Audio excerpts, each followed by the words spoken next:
You're listening to live ball-by-ball commentary. This is the Black Caps against Australia, the 2020 series for the Chappell-Hadlee Trophy on Sport Nation. Countdown to game number 3 of the Chappell-Hadlee between New Zealand and Australia. We're about 12 minutes away. If you're just tuning into our coverage here on Sport Nation, a very good evening to you all.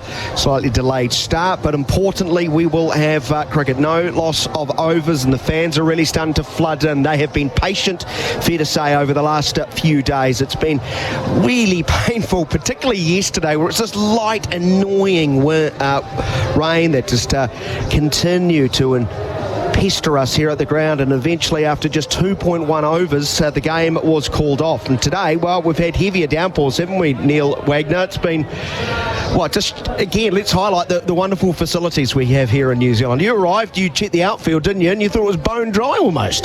Definitely, Dan, it was beautiful. I felt I was in Auckland today for all 4 seasons in one. I thought summer was about to arrive, warm, sunny, started the barbecue, then rain, then sun, then rain, then cold, and coming to the ground, walking onto the surface, it was bone dry. It was incredible after the amount of rain we've had this past week, to walk on it. It's in pretty good condition.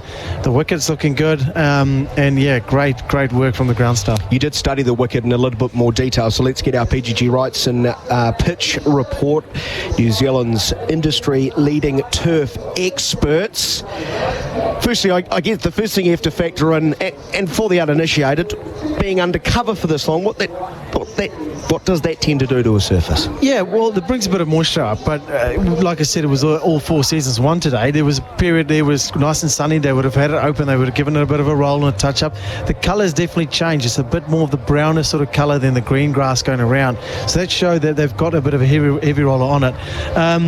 Wiping my hand across it, it sort of just has that little bit of a damp feeling on it. Speaking to all the players in the team, they said it's a great wicket. They said the ball's coming on nicely. It's not as tennis bally as what they thought it would be. They said it's a pretty good cricket wicket. It's one of those where if you bowl that test match length, a touch fuller, there's something there for you.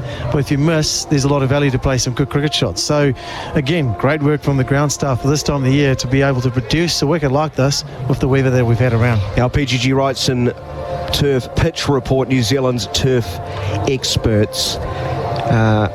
Neil Wagner alongside me. Neil, I guess what you've just outlined to me reflecting the fact the side went from 6 for the loss of 3 to 90 for the loss of 3, and looked like at that stage New Zealand had their noses in front. But the keys to beating Australia, you can't have overs off, can you?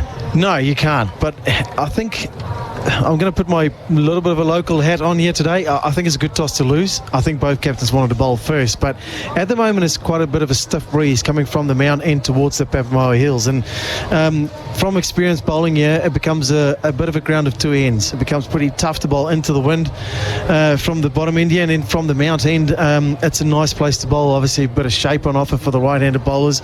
It helps that shape. By my calculations, I think the wind is meant to die off as we go into the night. We saw last night when we started roughly about 8:30, 9 o'clock, it was dead still. The ball was hooping around and nipping around. This first over Matt Henry bowled, there was a lot on offer. So it tends to be quite tough when the wind's there. There's not as much shape, not as much movement around, and that will bring the batters into favour. And then if it dies down still, our bowlers can be able to exploit those conditions, and with the moisture around, I think it's just only going to keep coming up from the surface, and could be a good toss to lose. Well, the prospect of Josh Hazlewood hitting the seam and maybe a little bit of movement. New Zealand just have to be better in that power play. But as Michael Bracewell said at the toss, they still need to be forthright and aggressive in the power play. Definitely. I mean, like we said, Tim Cypher coming out game 1, took that aggressive route, hit Josh Hazlewood for 4, next one get out. I don't mind it. That's his intent. That's his way of playing. You have to take it on with a guy with his quality, not let him settle into that test match length on a surface like that where he's going to be able to exploit all those conditions and get that swing and movement off it. 100%. I think you have to show that intent. We spoke about bumping your chest out against Australia, bringing that intent, showing them you're going to throw some punches at them here, and then you mean business. And once you put that pressure on them, throw it back and see what they come up with. And the spinners are going to play their part too. We saw how impressive Adam Zampa was in game number 1, but let's talk about Ish Sodhi too, and the contribution he's made to New Zealand, and now the more T20 internationals for New Zealand. That's something you've been really proud of. Well, he's right up there with the top wicket takers in the world in T20 cricket. he's got a lot of experience in this format. He's been through the ups and downs from being picked and dropped, everything that goes with this game. So there's a lot of experience there. And for me, it's a nice balance to have in your team to have a leg spinner for Michael Bracewell to be able to come in and change the pace of the game. If someone keeps going like a Travis Head, just to have that option for over or two. We saw Zampa being the most economical in the first game when there's seam on offer and a spinner being able to apply that pressure. It just makes the other bowlers even more effective as well. Tell us more about Xavier Bartlett and Sean Abbott, what you've noticed about them over the years. Xavier Bartlett, I think, is someone who's been the most impressive how far he's come. You saw him the first when I saw him come on the scene, he was just a hustle and bustle, sort of looked like a typical Australian bowler, just wants to hit the deck and bowl fast, but he's developed a lot of skill. He's quite consistent now, swings the ball, he's got different variations. He's just your typical dream T20 bowler with all the different slower balls and variations he bowls, but he hits the wicket quite hard and gets on you a little bit quicker than you think. Sean Abbott has been around for years now. Again, his experience as all-rounder now is becoming quite crucial as well. He's played at big county teams and done really well. He's done well in the Big Bash, and again, just a skillful tall bowler that extracts bounce. So he'll love the conditions here. Good swing bowler, but they all just present that seam and a bit of a wobble seam that Matt Henry does so really well to be able to get sideways movement, and anything that offers it, they'll definitely exploit those conditions. You look at that side and you say 4 out-and-out bowlers, very strong batting, powerful batting all the way down to Mitch Marsh, but the luxury, so many part-time options, and in fact they're more than part-time bowlers, aren't they? Like Mitch Marsh has really so many options he could turn to based on what conditions, how things are playing out. I think everybody in that whole team bowls. That's the crazy thing. They've got something to be able to throw, and that's why I mentioned for Michael Bracewell to have that something to call on, to be able to go change the pace of the game, be able to throw a spinner, and we see the value of some part-time bowlers becoming really crucial to bowl a tough, quick over, again, to make the other bowlers effective. So yes, they do. Hey, I'm excited to watch this tonight. We finally got some weather playing in our favour. A good crowd building up. Fireworks going off. Can we just keep those on? It's heating up. Just get a bit of heat around everyone, warm everyone up. It's supposed to be a summer sport, isn't it? But yeah, hey, it's you've been playing the old course today, haven't you? So I did. You're in the middle of winter. It's always cold there, isn't it? Just Neil Wagner alongside Ian Smith providing expert analysis. Tom Bartlett and myself, Daniel McHardy, ball by ball. Let's give you the two teams before we take a break. Tim Seifert, Devon Conway, Tim Robinson, Mark Chapman, Daryl Mitchell, Michael Bracewell, the captain, James Neesham, Matt Henry, Ben Sears, Ish Sodhi and Jacob Duffy. New Zealand sent in, of course, after Mitch Marsh, the Australian skipper, won the toss and decided to bowl. For Australia, it will be Travis Head and Mitch Marsh opening later, with Matt Shortett through, Tim David, Alex Carey, Marcus Stoinis, Mitch Owen, Xavier Bartlett, Sean Abbott, Adam Zampa, Josh Hazlewood. When we return, it'll be the first ball of game number 3, the Chappell-Hadlee series here on Sport Nation in the summer of cricket. Back shortly. Been so impressive, but this time he's hit square of the wicket. You're listening to the Summer of Cricket on Sport Nation. This is the Black Caps against Australia, the 2020 series for the Chappell-Hadlee Trophy, live from Bay Oval in Tauranga on Sport Nation. Since the 1970s, Roundup's seen it all in the Kiwi backyard. The Paisley Prince, the short shorts, the backyard cricket, the conversations with the lawnmower, the Barbies, and the outdoor lifestyle we still love today. We've been helping Kiwis keep weeds down year after year with a product for every job, from paths and lawns to those hard-to-kill weeds. Roundup makes it simple.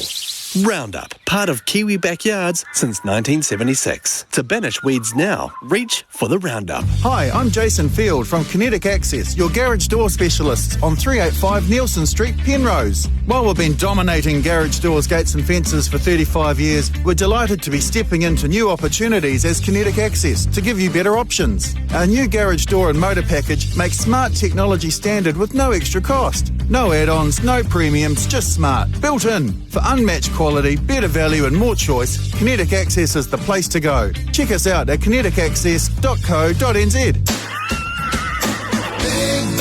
Big battle, you local liquor store. Hawke's Bay Brewing Co. Peach or Berry Bomb, Ginger or Lemon Fusion 4-pack cans, $17.99. Long White 10-pack bottles range, a hot 2 for $55. Tiger Ultra 12-pack cans, $23.99. For more info, visit www.bigbarrel.co.nz. Big Barrel, big range, bigger deals. Big Barrel, your local liquor store. Go Harvey Norman for huge deals on big screen TVs. The biggest brands, best range, latest technology, and screens up to a massive 100 inches. Huge TV deals at Harvey Norman now. The action's better on the big screen. Looking for a career in the thoroughbred industry? Visit careers.loveracing.nz to discover the endless career options available. From jockeys and racehorse trainers to stable hands and track work riders, stud management, turf specialists, and more.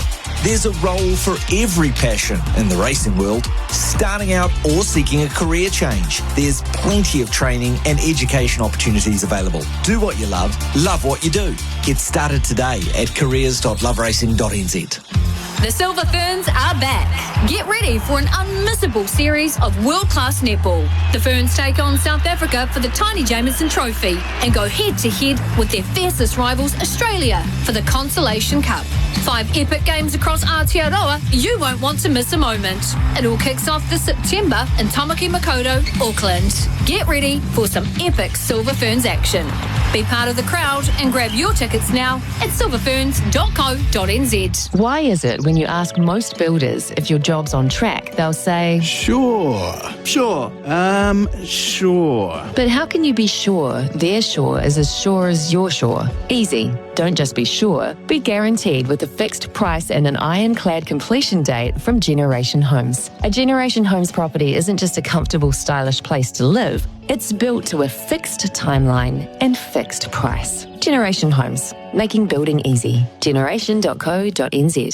The Choices Flooring Style Without Limits sale is here, bringing you fresh flooring and window furnishing ideas to transform every space in time for the festive season. From bold statements to timeless neutrals, discover real style, real expression, and real inspiration for your home. Plus, buy any Genera Collection product and you could win a Dyson Wash G1 2-in-1 wet floor cleaner each day.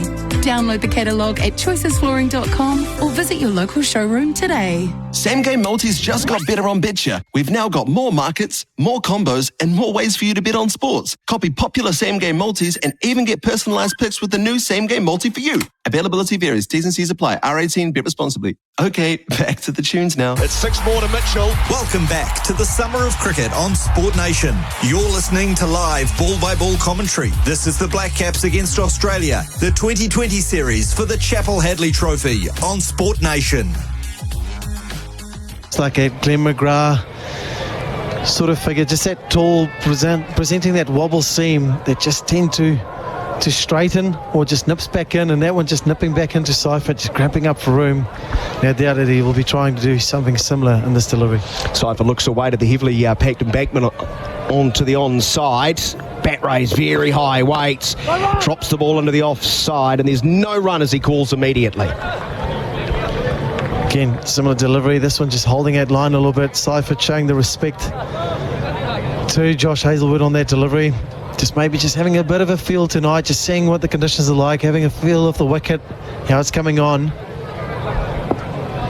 You've played a lot of cricket with Tim Seifert. Where does he like to strike the ball? What's his go-to areas? He wants width. He wants to be able to free his arms. He wants to hit that extra cover point sort of area. And anything he get tight, he'll try and whip it, but they've got that protection out of deep square. Hazlewood arrives, bowls, scoop, high, long, all the way. What a way to start. A big barrel boundary is 6.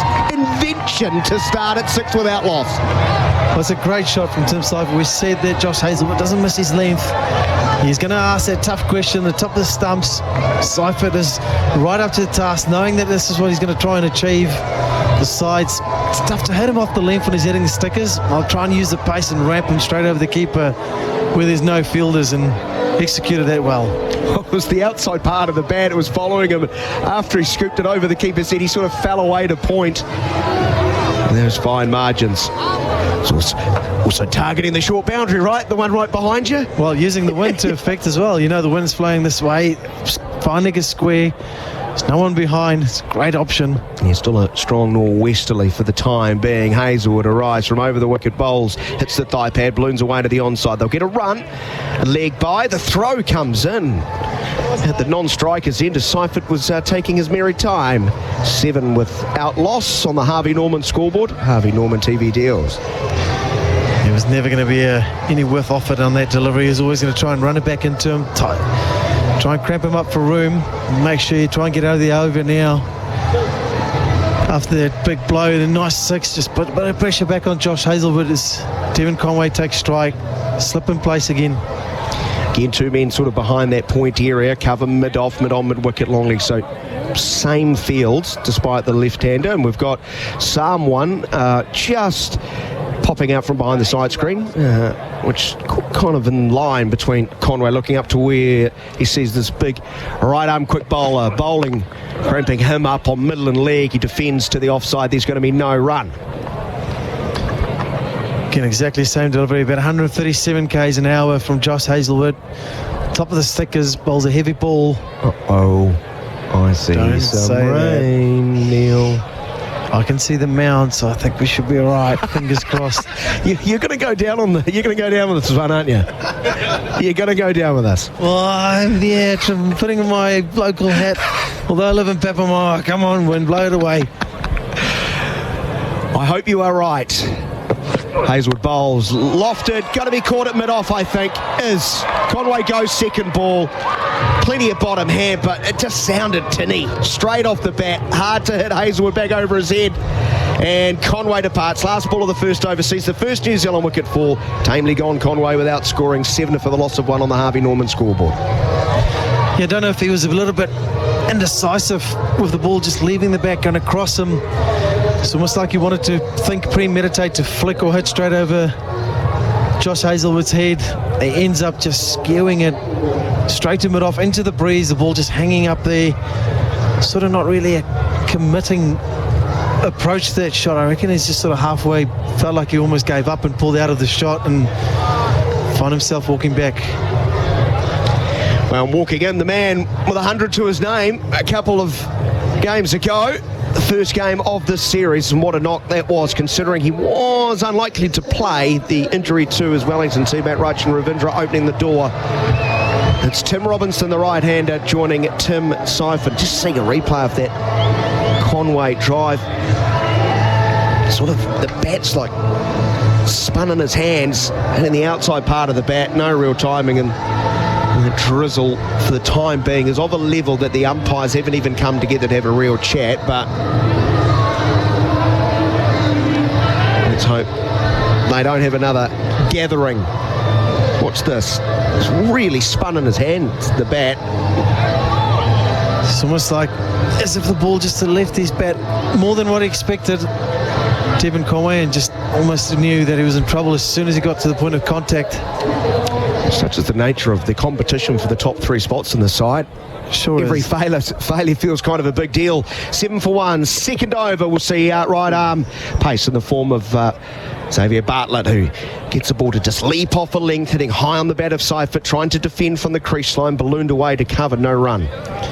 Just looking at that mode of dismissal, just with the wicket and the way Seifert played that one there, it might just be that little bit more tennis ball bounce, fraction more holding than what everyone expected.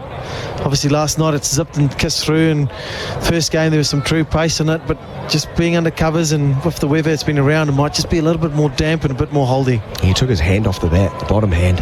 Quite awkward looking stroke on the replay from over the wicket. Bartlett bowls wider of off stump. He goes from his toes. He can punch to cover, won't beat the field, no run. It remains 7 for the loss of 1 on the Harvey Norman scoreboard.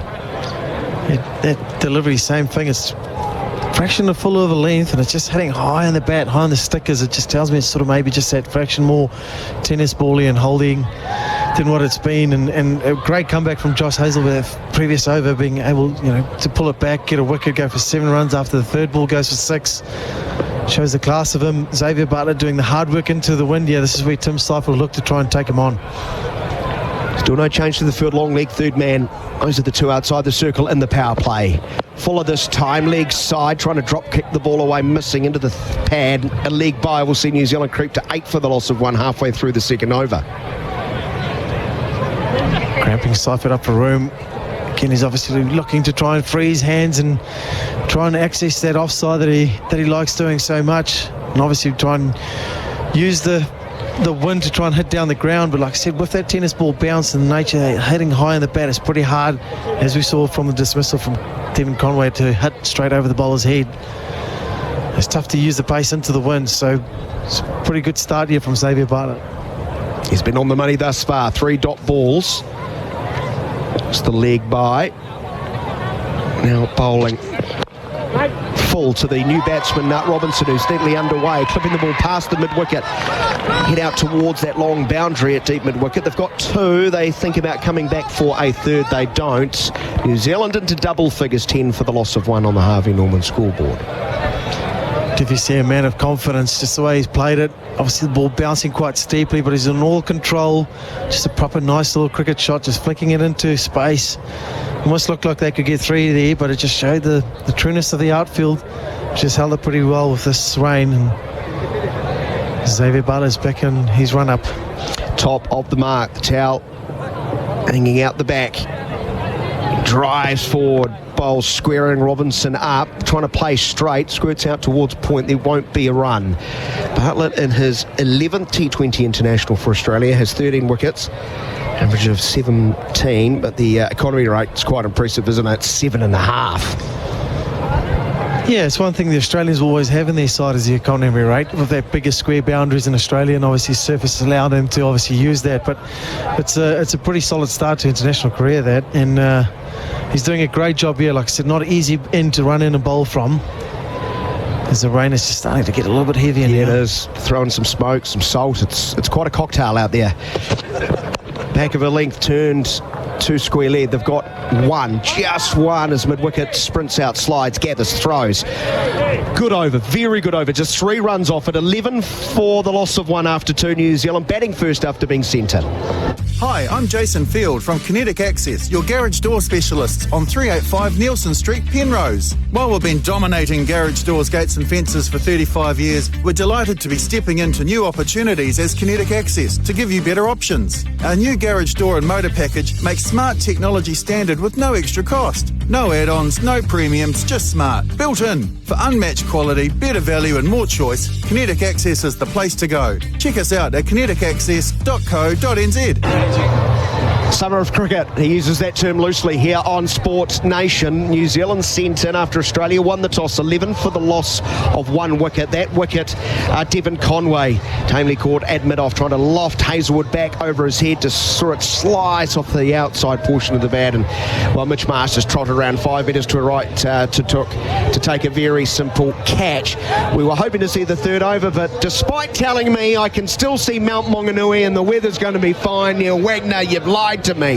The players are coming off as that rain has just got a little bit too heavy for our umpires. Well, yeah, it doesn't look too heavy. It's a little bit heavier, but I can see some blue sky on the left there, which is pretty good. We're on the edge of this little cloud. It's just pestering around us here, and just the edge of it just bringing a bit of downpour onto Bay Oval here, but it's as expected. I thought the wind will die off a little bit, which it looks like it is doing at the moment. The flags aren't waving as strong as what it did at the start of play, which is not a great sign because you want that wind to just keep blowing it away. But I'm pretty confident that we're going to be back out there, Daniel. Well, it feels a bit lighter.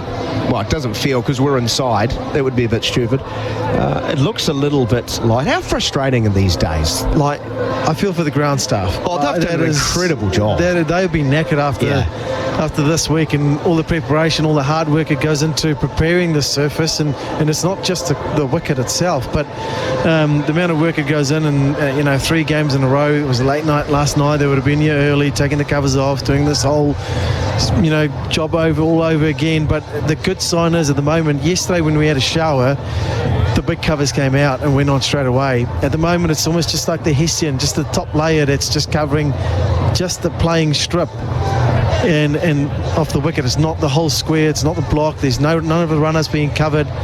They don't look like they're really rushing to try and get any other covers on, so that could be a good sign. But yeah, this is frustrating as a player too. You sort of get going, trying to get momentum. I was about to ask you that, like, I don't know if you know anyone who used to get quite fired up playing cricket, who's quite mild-mannered off the field.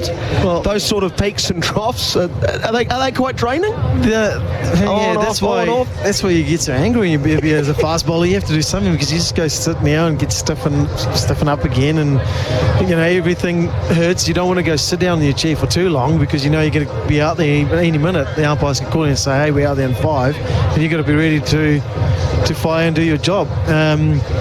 So yeah, it's frustrating, and as a batter, you just get a little bit of a feel of things, and you've got to really start your innings all over again when you come back out, to the middle of the light, adapting, your eyes to the light and getting out from the change room where it's a little bit different again. All those sort of things can be quite frustrating when you have to deal with it. Yeah, because this ain't probably going to be a long break. So what do? Go jump on a Peloton and do some pedaling? I don't know. First thing is use the facilities, make sure you don't need to run off later to go and do it. So, at my age now, I'll probably go and get a coffee and there to try and stay warm. Well, that's when you send the rookie, right? Down now. You send the rookie down. Yeah, 100%. That's the one. Yeah. Well, I was never that guy. I didn't want to do it. But yeah, you try and get a coffee now or something like that just to keep yourself going. If you were batting, as a bowler, you straight to the physio room, you're on the physio bed, you're sort of stretching, you're sort of working around on keeping those muscles loose and mobile for, when called upon to be able to go straight back out there. But yeah, my words have not even been cold, and as I said, the light sort of Hessian is on there. The big cover comes out now that covers about 3 strips, which is it's not a good sign. Yeah, I put the mockers on it, didn't I? The moment I said this won't be a long break, it literally started to come down just a little bit heavier. The Hessian now covered, as Wags has pointed out, and there goes the big one. Just as the fans had kind of filled up this place. So frustrating. It's a good crowd building up. There's a lot of people that's rocked up, and you start seeing the umbrellas opening up now. But it's still very hopeful. I can see some blue skies there and some gaps between the clouds. Not thick as what it was last night. There's definitely gaps. I can see on the big screen from the television footage where the sun's sort of going down that there's a couple of gaps there, which is a good sign. So fingers crossed it won't be too long a break. But yeah, this is pretty frustrating. We might head to the highlights of game number 1 in just a moment. There is international cricket going on. I can update you on India up against New Zealand's next test opponent, the West Indies. The test match in Ahmedabad, what a time to be alive, 12 months ago, as New Zealand were there doing heroic things. The West Indies doesn't look like it's going to go their way. Test number 1. They were bowled out for 162. Siraj and Bumrah did most of the damage on the first day. They had a handy lead heading into day number 2, and they've extended that mightily at stumps. They were 448 for the loss of 5. India hundreds to KL Rahul, to Dhruv Jural, and Ravi Jadeja was 104 not out overnight. Now, they declared overnight. That gave them plenty of time to get stuck into the West Indian top order, and 28 overs have been bowled on day number 3, and the West Indies look like they're going to struggle to get through to stumps on day number 3. They are 68 for the loss of 5. 68 for the loss of 5, so they trail by 218 runs. So it looks like an innings defeat is on the way. And Ravi Jadeja, 3 for 30. What an incredible cricketer at home. Unbelievable cricketer. To be honest, wherever you take him in whatever format, just an absolute jet of all-rounder. And the fielding too. Gun fielder. I'll never forget a catch he took off me at Hagley Oval. I absolutely pulled one out of the screws, and I thought, yeah, that's away from Muhammad Shami. And yeah, you sort of look at the little view of your helmet out and you go, oh gosh, there's Ravi Jadeja. Then yeah, one hand specky, just diving almost like the opposite hand, not even his strong hand coming over, catch it with one hand, and just looking and go, oh yeah, if it was anyone else there, I know it would have gone for 4-6. But yeah, just in those conditions, extremely good cricketer. Listen to that, Neil. Here we go. Told you it's going to be long. I can see some blue skies. Sports Nation listeners will appreciate that noise. That is the sound of the fans rejoicing as the heavy cover comes off. Man, like Jared Carter and his crew deserve all their money and more based on the amount of work they've done over the last couple of days. So that is a good sign. that play might not be too far away. I was also going to mention the Women's Cricket World Cup, where Australia take on Sri Lanka later tonight in about 2 hours and 45 minutes. But if you missed the game overnight, I don't blame you. It didn't go for very long. Don't even think we got to 40 overs. A startling result. We all know how good England are, but South Africa are a pretty good side. Bowled out for 69, Wags. Ouch, beaten inside 15 overs. That would have been a quiet bus ride home, I'd imagine, back to the hotel for South Africa. They all hurt, but also not just that, it's the whole net run rate and the whole thing for the rest of the campaign. So not a great start for the South Africans there. So that definitely makes for a long road in to try and recover from that. But tough conditions in Sri Lanka. Spinning conditions obviously over there, and the heat and humidity and all that to deal with. So should make for an interesting tournament, that. The net run rate of South Africa is now minus 3.773 after one game. Not pretty. All right. Here at Bay Oval Mount Maunganui, we've had another rain delay. New Zealand was sent in by Mitch Marsh after he won the toss, and it was Devon Conway who was gone. Caught by Marsh at mid-off the bowling of Hazelwood without scoring. Seifert 6 not out. Robinson is on 3. 11 for the loss of 1. Summer of Cricket on Sport Nation. In the interim, because the umpires are wandering out, let's just take a quick break. How about we play highlights from game number 1? It was Mitch Marsh again winning the toss and deciding to have a bowl. New Zealand went out, and fair to say it was carnage in the opening few overs. Let's listen back to the highlights of game number 1 of the Chappell-Hadlee. Ready for the first ball of the Chappell-Hadlee. It will be Hazelwood from over the wicket, getting aboard and nip back off the seam and hit a thigh pad. Hazelwood from over the wicket has lifted to mid-off, should be taken, is. He's gone even further outside of leg stump, had to reach for it, hit the low on the bat and really just lobbed up to Marsh, who's shaking his head. Maybe the wind put him off, but they've got a breakthrough after just 3 balls. It's 4 for 1. From over the wicket, looking to work over Conway, who's bowled, advancing down the wicket. He's played inside the line, and then it's thundered into the timber. It's 6 for the loss of 2 in the second over. There is a noise. It has to be bat, Smithy. Yeah, it's really well read, this. If there's a little tickle here, he's in big trouble, Chapman. There is. Yeah, he's in big trouble here. Australia have struck again, and that's a first baller for Mark Chapman. Into the attack, bowling from the Papamoa end. First delivery is short, and it's been smashed over mid-wicket for 6. It's disappeared. Huge hit off the bat of Tim Robinson. He's 40, and it's 70 for 3. And that is a very well compiled half-century for Tim Robinson. He's 50 from 31. Again, outside of leg stump, hitting high, long, straight and true, is it? Not long enough. David around, takes the catch right on the boundary rope, sort of slightly into the breeze as he dragged it onside, and Mitchell goes for 34, 98 for the loss of 4. Jacobs gets the OUT on the big screen at Bay Oval, and his innings comes to an end, trying to get back for the 3rd. He's run out for 20. Gets the confirmation, does Michael Bracewell. Run out for 7. New Zealand 171 for 6.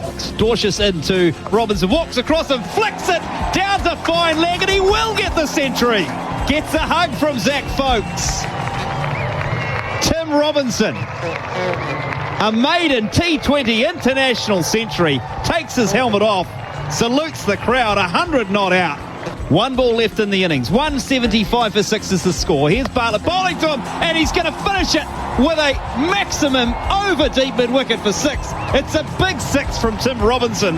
He will finish 106 not out and set Australia 182 to win the opening Chappell-Hadlee T20 at Bay Oval. But Matt Henry with the ball in his hand, bowling from our commentary end. He'll be running away from us. He's got a slip who's quite wide in the form of Daryl Mitchell. And starts full straight, worked up towards mid-on. There's no run. That was mid-crease. Slow, full, towering blow. Harry, get under it. It's coming to you, mate. That is 6 runs. 31 without loss. Marsh. Henry bowls to Head, and Head is swinging. This time he's going to be caught. He is caught at mid-wicket. Tried to play the shot. Henry followed him, just got no timing, and it just ballooned up to Mark Chapman, who took the straightforward catch. And from a New Zealand perspective, the welcome departure of Travis Head, and Australia lose their first at 67. Kyle Jamieson again, and then tees off. gets the driver out and sends it way over mid-wicket.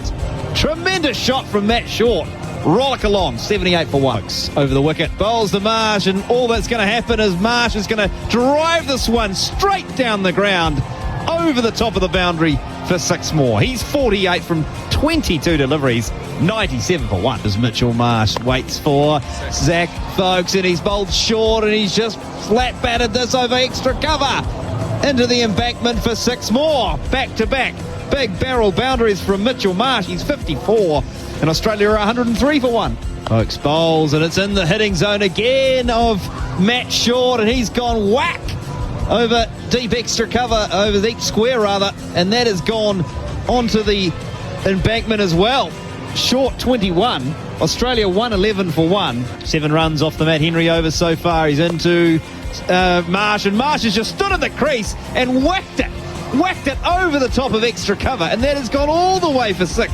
Kyle Jamieson back into the attack from the Mount Maunganui end. Full delivery, hits short on the full, and up goes the finger.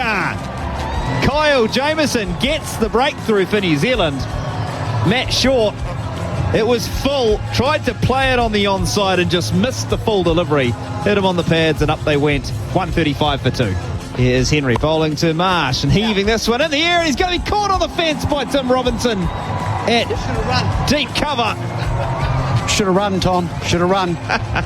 Mitch Marsh heads off, caught Robinson, bowled Henry for 85. He's done all the work to get Australia pretty much home. Mitch Marsh goes for 85. New Zealand get their 3rd wicket at 157. The guy 85 off 43, might be hard to argue. Here's a huge hit over mid-wicket.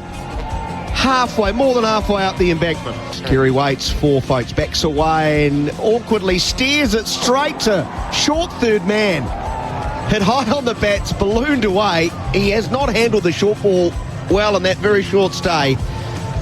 So a consolation wicket for New Zealand. 181 for the loss of 4. Kerry gone, caught Chapman off the bowling of Folkes. Right-hander pulls the ball away to the boundary. And fitting, Australia finish with another 4. A belligerent batting display at Bay Oval has seen them blast the Black Caps to all parts, and Australia take a 1-0 series lead in the Chappell-Hadlee, winning at a canter by 6 wickets. Yeah, it was really impressive from the Australians, particularly with the bat. Mitch Marsh, the skipper, to the fore. Rain then, won the day last evening, meaning Australia will take the Chappell-Hadlee back to Australia with them. There's no chance for New Zealand to win the series, but there is a chance for them to win tonight because we will have play again. We've just had confirmation. Covers have come off. The stumps are being put in. Fantastic. We will start at 8 o'clock and still, Neil, no overs lost. We started 15 minutes late. You can have 30 extra minutes before you lose time. We've got to be on that cusp now, so if they go off again, we'll start eating into those 20 overs. Yeah, definitely. I think another rain break here, we'll start losing overs thick and fast. So fingers crossed this will be the last little disruption in some sort of way, and hopefully get some good exciting cricket going here. But got to start again. Batter's coming out, got to sort of adjust yourself again, get used to it, and bowlers warming up outside, just getting those sort of muscles going. It's coldish night again now. Get back into it, and fingers crossed for the weather to hold up now. And the fans have stayed in fantastic. Sport Nation had a few giveaways during the week. Hopefully those fans have arrived. Although one texter to the station a short time ago said, "Hi, sorry, but I won some Black Cap tickets for tonight, but it's beeping down in Tauranga. Can the tickets be used tomorrow night?" How can I break the news to them? No. There is no game tomorrow night. This is the 3rd and final one. So, if you are listening, texter, get on down. Neil Wagner's promised us a game. Yeah, I'll say he's not too far away. It's only going to take 10 minutes. I can't see Maunganui anymore, though, mate. No, yeah, but like I said, if you look long enough, I reckon you can. Your eyes adjust to it, you can be able to see it. But yeah, we should get lucky tonight. So you'll hop in your car, mate, and use those tickets and come on down. Brilliant stuff. All right, we'll take a short break. Play to resume in about 4 minutes' time. The Australians now on the outside of the Bay Oval, going through their warm-ups. We will return when play resumes at 8 o'clock. Since the 1970s, Roundup's seen it all in the Kiwi backyard. The Paisley prints, the short shorts, the backyard cricket, the conversations with the lawnmower, the Barbies, and the outdoor lifestyle we still love today. We've been helping Kiwis keep weeds down year after year with a product for every job, from paths and lawns to those hard-to-kill weeds. Roundup makes it simple. Roundup, part of Kiwi backyards since 1976. To banish weeds now, reach for the Roundup. From over the wickets, here's a slog sweep, and he's bowled! This is the Summer of Cricket on Sport Nation. Hi, I'm Jason Field from Kinetic Access, your garage door specialists on 385 Nielsen Street, Penrose. While we've been dominating garage doors, gates and fences for 35 years, we're delighted to be stepping into new opportunities as Kinetic Access to give you better options. Our new garage door and motor package makes smart technology standard with no extra cost. No add-ons, no premiums, just smart. Built in. For unmatched quality, better value and more choice, Kinetic Access is the place to go. Check us out at kineticaccess.co.nz. Sport Nation.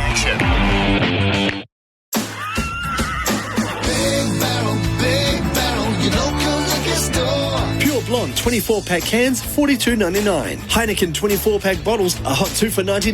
Voldoro, Tawny or Ruby Port, any 2 for $60. Maloney's Irish Cream 700ml, a hot 2 for $32. For more info, visit www.bigbarrel.co.nz. Big Barrel, big range, bigger deals. Big Barrel, your local liquor store. This is Black Cap Matt Henry, and you're listening to live coverage of the Summer of Cricket on Sport Nation. Big Barrel, your local liquor store. Celebrate these hot deals only at Big Barrel. Hennessy VS Cognac 700ml, $64.99. Buffalo Trace Bourbon or Sailor Jerry Spiced Rum 700ml, $54.99. Absolute Plain or Beefeater 1 litre, $52.99. For more info, visit www.bigbarrel.co.nz. Big Barrel, big range, bigger deals. Big Barrel, your local liquor store. And there's a diving catch inside the ring. What a catch! You're listening to live coverage of the Black Caps on Sport Nation. We're into the dreaded third over, Neil Wagner. Josh Hazlewood is out. We got through 2.1 overs last night. We've just had an on-off type of day, particularly for the grounds crew. But they've done a great job, and we've only lost time. We've not lost overs yet. It will be the third over with New Zealand, 11 for the loss of 1 on the Harvey Norman scoreboard. Harvey Norman TV deals. Conway, the man out, caught a mid-off of the bowling of Hazlewood without scoring. Hazlewood has the ball in his hand at the top of his mark, going through his warm-up routine. He'll continue to operate with a slip. Same field, third man, final leg. 2 men behind point. We're going to cover a mid-off, kind of wideish mid-on, and forward square leg now as Hazlewood, the slightly angled approach from over the wicket. He arrives and bowls and hat over. Deep point just outside the reaching Adam Zampa. I think it's gone all the way. He's gone very hard at that, Robinson. They're going to look for it, but I think it's crossed the rope. I think it's a Big Barrel boundary, times 6. I was about to say, it feels like we're watching a test match here tonight of how long things have taken just with the rain delay and breaks. Tim Robinson decides first ball come out. He's going to throw a punch at Josh Hazlewood. Throws the hands at any sort of whiff he gets. Gets a good chunk of the bat with that wind blowing in that direction towards the scoreboard. Carries the ball all the way over. I reckon to go for 6. A little touch of the finger maybe from Zampa, but it's never really looked at the chance. Yeah, it's definitely 6, having seen the replay. I thought he'd hit it much squarer, but it flew down on a 45-degree angle, close to Zampa. Full stretch. I don't think he got a finger to it. I think Zampa had his skates on. It's almost like he saw it happen. As soon as her ball hit the bat, he was definitely on the run, knew he had a chance, but he had a lot of ground to cover. And I don't know why they're taking so long. Be careful, you're inviting the rain. Can we just get on with it? It crossed the rope. Touch the finger and it's over. Thank you. Boundary 6. Thank you. Boundary 6. Yeah. Just get you on screen. Boundary 6. So we just had to dial into the umpire's booth to tell them what we all saw. Here we go. So 17 for the loss of 1 on the Harvey Norman scoreboard. Second ball of the third over. Hazelwood, his response will be a beauty. Ball nipping back, hitting the inside edge of the bat, going down, and immediately the heart starts racing for Robinson. He's trying to find the ball, and it's squirted out towards point. It's just that little bit of nip back. Robinson staying leg side of the ball, trying to get rid of some room and width, be able to access that offside again and throw their hands at anything wide, but Hazelwood is up to the task, getting a ball to nip nicely off the surface, hitting that test match length. Interesting to see what Robinson is going to throw at him here. A lot of hands in pockets, a lot of cold Australian hands in the field. Hazelwood goes short, pulled away savagely, 1 bounce 4. Gee, was in good position there, hit it right out of the middle. 21 for the loss of 1. Another big barrel boundary, bigger range, bigger deals. It's a great shot from Tim Robinson. Perfect bouncer right on the badge of the helmet. Robinson's up for the task, and a powerful pull shot well in front of square. Hits a very strong shot for 4. I've bowled a lot of short balls to Tim Robinson, and he doesn't shy away from it. It's a great cricket shot.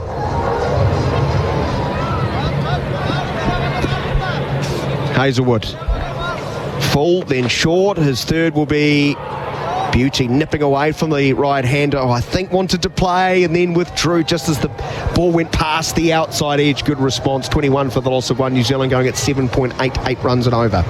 Sometimes a good sign of a man in form, being bowling the ball, nipping back in. This one nips away, and Robinson just sort of seeing it off the surface, being able to react and just pull the bat away from it, expecting him to maybe cramp him up for room and bring him back in from the, running back in from the seam into his body. And this one just held its line, just leaving the bat. It's well played by Robinson.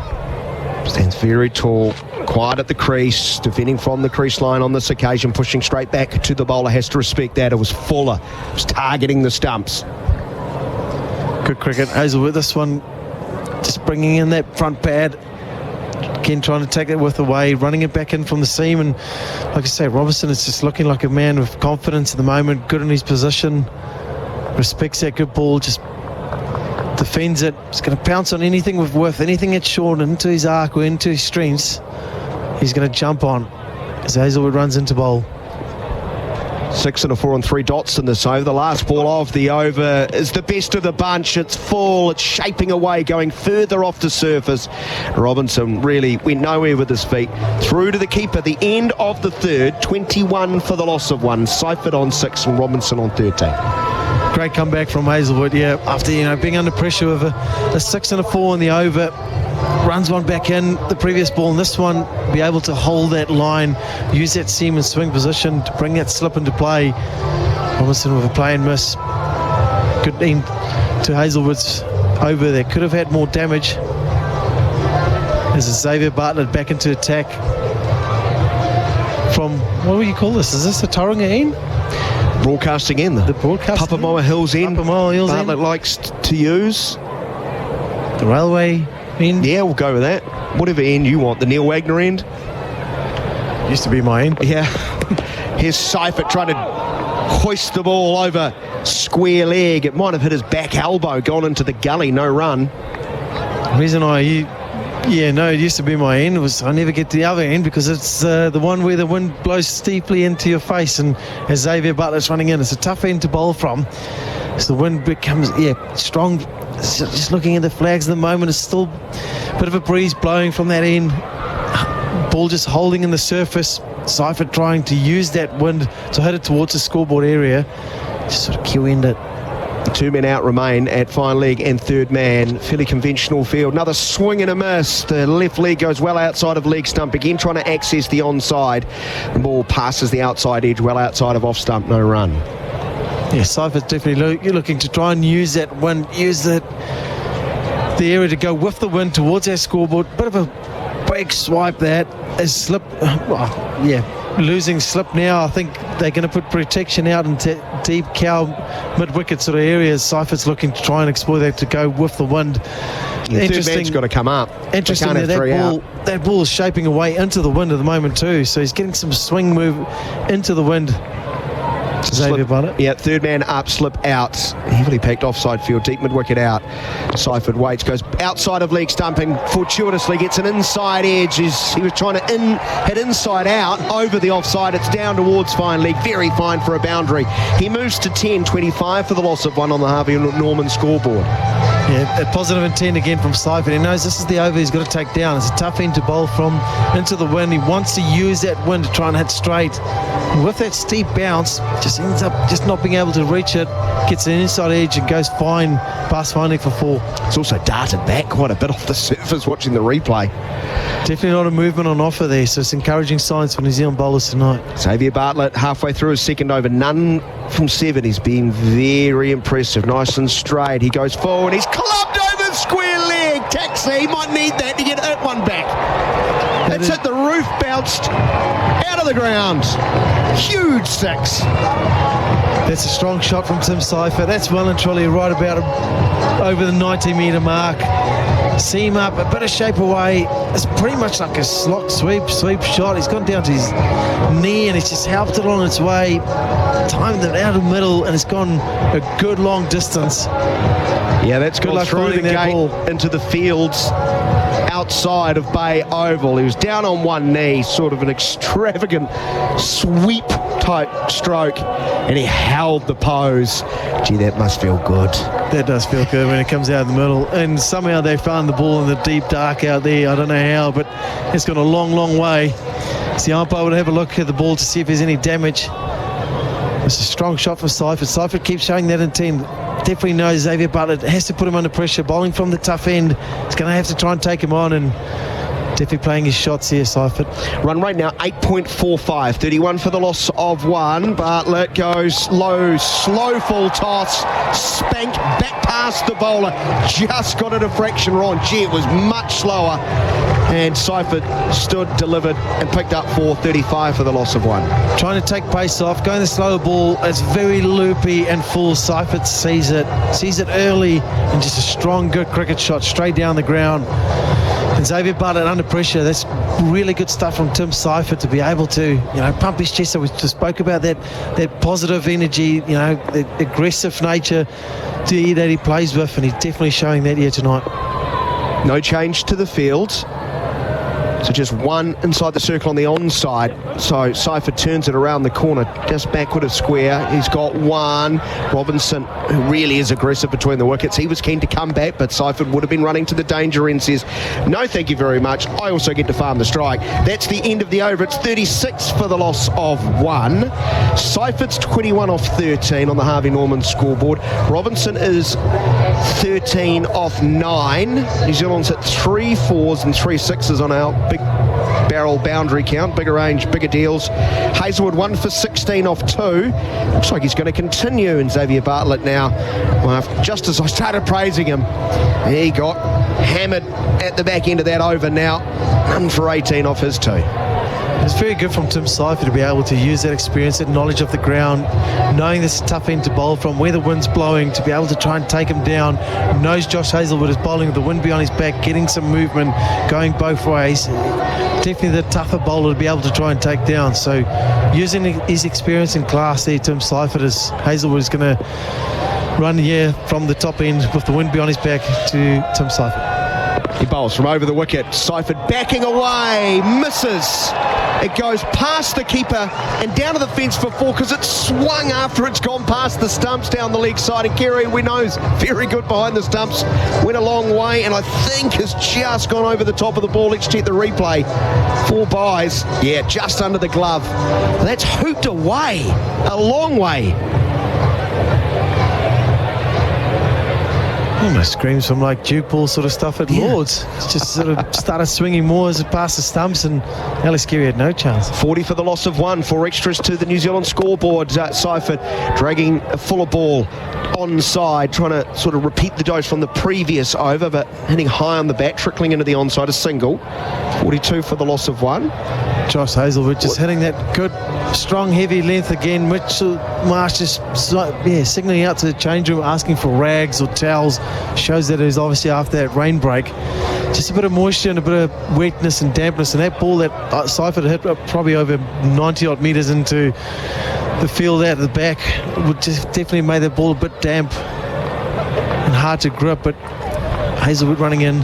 Slip goes back in. I like this because Hazlewood went past the outside edge a couple of occasions and does again. As he thinks he's got an edge. Robinson stands. The optical illusion. I didn't hear a noise, but again, I think it swung a long way after it's gone past the bat. This will be fascinating because they have reviewed. Neil Wagner, tell us what you see. 41 for 1, could be 2 down. Well, all the Australians heard and thinking definitely he's nicked this. Robinson doesn't look too phased. Front on first, thank you. He sort of seems as if he doesn't think he's hit that, but definitely just starts swinging and moving away as it left the bat. It just looks like there's a bit of a gap between bat and ball. Thank you. Once it passes the bat, it looks like it's a healthy edge, the sort of angle it takes to carry behind the stumps. Who catches it sort of between keeper and first slip? Slip, like you said, back in play, and I feel like he's trying to shape this away. You can see where the seam position. Faintest of nicks. I'll go back on field. Sean, I'll get you to change your decision. Yes. You're on screen. Josh Hazlewood knew. He knew. The cordon went up after him. They reviewed, and it was a very good one. A feather edge. One of the faintest edge you'll get. I don't think even Tim Robinson knew or thought. I think if he nicked it, got given out, I think he might have even teed it up. He might have reviewed it himself. Yeah. I don't think he looked all that convinced, but just a brilliant test match length sort of ball, seam position perfect, leaving the bat and almost just kept going, like you said, down McHardy, just swing past the bat as it went straight into Alex Carey's glove. But it definitely effort ball, just lifted off the surface, quite a bit of steep bounce, very good delivery from Josh Hazlewood. A fine bowler. Look, we described in game number 1 his approach, it's timeless. Yep. And credit to the captain to be able to say, have your third over, you're bowling, you're getting movement both sides of the bat, you're nipping it back in, you're swinging it back away, so we'll put a slip in place, we need another wicket, and you're the man, you're the experienced person to be able to do it. And just using the experience of Mitch Marsh as Mark Chapman is a new batsman at the crease. Golden Duck, of course, in game number 1. Unfortunate dismissal, strangled down the leg side.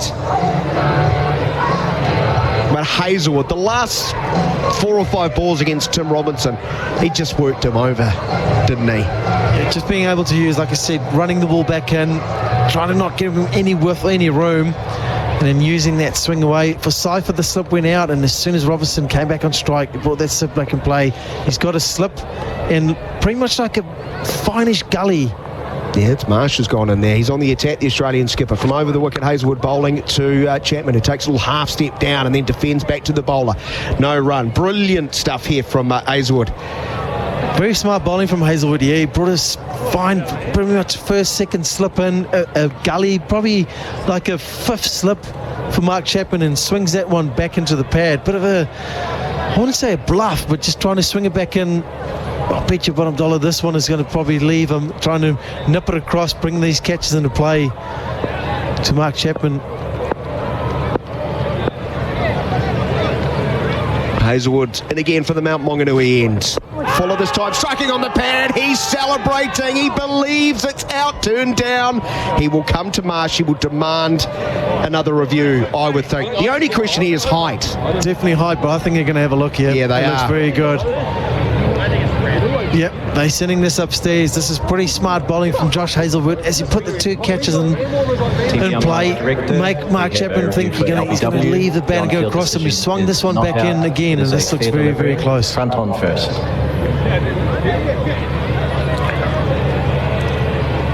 Beautiful seam presentation, just coming back into the left-hander. He's on the crease line. It's at him just above the front knee roll. Yeah, clear gap between bat and ball. We'll go to ball tracking when ready. Not given out, but it's smack bang in front. We know Mark Chapman's not the tallest.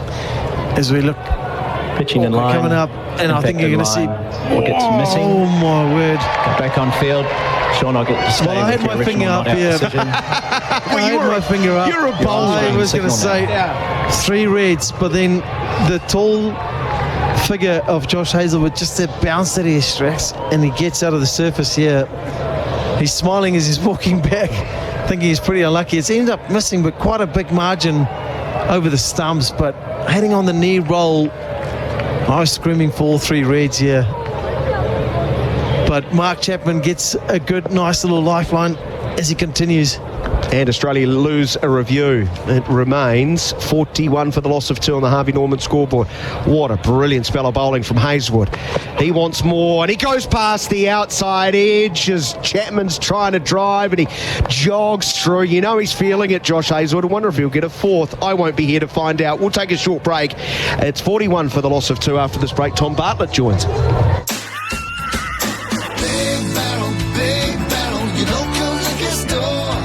Hawke's Bay Brewing Co. Peach or Berry Bomb Ginger or Lemon Fusion 4-pack cans, $17.99. Long White 10-pack bottles range, a hot 2 for $55. Tiger Ultra 12-pack cans, $23.99. For more info, visit www.bigbarrel.co.nz. Big Barrel, big range, bigger deals. Big battle, your local liquor store. 5 overs gone at Bay Oval in Mount Maunganui. This is the 3rd Chappell-Hadlee T20 International.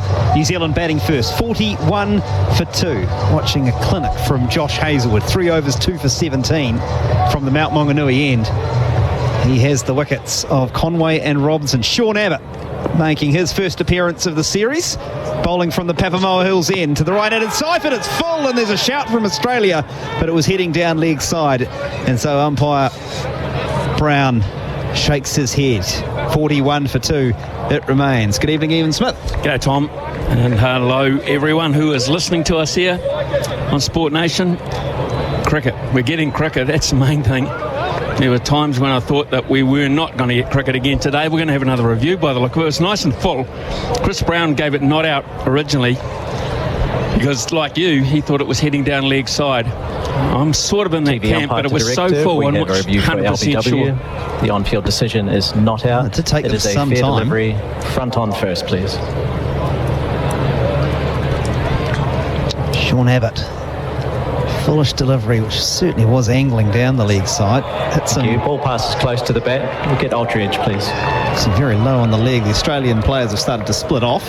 It's a terrible review. There's a gap there. Honestly, that's a terrible review. That's missing by 4 inches. Rolling. Thank you. There's no bat involved. We'll go to ball tracking. Very, very surprised that he got talked into that one. So that's blown 2 in the space of what? 20 seconds. That's it. Just building ball tracking. So Abbott's at the top of his mark. Seifert's in the crease, and we're just waiting on the ball tracking system to do its thing and confirm what pretty much everyone on the ground is now convinced they're going to see.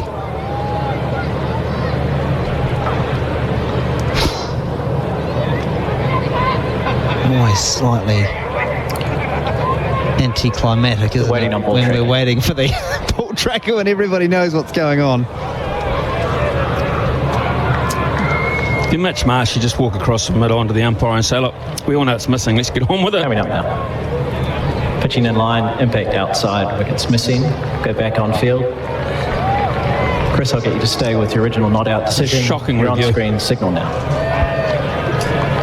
So that's a, what's that, sixth stump if they were lucky?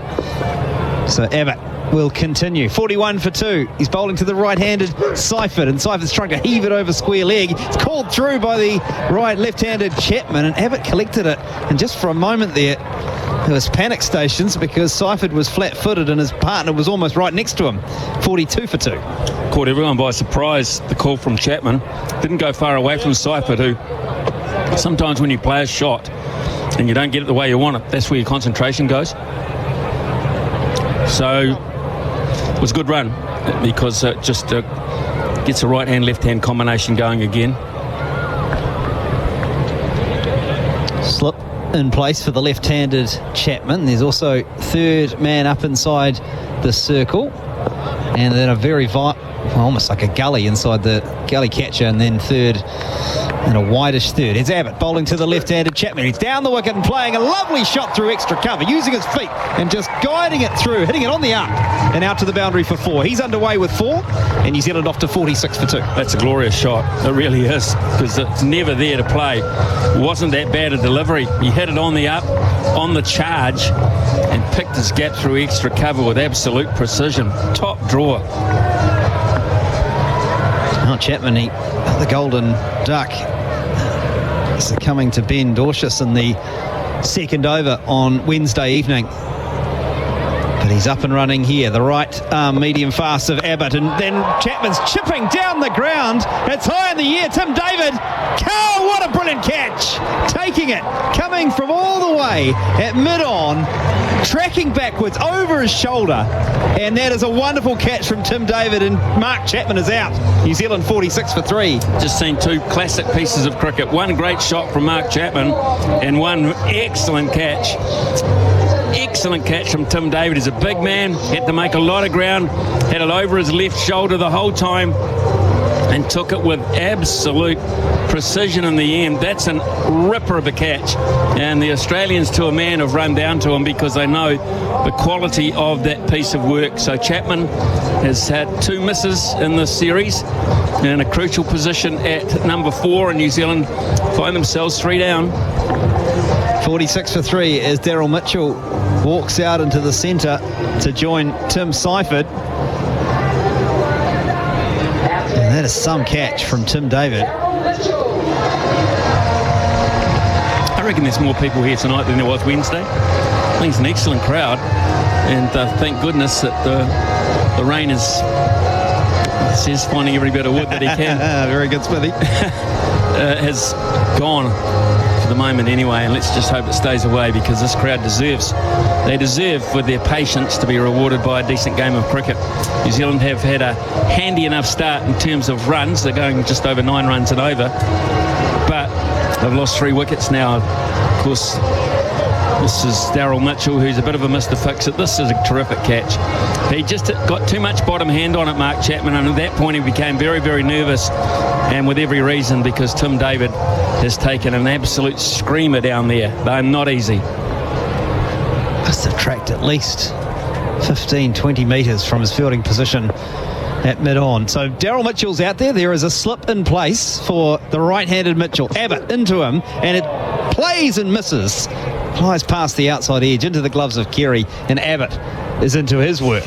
I think we'll also seen the fact that this pitch is just giving a little bit more assistance tonight. There's sideways movement there. It's straightened off the seam and left Daryl Mitchell. I mean, you'd be happy with that kind of delivery in a test match. So Australia, to their credit, have found what's in the pitch, and they've found a decent sort of a length. And in between times, New Zealand have played some marvellous shots.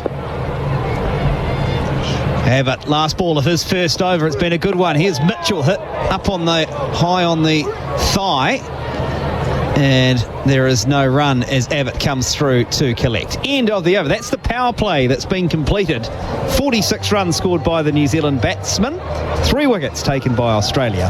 So after 6 overs, 46 for 3. Tim Seifert 23, and Daryl Mitchell's joined him. He's yet to score.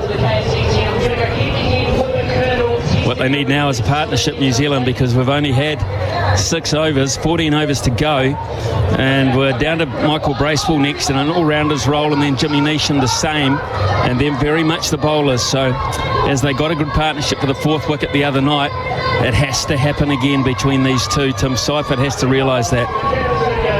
Daryl Mitchell and Tim Robinson combining on Wednesday to rescue New Zealand from 6 for 3 to that 181 run total, which ultimately wasn't enough, but kept them in the game. And Tim Seifert 23 from 17.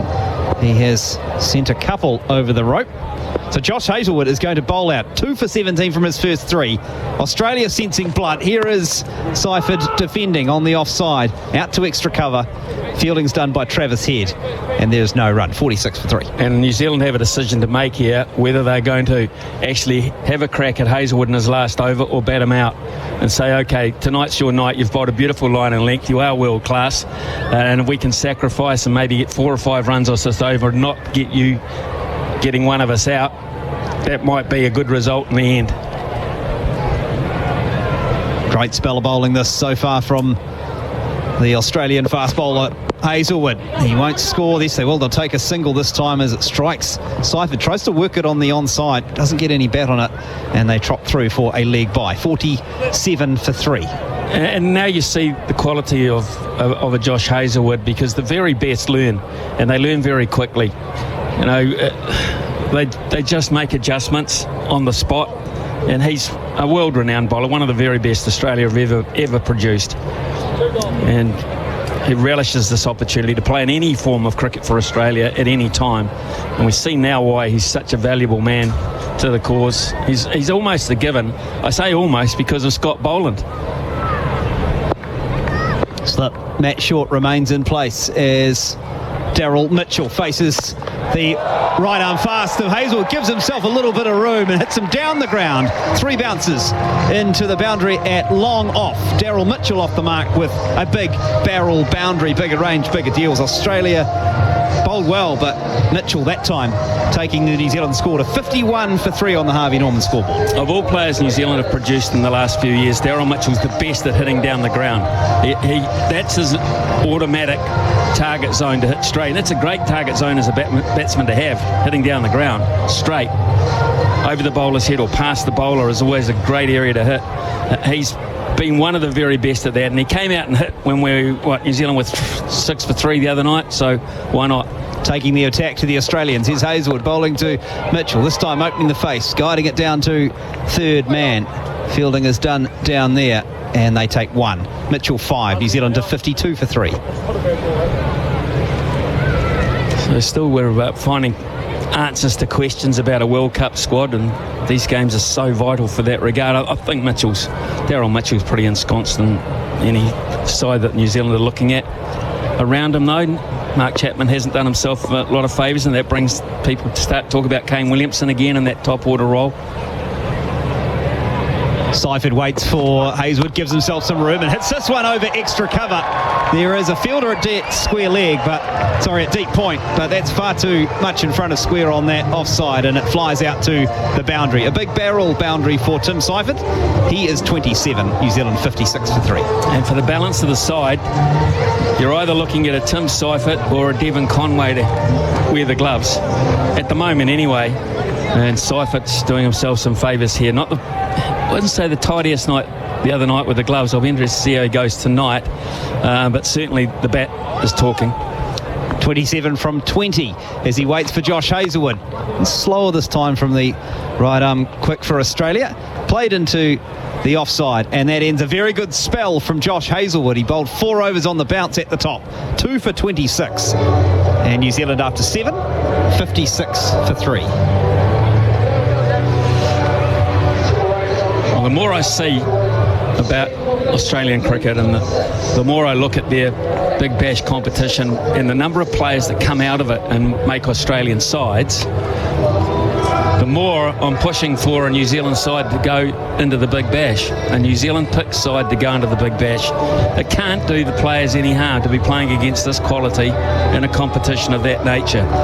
How they go about picking it, whether they say, right, who are the next 15 best players that we've got in a squad, take them to Australia on a home and away basis. When they play at home, they play around New Zealand. They don't necessarily have to have one home ground. They're a New Zealand-based team. But get them into the Big Bash. You can see the quality that comes out of the Big Bash time after time after time. We need to get a side in there. Abbott starts a new over, bowls to the right-handed Mitchell, plays and misses as the ball nips away and into the gloves of Carey. 56 for 3. That to me would be the best fast tracking of players to get through to international level. And you know, you look at the Warriors and you look at Auckland FC, the Phoenix. it's great having teams in Australian competitions. They get great coverage on television, and I think the time's right now. Super Rugby teams with Australia. I think it's time cricket ventured in there. Abbott bowls to Mitchell, gives himself some room and heaves it down the ground to short at long on, 58 for 3. So you just imagine, the next best of the best in New Zealand, and you pick them from around the provinces, and you turn around and say, right, there's your chance. And there's your chance to develop in very good conditions, under pressure situations, in front of very big crowds.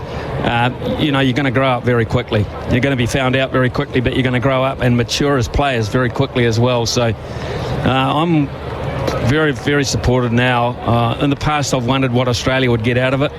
I'm not sure, but if they're into it, Australia, I think New Zealand should buy into it very, very, very, very soon, actually. I think the sooner the better.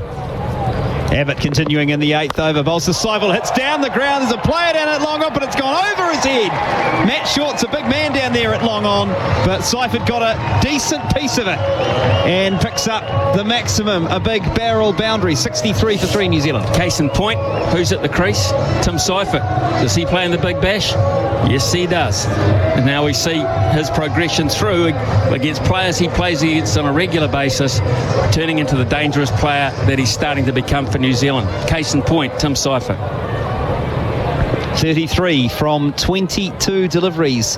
Tim Seifert opening the batting, failed in the first game, making up for it here. Abbott bowls to him, it's wide, and Seifert throws the bat, but it's too wide, and the arms of umpire Chris Brown are outstretched. 64 for 3 midway through the 8th over. Imagine them Australian sides coming here, Chris, at the holiday period throughout perhaps January, February, playing their Big Bash, coming here for a couple of games. A couple of Australian sides come here during that period where everyone's here, and then you take it to Wellington, play at the stadium there. You can take it to Hadlee over. They love cricket down there, whatever it is. Abbott in again, bowls to Seifert this time, and he's swinging but makes no contact, and Carey diving to his left collects 64 for 3. So I'm racking my brains, and I've been thinking about it while the rain's been falling over the last 2 or 3 days. The quickest way to get the next best group of players, and they'd be selected and fast track through. I just think the higher standard they're playing at on a regular basis, it's got to be better, surely. 64 for 3 as Abbott charges in again to the right-handed Seifert and gets one on the pads and just works it down the leg side to fine leg, and will casually stroll through for a single. 65 for 3. Just on your point on the Big Bash, Smithy, of course, the New Zealand team would be full of New Zealand players, granted. Correct. The Australian competition is full of the very best of the Australian players, Correct. But also has an international flavour to it. Well, it doesn't have to be completely New Zealand players. You could have an Australian player or two in there, or an overseas player in there as well, that you could add into the mix as well. The whole time, the New Zealand contingent are learning. They're learning. The chance to play alongside some internationals of their own. Last ball of the over, Abbott bowls to Mitchell, turns this one behind square, and will take another single. 66 for 3 at the end of the 8th over. Seifert 34, Mitchell 7. Ian Smith calling for a New Zealand team in the Big Bash. Smithy, you talked about taking it round the grounds. I love the idea of the whole country getting on board, a bit like we've seen the success with the Warriors, etc. Well, look at this crowd here. If you got some genuine rivalry, like the Warriors have created, like the Phoenix, like Auckland FC in one season have created because of their success, you get that, and then you go over there and you experience the big grounds that they play on, the SCG, the MCG, the Gabba. You go to the Optus Stadium in Perth, the Adelaide Oval, all the most beautiful grounds in the world with a chock-a-block full of people and atmosphere. It's exciting. It really is exciting. And I just, for mine, and as I say, it doesn't have to be based here. It doesn't have to be based in Christchurch. It can be based, and it'll be played at a better time of the year in terms of weather. The holiday factor comes into it. I really initially can't see it missing, to be honest. Change in the bowling for Australia at the Mount Maunganui end. It's going to be Adam Zampa to take up the attack. First delivery to Mitchell, clips it through mid-wicket. 2 players converge out on the boundary. Tim David collects from long on, and they get through for 1. Mitchell is 8.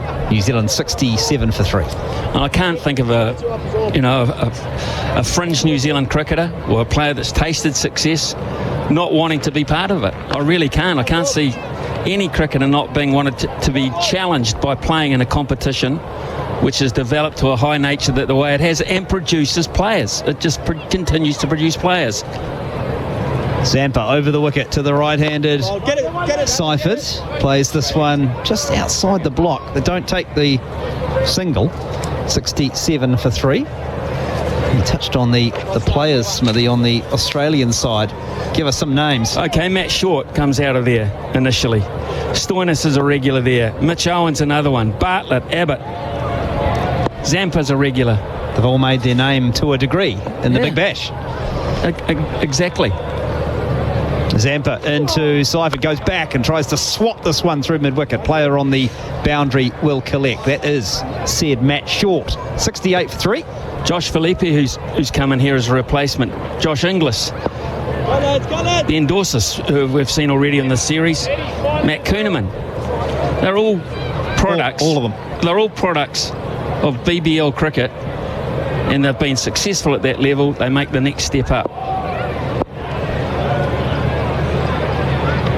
Good crowd in at Bay Oval for this third Chappell-Hadlee T20 as Daryl Mitchell will take another single, turning the wrists to mid-wicket just inside the circle. So Short has to come all the way in from the boundary, collects, fires it to Kerry, and there's one run to the total. 69 for 3. So that's my theory anyway. Let's get back to the game. But that's what I've come up with anyway while the rain's been falling, and I've been trying to work through a few ideas about it. But I think the time is right. In terms of developing our T20 game, we've got to take every opportunity to put players into... It's almost like an A cricket situation, you know? Zampa, Short. Seifert gets under it and pierces the gap at mid-wicket. There is a deep square, quite a long way in front of square, and the long on down there. And while he didn't time it quite as well as he has some of the others tonight, still got enough of it. 73 for 3. Another big barrel boundary, bigger range, bigger deals. He's pretty hot tonight, Tim, isn't he? He's picking gaps. That's the main thing. When you play these big shots, finding the gaps is the key. There's plenty of them out there. There's only one player inside the circle on the onside, and he's at a short, fine leg. So there's space aplenty if you find the right angles. Partnership of 27 building nicely for New Zealand. There's going to be another 4 added to it because Seifert's gone back and he smashed this one through extra cover.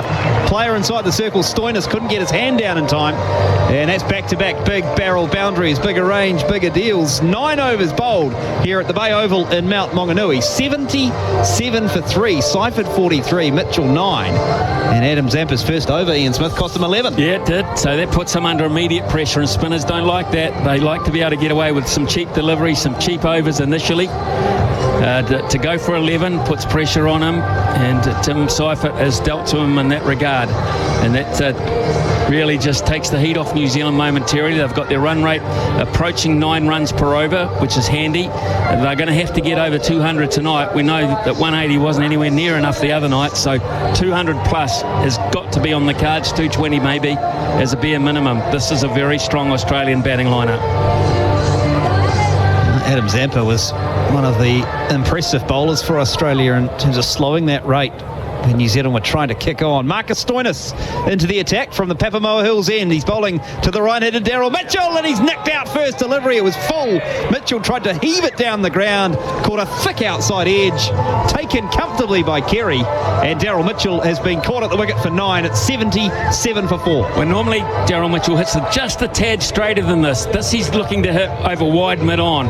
He generally tries to hit down the ground to straightish deliveries, and that's where he gets his great benefit. But that one may have just moved in the air a wee bit. It might have just moved fractionally, and certainly Daryl Mitchell got a good chunk of it, and there was absolutely no doubt about that one. So Mitchell, not tonight for him, and that's a big breakthrough for Australia, because within the first 10 overs we find number 6 coming out for New Zealand.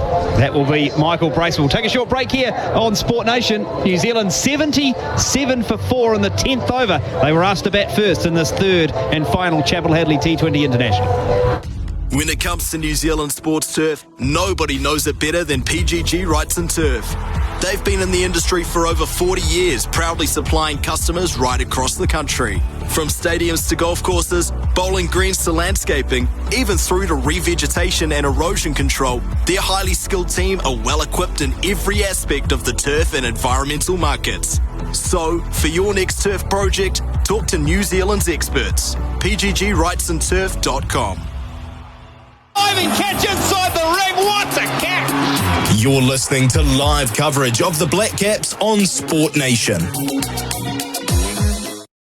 Hi, I'm Jason Field from Kinetic Access, your garage door specialists on 385 Nielsen Street, Penrose. While we've been dominating garage doors, gates and fences for 35 years, we're delighted to be stepping into new opportunities as Kinetic Access to give you better options. Our new garage door and motor package makes smart technology standard with no extra cost. No add-ons, no premiums, just smart. Built in. For unmatched quality, better value and more choice, Kinetic Access is the place to go. Check us out at kineticaccess.co.nz. Sport Nation.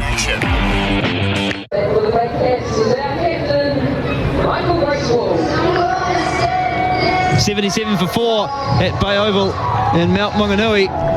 As the drinks leave the field, New Zealand in a little bit of trouble. They're vulnerable at this stage of the game, Ian Smith. Just held its line, didn't it? It didn't move a heck of a lot, but just enough.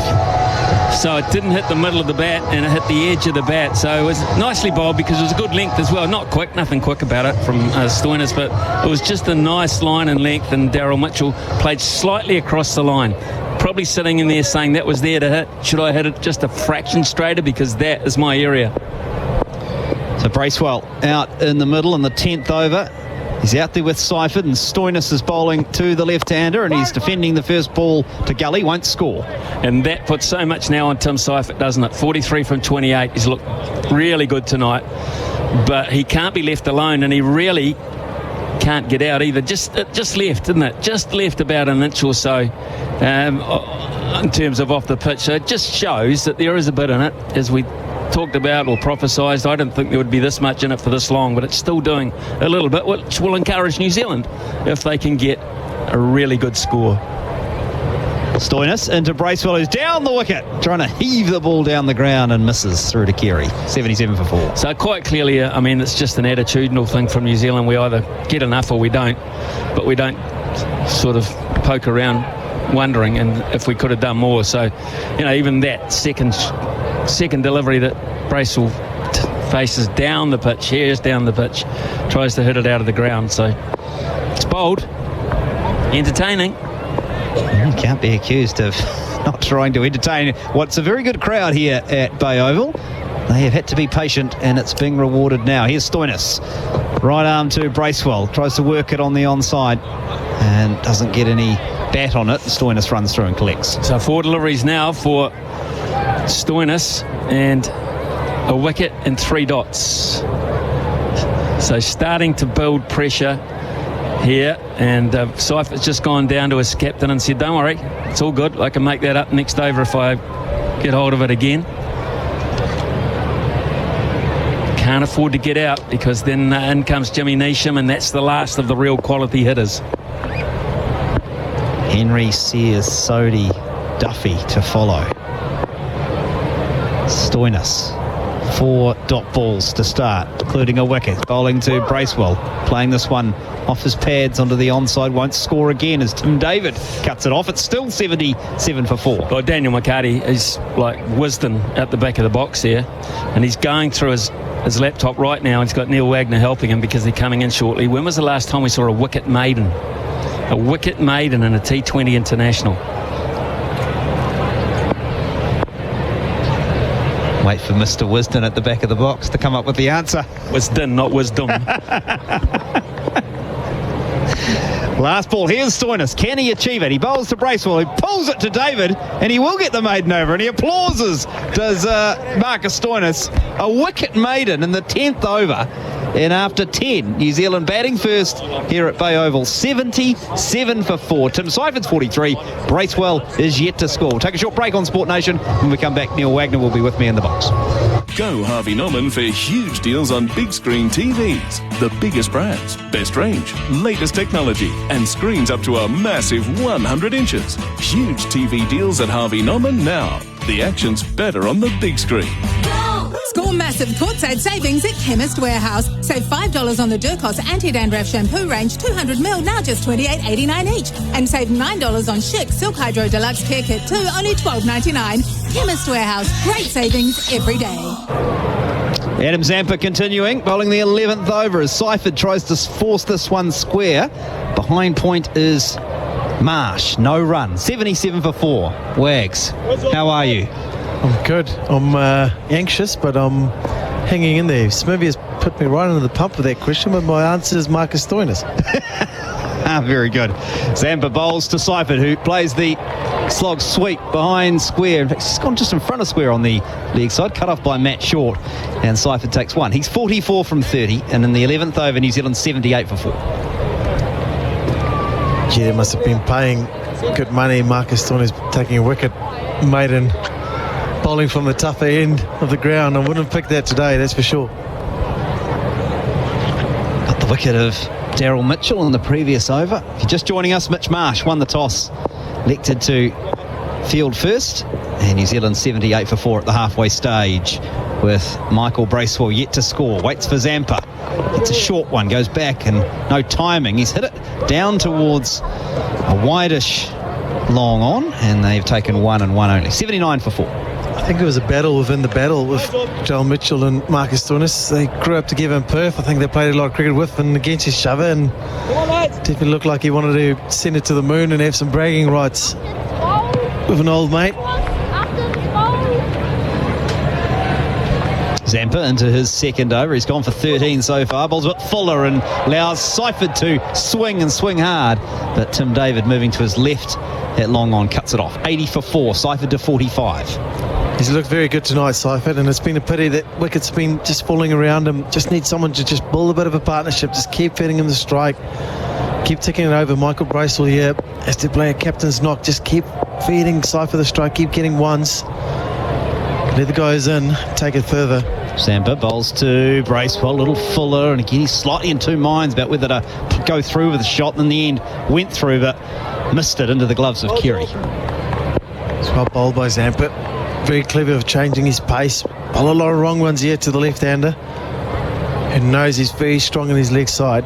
3 runs off this over. Zampa bowls to Bracewell, and Bracewell hits hard, hits down the ground. 2 players coming together down on the boundary. Seifert scampering back, and they get home for 2 to end the over. 5 off the Zampa over. No wicket for 16 from his 2. And after 11, New Zealand 82 for 4. Seifert 45. Bracewell 3. And Zampa just having a look at his finger. Not sure whether he got a hand to it or not, or he's just a little frustrated with the fact he went for 2 at the end. Does appear to be in some discomfort. I think a little bit of both. I think it might be the throw that's come back. I might have got a little bit of a hand on that. Bracewell had a powerful down the ground. There's a big throw coming in. It's Seifert turn for the second, but he's definitely in a bit of discomfort and pain. Yeah, Adam Zampa in his right hand, which is obviously his bowling hand. We've got an answer, Wags, about the last wicket maiden. Was a triple wicket maiden. Oh my. Sakid Mahmood from England. Triple wicket maiden against India in the 4th T20 in Pune just a few weeks ago, January 2025. So it's very fresh. How do we not know that? And Lockie Ferguson, who could forget Lockie's 4 maidens in the T20 against Papua New Guinea. There we go. Didn't concede a single run. That's right. Right, here's Stoinis looking to back up that first over wicket maiden, and he will not bowl another wicket maiden because Seifert has turned the first one up to long on. They're coming back for the second. There's a throw at the stumps from Short coming up from long on, and Bracewell gets home as the throw is wide. So energetic stuff from the New Zealand pair there. Seifert 47 and New Zealand 84 for 4. Bracewell setting off, running that first one really hard. Very clever and smart from him. Seifert didn't run as fast and as hard. Had to turn and really scamper. Lucky the throw went to the bowler's end and not to the striker's end where Seifert was heading, where I think he would have been far short. But yeah, I think Matthew Short was committed to try and get a direct hit shy, and Michael Bracewell would have been safe. It's good running between the wickets. Seifert waits for Stoinis, who's bowled a wild one down the leg side, and no chance for Kerry. Wided by the umpire. That'll be 5 to the total with the wide. Not Marcus Stoinis' greatest work.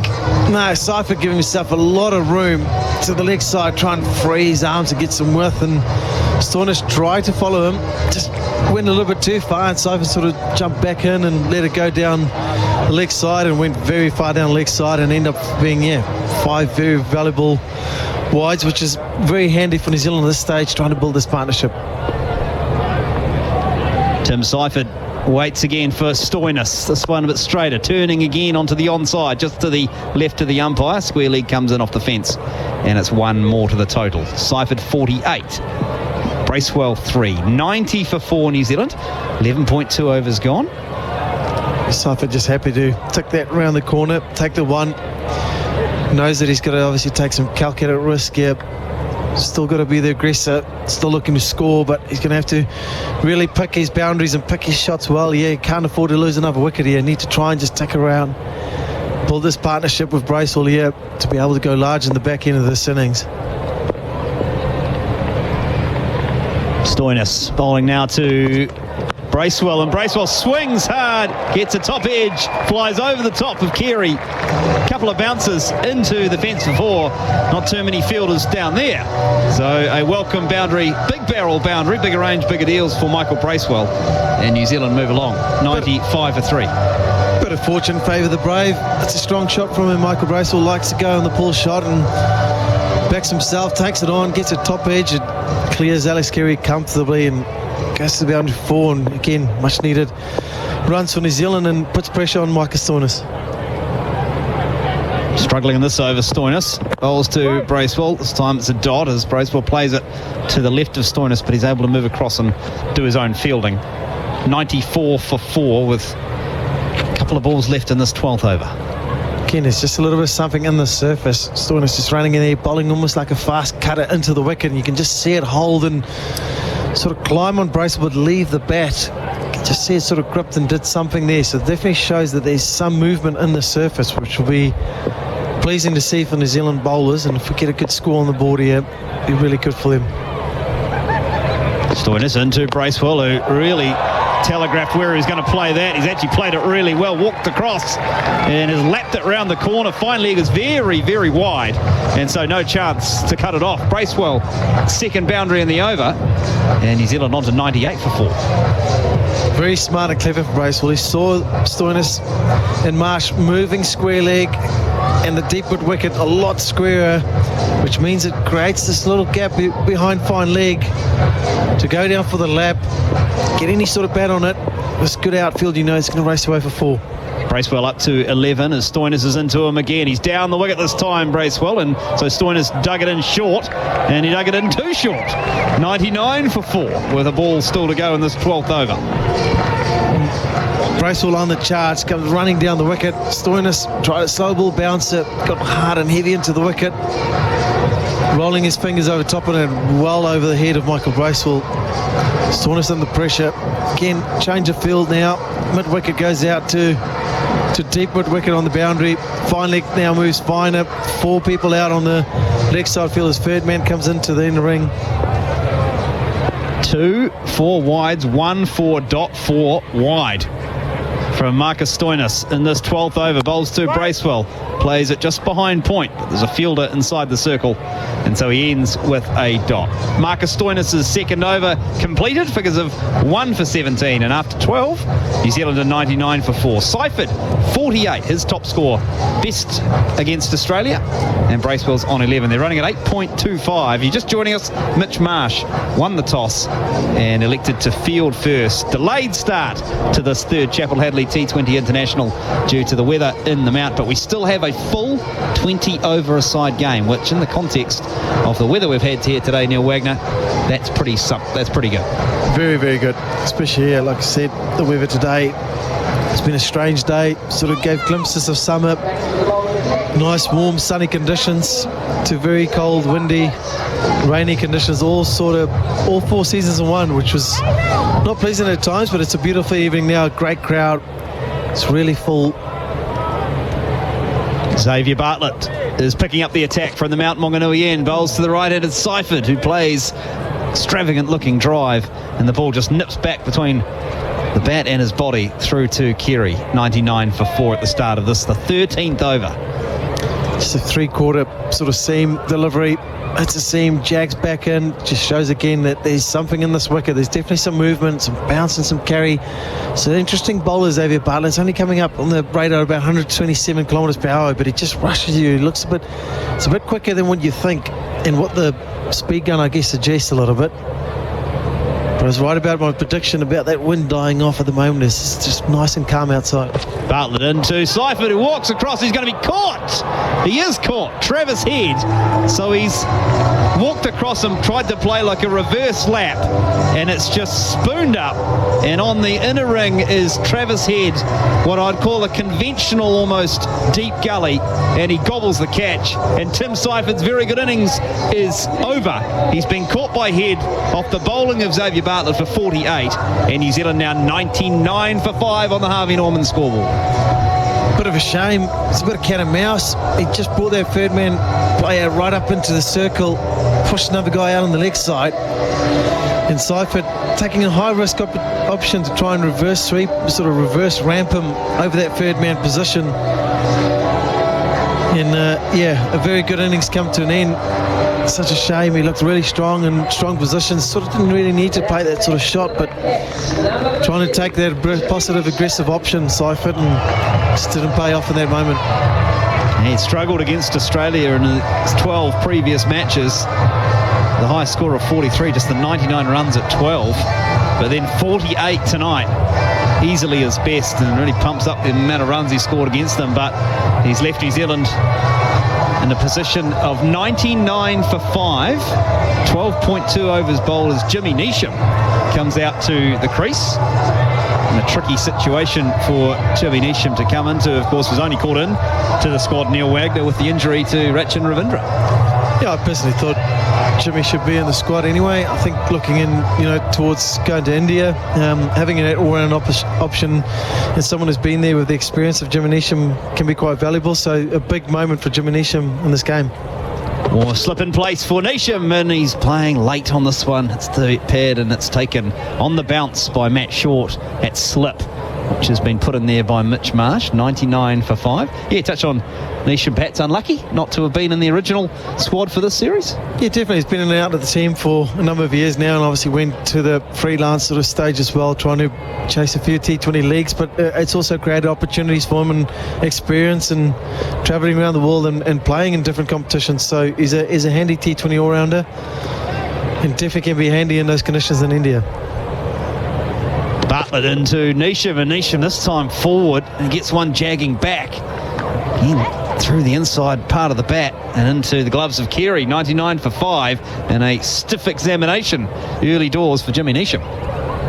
Xavier Bartlett on this ball, 135 kilometres per hour, hit the wicket hard, and it's just jagged back nicely, just sort of right through bat and inner thigh of James Neesham. No real footwork from Neesham.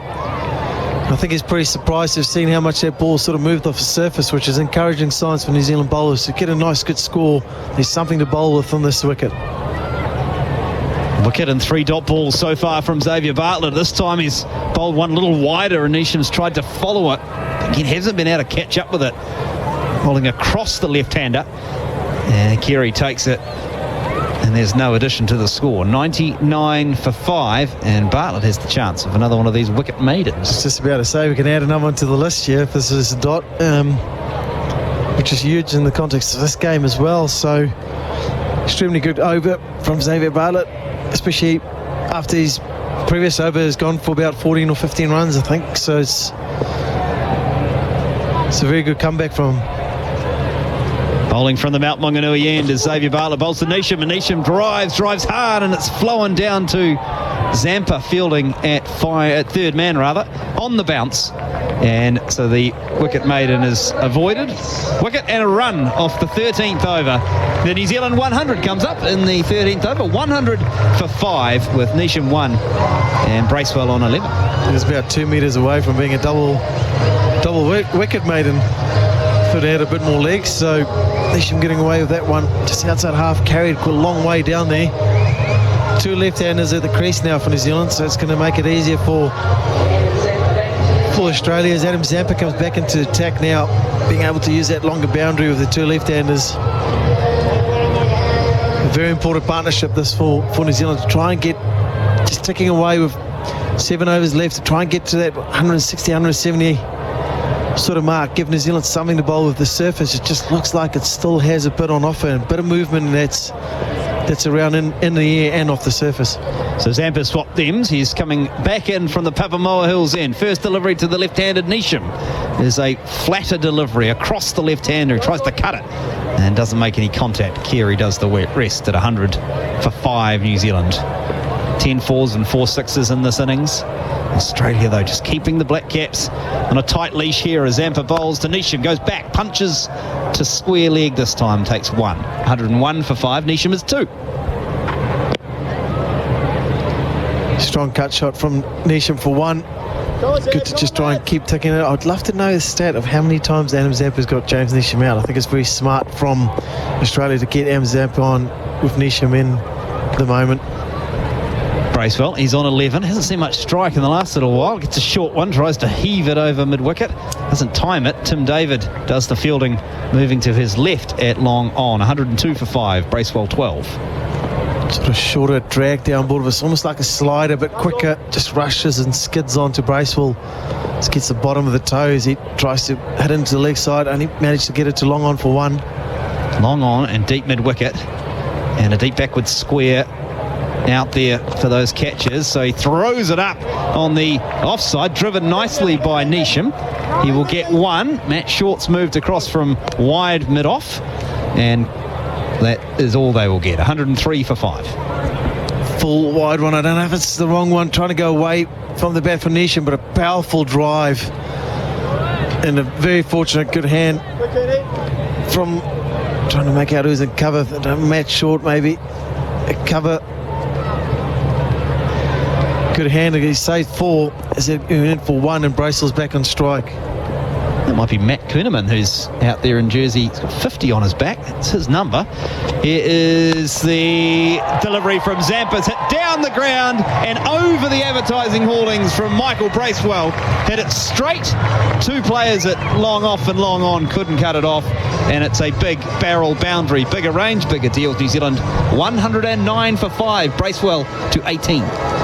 Wrong one from Zampa. Front slower, wider, wrong one. And Bracewell's up to the task. Read it like a book. Powerful step hit, strong hit, straight down the ground. And it clears the advertising boards just in front of the side screen. A strategy wanted to get it. This powerful blow from Bracewell. Just the 3 singles before that. 6 runs from Bracewell in this over. 109 for 5 as Zampa bowls shorter and Bracewell tries to heave it. He ends up hitting the toe of his bat, and Matt Short comes off the long off boundary to do the fielding, and it's 1 more to the total. 19 to Bracewell. Jimmy Neesham has 3 after 14. New Zealand 110 for 5, and Zampa's got an over to go. No wicket for 26 for him. Trying to take the ball away from the bat, sort of gone that slider, faster, short ball, just rushes Bracewell a little bit, miscues the timing and the bottom of the bat, but definitely showing still some intent to try and get some boundaries, try and hit it. I think Bracewell, New Zealand captain, knows that they're a little bit behind here, not a lot of wickets in hand, but he still needs to try and get a competitive total on the board, still needs to try and get boundaries away. Get something for his bowlers to bowl in these conditions that they would like here tonight. Matt Henry, Jacob Duffy, they'll know they'll be swinging some movement on offer. A huge partnership this for New Zealand to try and get some good runs on the board here. Marcus Stoinis back into the attack from the Mount Maunganui end, bowling to the left-hander Bracewell, who pulls it behind square on the bounce to the fielder out there. And a good bit of work there from Mitch Owen. 1 more to the total. 111 for 5, Bracewell to 20.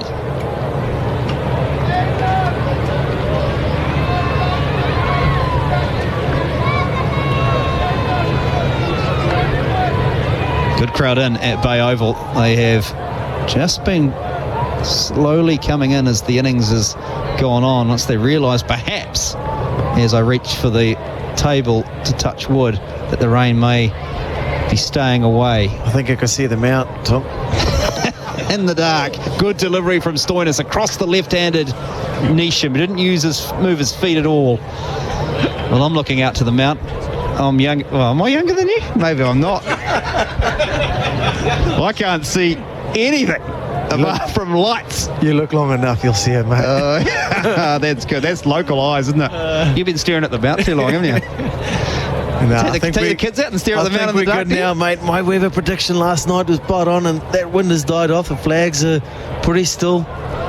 Stoinis in again to Neesham, and Neesham hits and throws his hands, and it's gone very, very high, and it's going to go over the top of fine leg for 6. Wasn't quite where he intended to hit it, but he went hard at it, Neesham. It caught the top edge and then flew, as they tend to do, and it went over the boundary rope for 6. A big barrel boundary for Jimmy Neesham. 117 for 5. Neesham is 9. Good high top edge, and it's carried the distance. 3 young kids got right underneath it. I thought one of them will try and give it a crack to catch it, but they pull their hands away. I thought, nah, it's a bit too cold. It's October. I'll let that one go and hit the turf, which is good. Get that ball nice and wet. 117 for 5 on the Harvey Norman scoreboard as Stoinis in again to Neesham. Again, he's not really moving his feet to that delivery, waving the bat as it goes through to Kerry. Off-pace delivery after the quick bumper. Just roll the fingers over it, take the ball away from the bat of Neesham. Knew that James Neesham will try and favour that leg side. She's got a vacant mid-wicket. Gap with mid-wicket is on the inner ring. Sort of cow corner is empty, and that's where Neesham will be looking, and Stoinis is up to the task. He's rolling the ball, his fingers over the ball, trying to take it away from Neesham's bat, taking the pace off it. Mid-off up on the circle. Neesham waits for Stoinis again and hits hard, as we've seen so often, and he slapped that one into the crowd in front of the players area. Good hit from Jimmy Neesham. Another big barrel boundary, 6 runs off the left-hander, and it's 123 for 5. Pace on delivery, seam up. There's actually some seam movement away from the bat of Neesham, but Neesham strong in that mid-wicket leg side area, gets all of it and sails nicely into the crowd. Strong hit. Pressure back on Stoinis is very good from James Neesham. This. He's a big hitter when he needs to. Neesham needs to keep going from a New Zealand perspective. Swings again and he'll get 4. Didn't quite time this one as well, but he still smashed it through that mid-wicket region. Marcus Stoinis throws his head back because he's gone 6-6-4 off his last 4 deliveries. And after 15 overs, New Zealand won 27 for 5. Neesham 19, Bracewell 20. We'll take a short break here on Sport Nation, and when we come back, it'll be Daniel McHardy and Ian Smith. When it comes to New Zealand sports turf, nobody knows it better than PGG Wrights and Turf.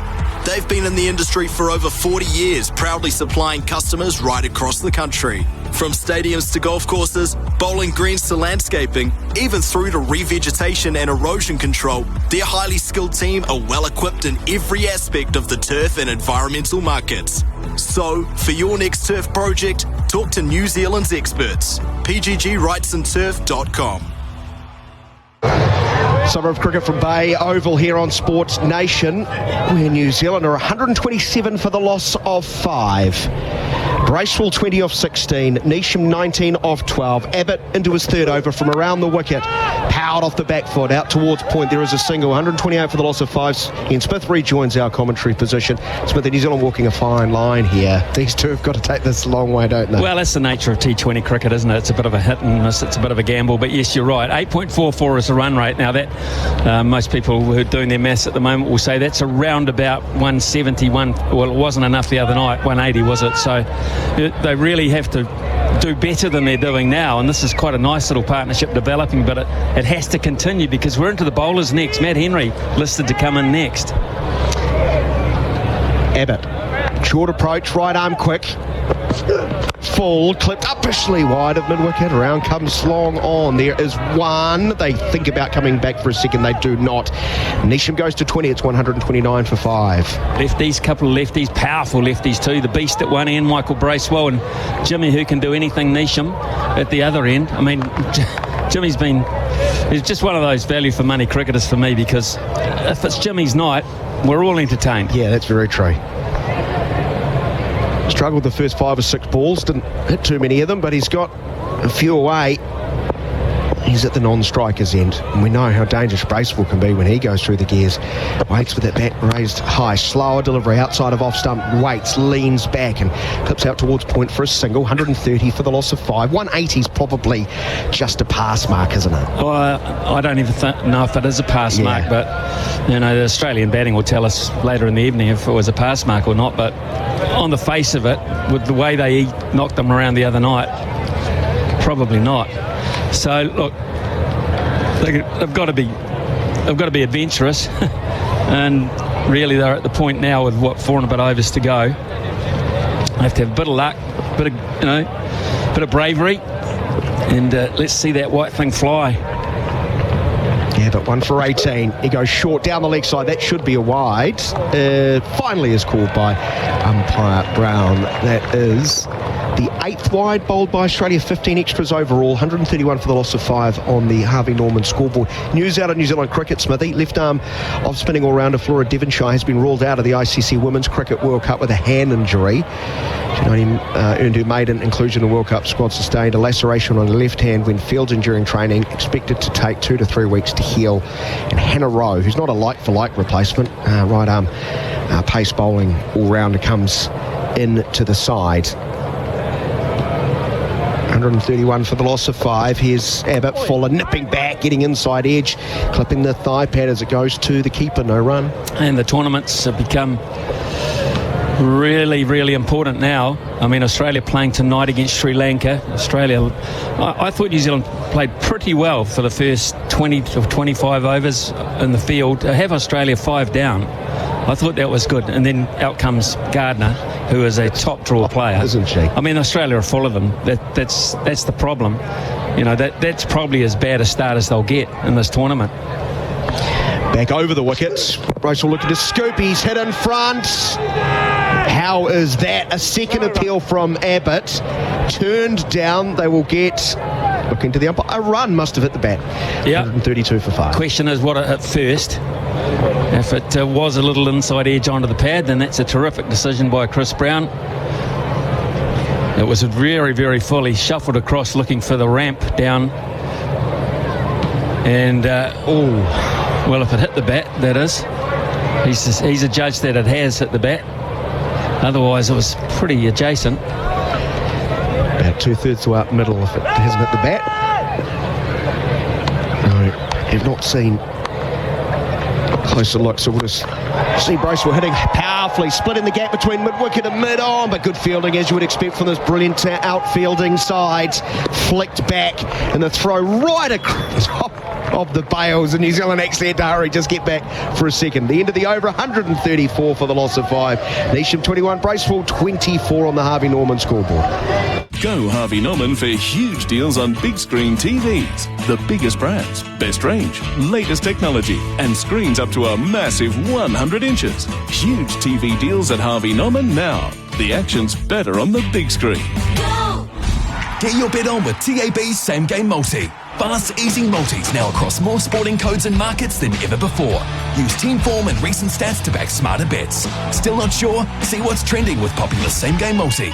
R18, bet responsibly. 134 for the loss of 5. 4 overs remain. New Zealand need to power home to get a total. I think could be a winning score.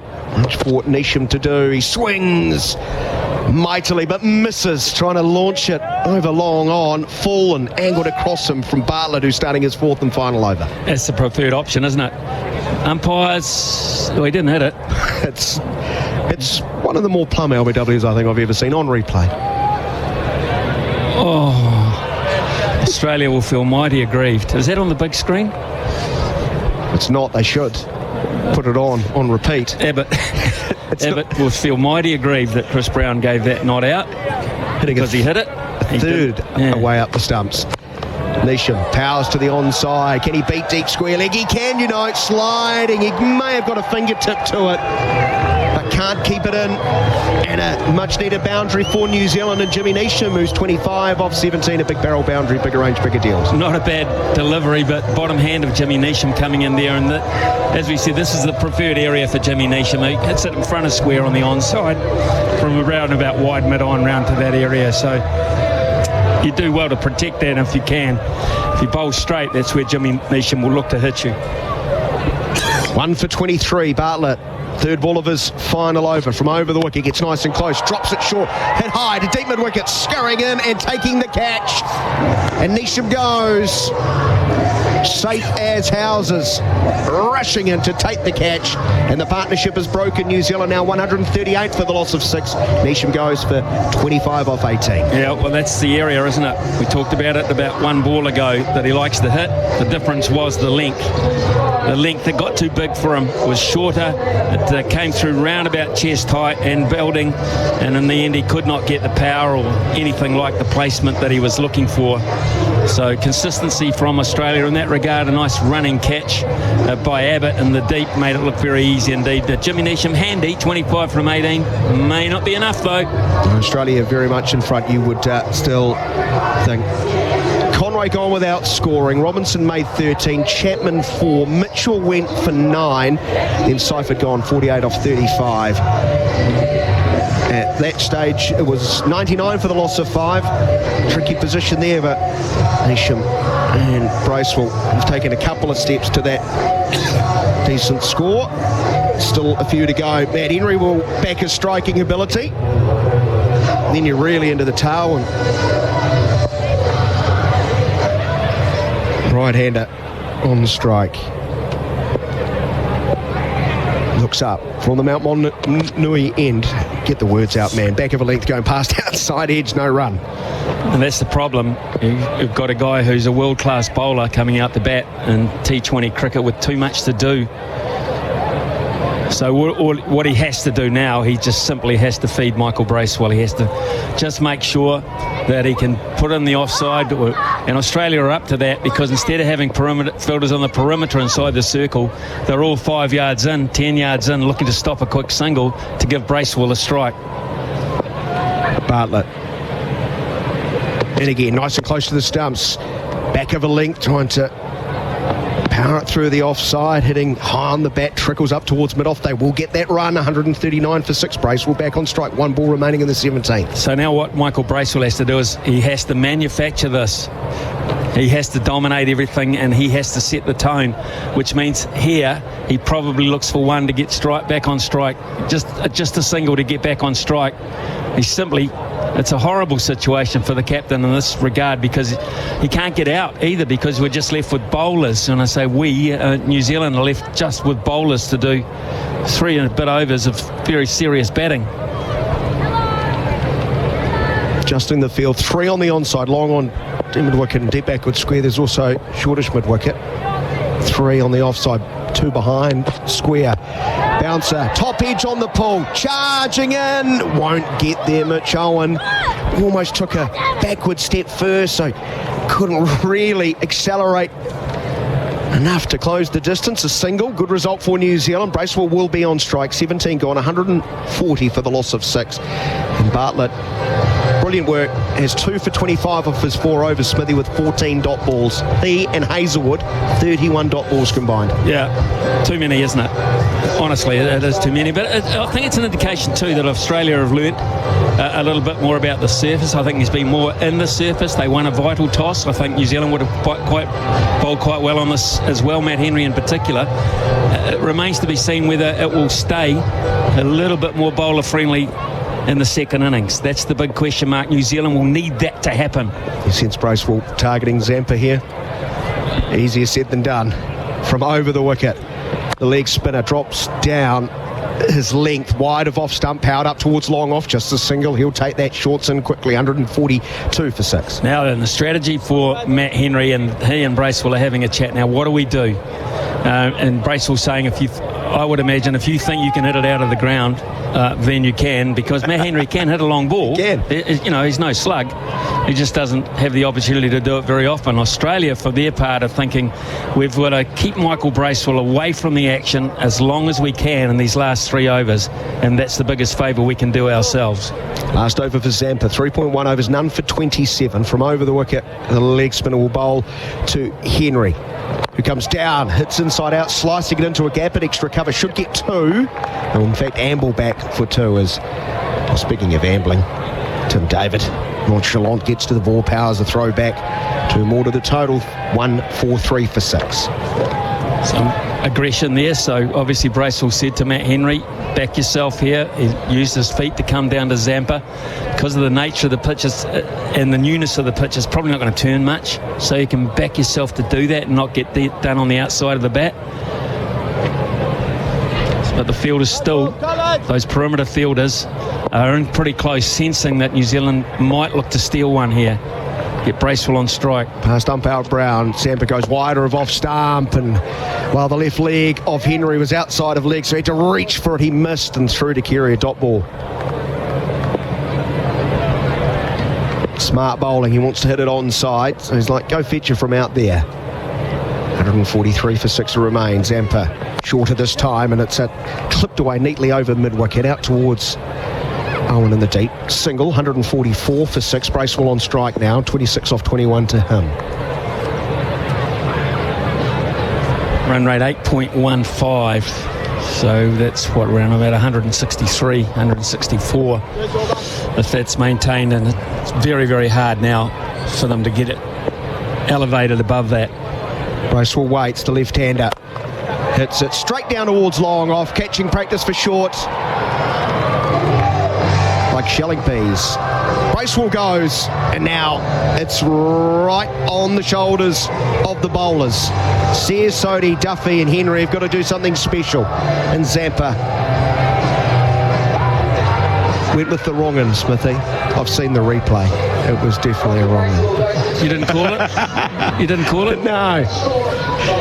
But he's such a good bowler, isn't he? He really is. He's world class. He's a top draw, one of the best spin bowlers in T20 cricket in the world. He's a high-priced commodity wherever he plays, so it tells it all. And he made it very hard for Michael Bracewell, as you would expect. He took pace off that delivery, and Michael Bracewell may have picked it like you. He may have picked it as the one going across him, but he just didn't get the elevation. He got the distance okay, but he just didn't get the elevation, and Matt Short took it very, very comfortably. So now, Sears. Yeah, the right-hander, lean, fast bowler. He's got to do it with the bat.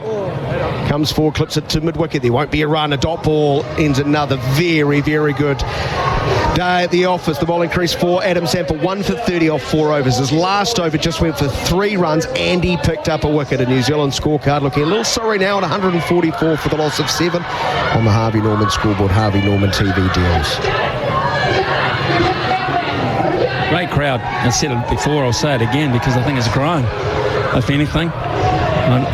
If New Zealand don't look like they're going to get home and threaten Australia in the second innings, some of them might disappear home to watch the rugby. They might, and listen to us in the car on the way. Wise individuals. Well, especially in your case. I mean, you call cricket like you've got foresight. Well, that's the beauty of people not being able to see it. They can't doubt it. They can't. It's got to be true. Yeah, exactly. Here, from over the wicket. The start of the overs. Hit powerfully into a gap at deep mid-wicket. 1 bounce. No, the fielder's across. The pitch is short. Gets there quickly, but they'll come back for 2. Henry moves to 6. Off 6, 146 for 7. You'd be one of those annoying batsmen, I can tell, that when you're up against a real quality leg spinner. As he's bowling? As he lets it go, you'd say wrong. Yeah, leg spinner, top spinner, flipper. LBW. No. There have, I think Javed Miandad, when he was in princely form, he could play you with the handle of his bat rather than the blade.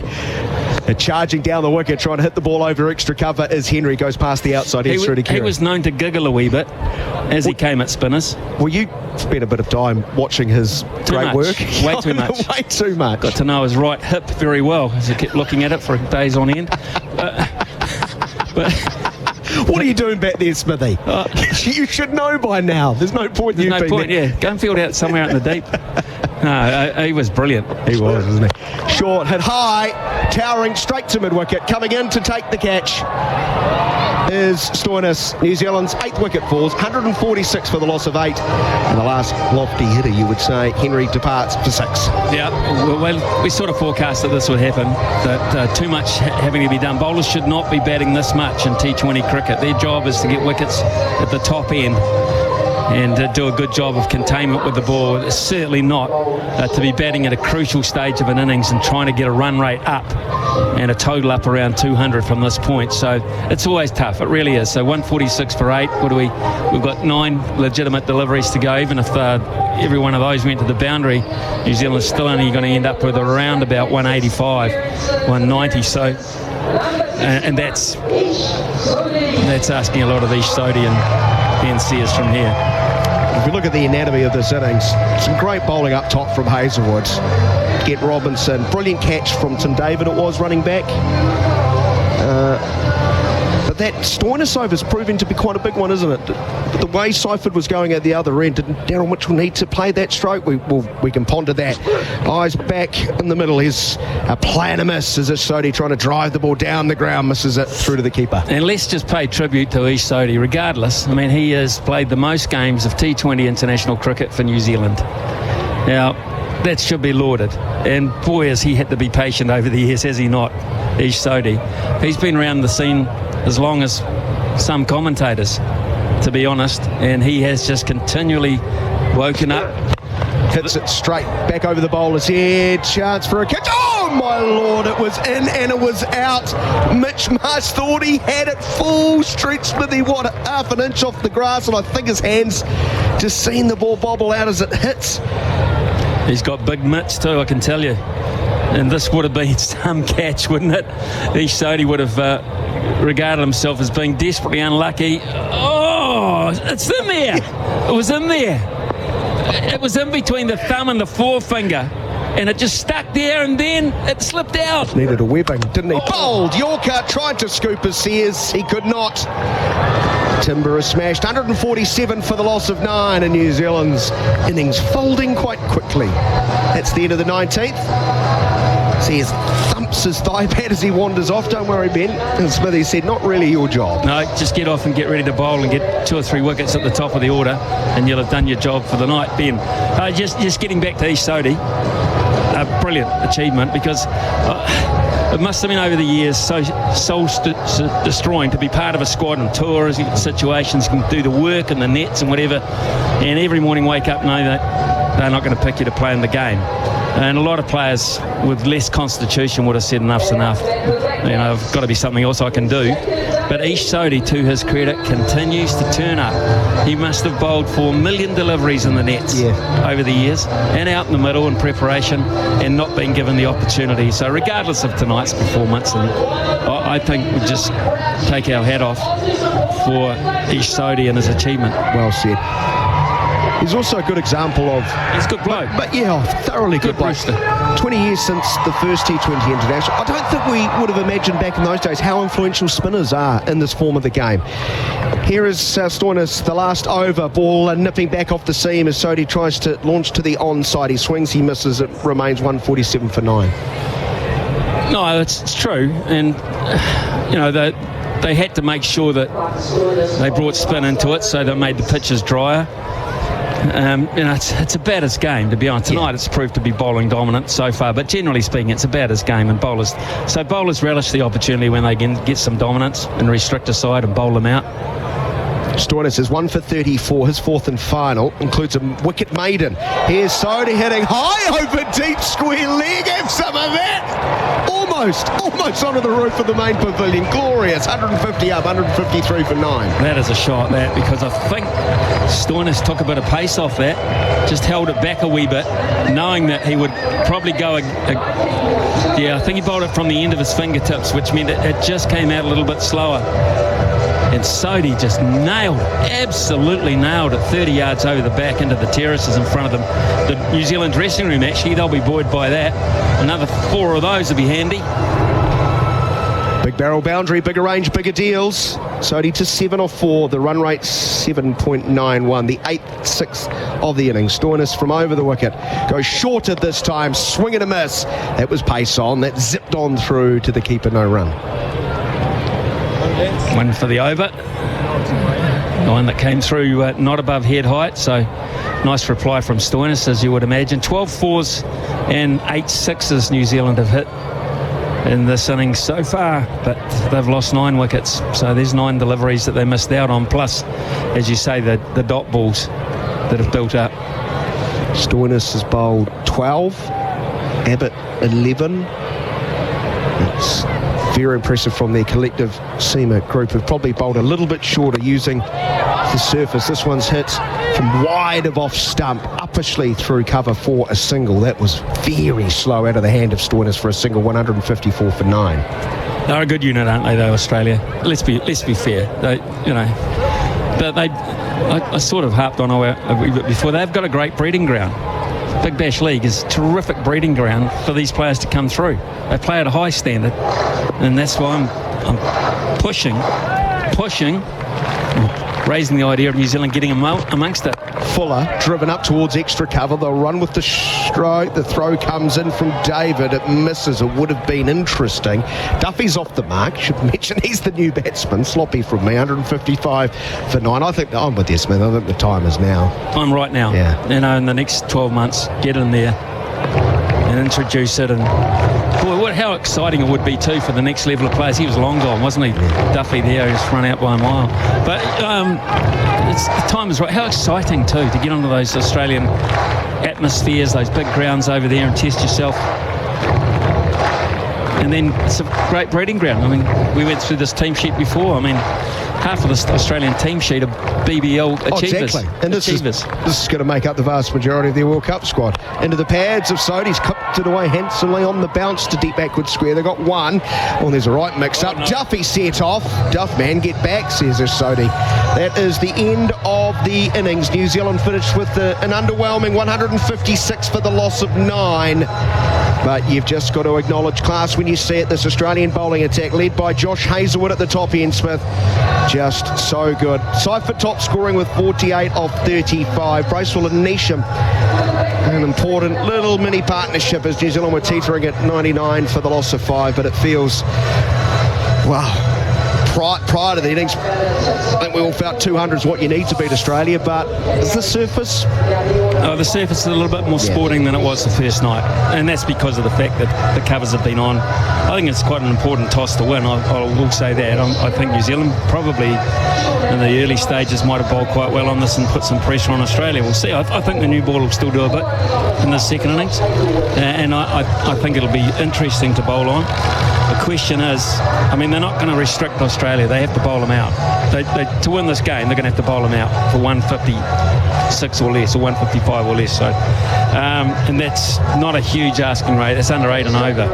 So it'll be interesting to see how Australia go about this, whether they're going to test themselves and win it as quickly as they try and win it as possibly can, or whether they're just going to marshal their way towards it in a professional manner without taking the same amount of risks that you normally would. You hope there might be a little bit more swing tonight. The wind isn't as violent as it was in game number 1. It's going to have to be. Yeah. I mean, Matt Henry's going to have to knock the top off the order, I think, with Sears and Duffy. And, New Zealand went searching the other night. They used 4 seamers in the first 4 overs the other night, looking for success. They haven't got Jamieson tonight. He'd have been handy on this. They haven't got him. They haven't got Folkes tonight.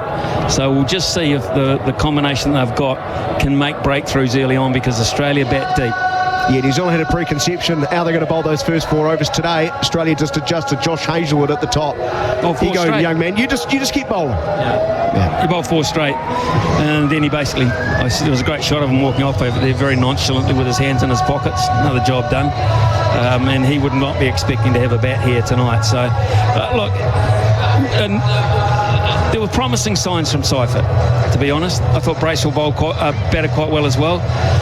But in all honesty, just not enough. No. You know, again, as we said the first night, they look a little bit rusty. And I don't mind the policy.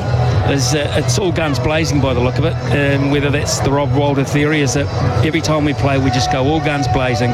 And that's the only way we're going to win a world title, is to make sure that we go hell for leather the whole time, and if it comes off more often than not, we're a chance. Yeah, and of course we've talked about the oversupply of top order options. The likes of Conway, Chapman haven't had great auditions in these 2 games that we've seen them back. Quick look at the scorecard. Seifert 48, Conway no score, Robinson 13, Chapman 4, Mitchell 9, Bracewell 26, Neesham 25, Henry 6, Sears without scoring, Sodhi not out 9, Duffy 1, 15 extras, 156 for the loss of 9. All the Australian bowlers picking up wickets. Hazelwood 2 for 26 off 4, Bartlett 2 for 25 off 4, Abbott 3 for 25 off 4, Zampa 1 for 30 off his 4, Stoinis 4 overs, 1 maiden, 1 for 43. When we return, Australia require 157 to win game 3 and wrap up the Chappell-Hadlee by 2 matches to 0. Stay with us. Summer of Cricket returns on Sport Nation after this. Since the 1970s, Roundup's seen it all in the Kiwi backyard. The Paisley prints, the short shorts, the backyard cricket, the conversations with the lawnmower, the Barbies, and the outdoor lifestyle we still love today. We've been helping Kiwis keep weeds down year after year with a product for every job, from paths and lawns to those hard-to-kill weeds. Roundup makes it simple. Roundup, part of Kiwi backyards since 1976. To banish weeds now, reach for the Roundup. Mega Ultra 12-pack cans, $23.99. For more info, visit www.bigbarrel.co.nz. Big Barrel, big range, bigger deals. Big Barrel, your local liquor store. When it comes to New Zealand sports turf, nobody knows it better than PGG Wrights and Turf. They've been in the industry for over 40 years, proudly supplying customers right across the country. From stadiums to golf courses, bowling greens to landscaping, even through to revegetation and erosion control, their highly skilled team are well equipped in every aspect of the turf and environmental markets. So, for your next turf project, talk to New Zealand's experts. PGGWrightsandTurf.com. Holy, my ride's going to be how much? Should have used Your Ride. Your Ride is the smartphone app that connects you to Blue Bubble partner Blue Star Taxis in Invercargill. They're safe, dependable, and they never have surge pricing, even at peak times. You can better rely on a Blue Bubble nationwide taxi with Your Ride. Download the Your Ride app from Google Play or the App Store. We're safe and reliable, so book your Blue Bubble. Or yourride.nz. Looking for a career in the thoroughbred industry? Visit careers.loveracing.nz to discover the endless career options available. From jockeys and racehorse trainers to stable hands and track work riders, stud management, turf specialists, and more. There's a role for every passion in the racing world. Starting out or seeking a career change, there's plenty of training and education opportunities available. Do what you love what you do. Get started today at careers.loveracing.nz. Adrian, you know what they say about too many cooks in the kitchen? What do they say? They say you're better off with a Bosch built-in multi-function oven. They do. It has multiple cooking modes. Fan forced. Grill and conventional heating. It has pyrolytic cleaning. That reduces grease and food residues to ash. So you can wipe it away easy. And its big 71-litre capacity. But with a smaller price. On special for just $2,494. Now you're cooking good looking at Magnus Benro. Why is it when you ask most builders if your job's on track, they'll say, Sure.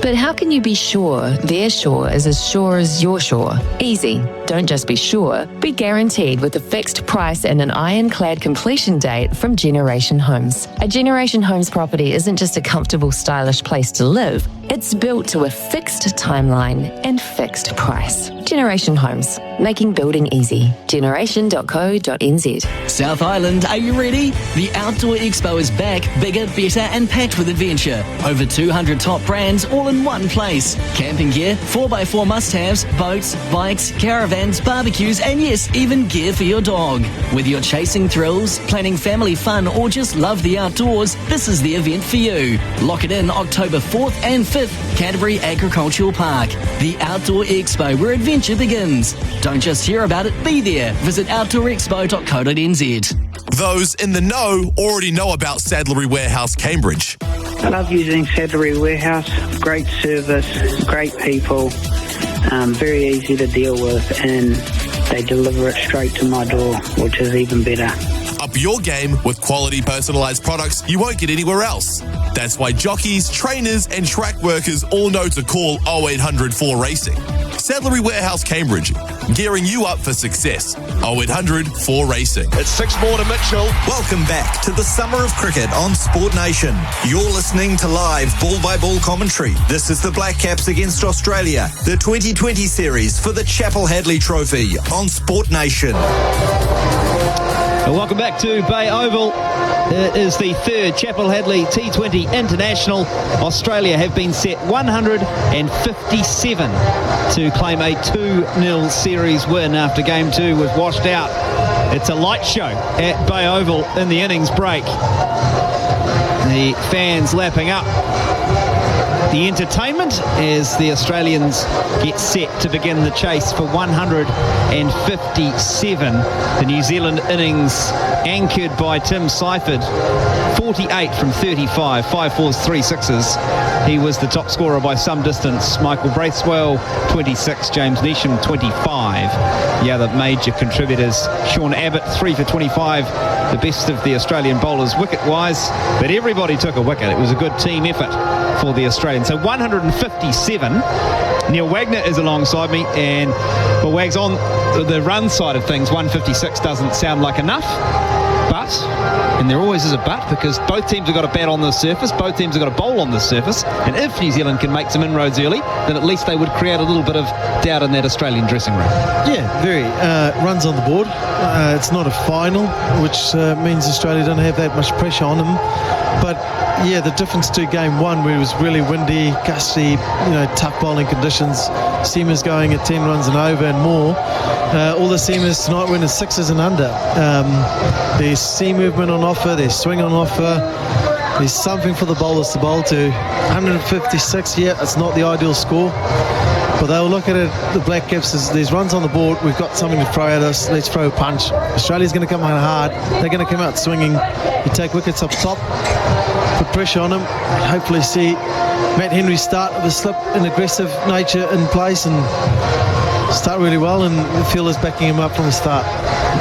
Travis Head and Mitch Marsh making their way out to the centre. The New Zealand team are also in the middle, as are the umpires, and we are just moments away from this second innings getting underway. Travis Head strikes 157. We haven't really seen the best of Travis Head in the 2 games. Well, he had a bat on Wednesday, scored 30. It was threatening without getting away in the way that only Travis Head can, and then he failed in the very short game on last night. But conversely, Mitch Marsh has been bullying it, and he only batted for 10 deliveries or so the other night, last night, but that followed that 85, and that 85 was Mitch Marsh to a T. Power, he just was almost casual-like, and he's a terrific cricketer, isn't he, Neil? Tom, you haven't done the commentator's curse yet, have you? You haven't done the... I'm pumping him up. You haven't done what I'm trying to do? No, but also Travis Head, as soon as he spoke out, I was like, oh my gosh, he's going to score. He's going to score one of those ridiculous innings again here tonight. But hey, yeah, 2 powerful hitters. 2 guys you know is going to come hard from ball 1. Matt Henry knows it, but that slip in place... Aggressive field, Matt Henry to start. Right, here we go. The chase is on. Australia need 157. Matt Henry from the Papamoa Hills end. First delivery is outside the off stump. Good length. And Mitch Marsh watches it go through to wicketkeeper Tim Seifert. Very good start from Matt Henry. Again, we saw Josh Hazlewood earlier today, just bowling that test match length. Top of the stumps, getting bounce, getting movement. The difference is Josh Hazlewood started from the mount end, breeze beyond his back, everything in his favour. Matt Henry starting the bottom end from, like you said, Papamile Eels end, just, into a slight breeze, not as strong as what it was in game 1, but definitely not the easier end to bowl from. Slip in place as Henry goes in again to Marsh. This time he's just guiding this one down to the gully, and he'll take a single because Conway has to move across to his left. And Australia are underway. A single to Marsh, and that's the Australian score. 1 without loss. They need 157. Presented the seam nicely. Matt Henry, a little bit of shape away. Not massive, but just a little bit into shape. About 134 kilometres per hour, hitting the deck hard. There's definitely some bounce in this wicket. There's a lot of seam movement on offer. You've got a slip in place, a bit of a wider slip, like probably about third slip sort of position, and third man on the ring quite fine as a catching option. Matt Henry over the wicket to Travis Head. Here's Head, the left-hander, waits for Henry, goes back, plays it to cover. Fielding's done by Neesham, and there's no run. 1 without loss, Australia. Pace generated by Matt Henry, 137 kilometres per hour, hitting it hard into the wicket. No width, no room. Travis Head wants any sort of room or width to be able to throw the kitchen sink in it, and that's what he 100% would do. Henry well aware of that. There's a change in field again. He's taking that third man sort of up on the ring, back out to the boundary as the deep point comes on into the ring and mid-wicket into place. Midway through the first over, Matt Henry bowling over the wicket to the left-handed Travis Head, and Head is playing this one, and he will score. There's a dive at extra cover, taken cleanly by Conway, and so they'll get through for 1. So Head's underway, he's 1, Marsh has 1, and Australia are 2 without loss. Good ball from Matt Henry, that fraction fuller, top of a knee roll, trying to get some movement going across Matthew Wade. Travis Head. Thinking about Matthew Wade. Could have been Matthew Wade. Travis Head and Devon Conway, big dive. Henry in again, he's got Mitch Marsh waiting, and he's at the bowler's mark. Doesn't quite time it, ends up chipping it over extra cover. Chase out there for Tim Robinson, who then dives, and then it all got a little bit awkward with his cap. And then he's picked it up and chucked it back, and they've got back for 2 runs. Marsh 3, 4 without loss, and it might have been one of those nasty divot situations where your knee gets caught there, Neil Wagner. Yeah, it looked horrible the first. Yeah, you see a lot of this happen, and instantly guys get big injuries doing this, but all the rain that's been around here, he's gone to slide, his knee just grabs into the turf. Big, massive divot. It's like a Jacob Duffy on the golf course, Big Duff. Well, Tim Robinson has got up and he's run back into position. He doesn't appear to be too worried. He's chatting away. He's got the earpiece in and the mic on his shirt, so he's chatting away to our television friends. Doesn't seem too bothered, but it's the kind of injury, it's the kind of thing, though, you do see guys, don't you, regularly, and it doesn't end well. Never got that Simon Jones one on the boundary at Brisbane a few years ago, and that was ended his Ashes tour. Yeah, it's horrible when you see that, and it definitely hurts. There's a lot of weight that goes into the outfield from your body into it when that happens. As we have a stop and play here, I don't know what's going on. Yeah, definitely just stopping. Matt Henry and the umpire Chris Brown, they are just having a laugh, and Michael Bracewell also coming up. That all looks quite friendly in nature, but it might have something. Does it have something to do with this divot that now Tim Robinson has left behind? Just waiting. Obviously, they're a little bit worried about it because it wasn't just a little divot. There's a big hole in the outfield now. I don't know if they need to plug it up. They might have to just fill it up and even it out before someone else gets stepping into that. But yeah, it definitely took a huge chunk out of the outfield. And like I say, very lucky to walk away from that, not limping, not any sort of pain or discomfort, which is very fortunate. Now the grounds staff are sprinting out there. There's a bucket of Stan. They've got the mallet. Another member of the support staff or ground staff here at the Bay Oval's got the fork. Full garden kit. Looks like gone and raided your garden, have they, Wags? Your garden shed full of forks and sand? Yeah. Oh gosh, they're into it, trying to just lift it up. It's pretty much like what you would do on your green, at the golf green. Just replace your little pivot hole, but yeah, that's definitely taken a big chunk out of the outfield. So yeah, fair enough that if someone had to run chasing the ball in the outfield and you step with your foot in, you could roll an ankle or do something to that as well. So fair enough trying to get it replaced. Didn't take much of an effort, just a bit of a spade and a fork in there and lift it up, mate, and away we go. Easy as. 4 without loss is the score. 5 deliveries have been bowled in this innings. If you're just joining us, good evening. Welcome to Bay Oval. 157 is the target for Australia. They are 4 without loss in the first over. Matt Henry continuing to the right-handed Mitch Marsh, who's trying to play one of those full drives, and the New Zealand players can't believe that hasn't hit the stumps. A big drive from Marsh, no contact, through to Seifert, and a lot of perplexed faces as to how Marsh has survived. Anyway, he has. End of the first over, and it's 4 without loss with Marsh 3 and Head on 1. It's just wobbled nicely, hits the seam on the deck and just seams back. Goes right through bat and pad, and like you said, I don't know how this is missed. It's just probably just inches away of clipping the stumps. Lovely delivery for Matt Henry. Just misses the top of off stump. It's a bit of bounce, and Marsh lucky to escape that. Trying to go the aggressive route, trying to hit straight down the ground, use the wind.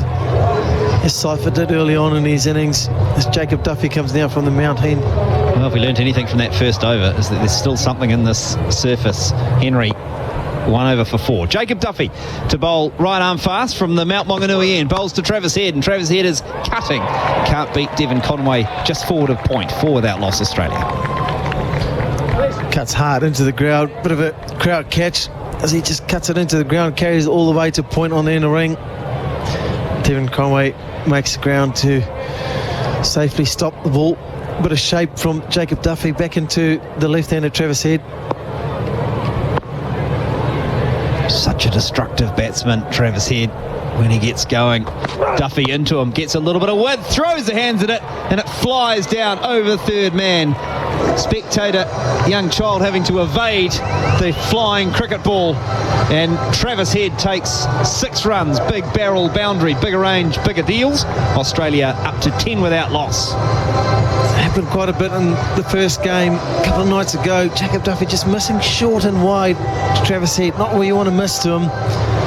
Creates that width and he throws everything at it. Big hedge, and it leads all the way down the boundary for 6. Here's Duffy into Head. This one much closer to the body, and he clips it to diving Neesham at short mid-wicket. Doesn't score. Back on the money from Jacob Duffy. Gets that shape back into Travis Head. Sort of into middle leg stump. Cramping him up for room. Top of the stumps. Head respects that. Just tries to play with a straight bat. Don't want to give him any width or any room to try and free his hands. Third man and deep backward square for Duffy. Bit of width again, and Travis Head's trying to force this one on the offside. Gets the inside edge onto his pads, and then it trickles into the gully, and they take a single. Travis Head is 8, and Australia are 11 without loss. Bit of swing on offer there for Jacob Duffy. Gets away with that. And just same as with Australia started, that new ball, I think just that new harder seam will just grip into the surface and hold. Just that bit of two-pace nature, maybe a bit of tennis ball bounce with the moisture that's been around. As the ball sort of will get a little bit older, would sort of kiss through and pick up a bit more pace. Slip in places Daryl Mitchell, and there's almost a catching third man as well. That's Henry as Duffy bowls to the right-handed Marsh, and he's pulling behind square where Robinson's fielding. Takes a single, and the score goes to 12 without loss with 1 ball left in the second over. Digs that into the surface. Jacob Duffy bowls it hard, heavy, fraction shorter into the wicket. It's a bit of a short ball, but not a bouncer. It's just trying to just tuck him up, go heavy, hard into it. Marsh is on the pull shot. He loves playing a pull shot. Last ball of the second over as Duffy bowls to Head it short at the badge on the helmet, and he plays the pull shot, doesn't connect through to Seifert, and that ends the second over. Australia are chasing 157. Marsh is 4, Head is 8. They are 12 without loss. So the equation for Australia, 145 more to win from 108 balls.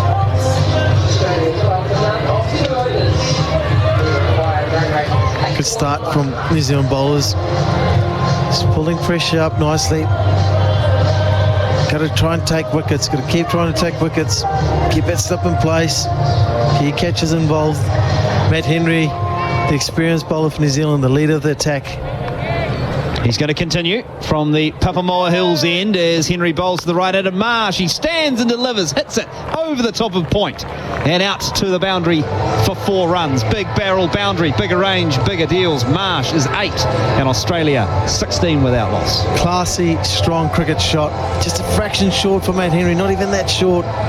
Sort of good length, shape away. Marsh is on the up, sort of leans back, uppercuts it, goes over point, in front of point. Strong shot for 4. Sends that message that, you know, if you're going to give me any worth, anything short, he's going to pounce on it. Played a lot of those kind of shots on Wednesday night. Mitch Marsh, stand and deliver. Quick hands. Makes it look easy. Quick hands. Here he is, waits again for Henry, plays a similar shot, this time just over the top of that slip, which is Daryl Mitchell. So he threw the hands again. It was in that ability to throw the hands at it, and he got the outside edge and it flew down to the boundary. Back-to-back big barrel boundaries from Mitch Marsh. It's 20 without loss. Exactly the same delivery, shape away from him, heavy hard into the wicket, bit of width. Marsh has a crack at it again, tries to play exactly the same shot, and as he nicks it wide of Daryl Mitchell, it goes for 4, and then this is calling for the slip to be dropped out into the ring.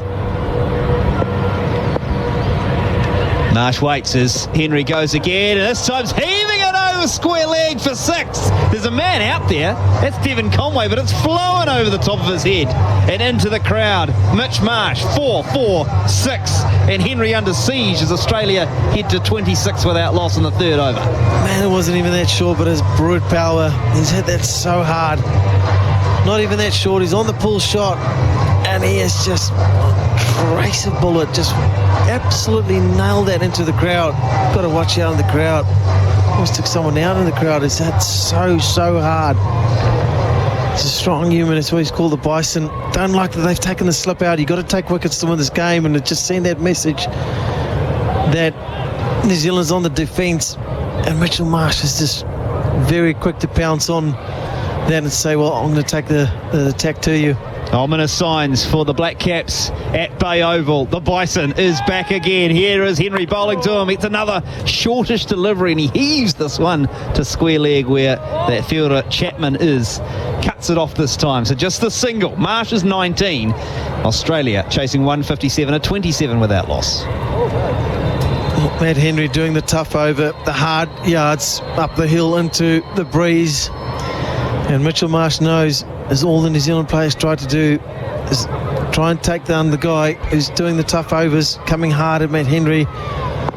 Fraction short, try to pull it, bottom edge, and it's go down to square leg for 1. Travis Head's been watching the fireworks at the non-striker's end. He's on strike. This time gets a ball that's short, and he just tries to sort of guide it, lift it up over that slip area.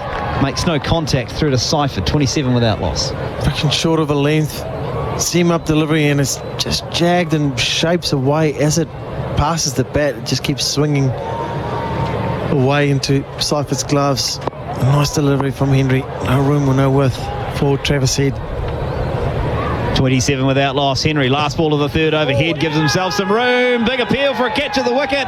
New Zealand are confident. Henry's not jumping around. Seifert took the catch. A lot of them went up. Umpire says no, and the DRS timer appears. Will they have a go? They're out of time. They run out of time to have a look at the review, but it sounds like Jimmy Neesham has come in from cover, said, I haven't hurt anything. Matt Henry and Tim Seifert has obviously hurt something. Seifert then looked a little bit unsure and not knowing, so they decided to go against the ball, so ran out of time to be able to go up. Michael Bracewell was quick to run in and say, hey guys, give me something. Should we have a look at it? Yeah, it's one of those we hope we didn't have a little tickle, a little nick there, because that will hurt.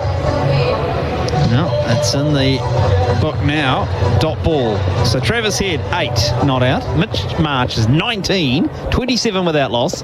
And Jacob Duffy resuming from the Mount Maunganui end. Bowls to Marsh, and he plays it from the crease, taps it just to the side of the pitch block, and they scamper through for 1. Good call from Travis Head. Marsh 20, Head 8, 28 without loss Australia, and we are in the first delivery of the 4th over. Well, lucky they didn't use a review. As Jimmy Neesham said, I didn't hear anything. There's a gap that big. It can fit another 3 balls in that space, as far away as been from the bat. Duffy into Head, bottom! It was full and fast, and Head tried to give himself some room, and Duffy takes Millen off, and New Zealand have a wicket early in the innings. Australia chasing 157, 28 for 1. Jacob Duffy, full seam-up delivery, swinging back in, 142 kilometres per hour. Beats Travis Head for pace. Cannons into middle and off stump. Definitely see there's a bit of pace on that ball as he beats him, and he sends Travis Head, the danger man, back. Commentary Chris has not worked today. Thanks, Tom. Thank you, Neil. I'll take that. Travis Head dismissed for 8 from 10. And if New Zealand harbour chances or ambitions of winning this game, they have to remove players of that quality. It's a long Australian batting lineup, but they have made an early inroad with Travis Head on his way. 28 for 1. Jacob Duffy, the world's second-ranked T20 international bowler. And Matt Short comes out to join the party at Bay Oval. The only way New Zealand's going to win this game is by taking wickets and being aggressive. It's a huge moment in this game, and Matt Short walks in here. Hopefully, I'd like to see New Zealand captain and bowlers get a slip in place here. Use that shape, use that movement. It's on offer now.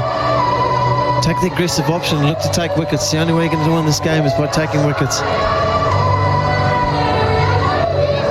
Looking at a replay of that wicket, and Duffy, it was full and fast, wasn't it, Neil? It looked full and fast coming out of the hand. It looked quicker than all the other deliveries. All the other deliveries have been around 135, 133 kilometres per hour. That one, 142 kilometres per hour. Just looked faster. It definitely looked like it's beaten Travis Head for pace, but nice swing on offer and movement. Not just only in the air, but off the surface. So something there, slip in place.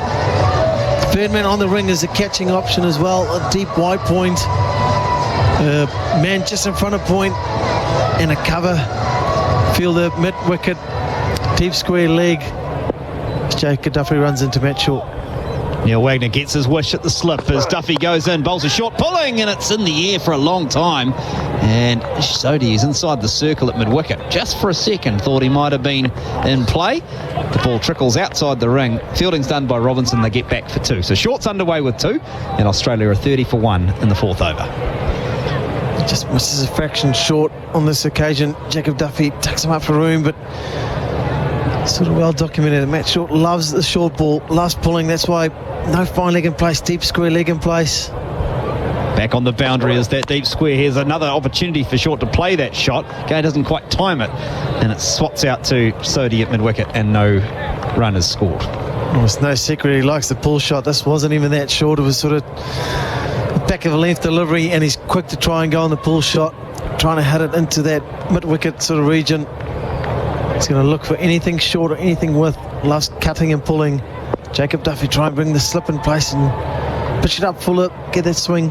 Duffy into Short. It's short. It's too short. It's gone over the top of Seifert and down to the boundary for 4 wides. 35 for 1. Idea, you can see what he's trying to do. Just got the length wrong. Yep.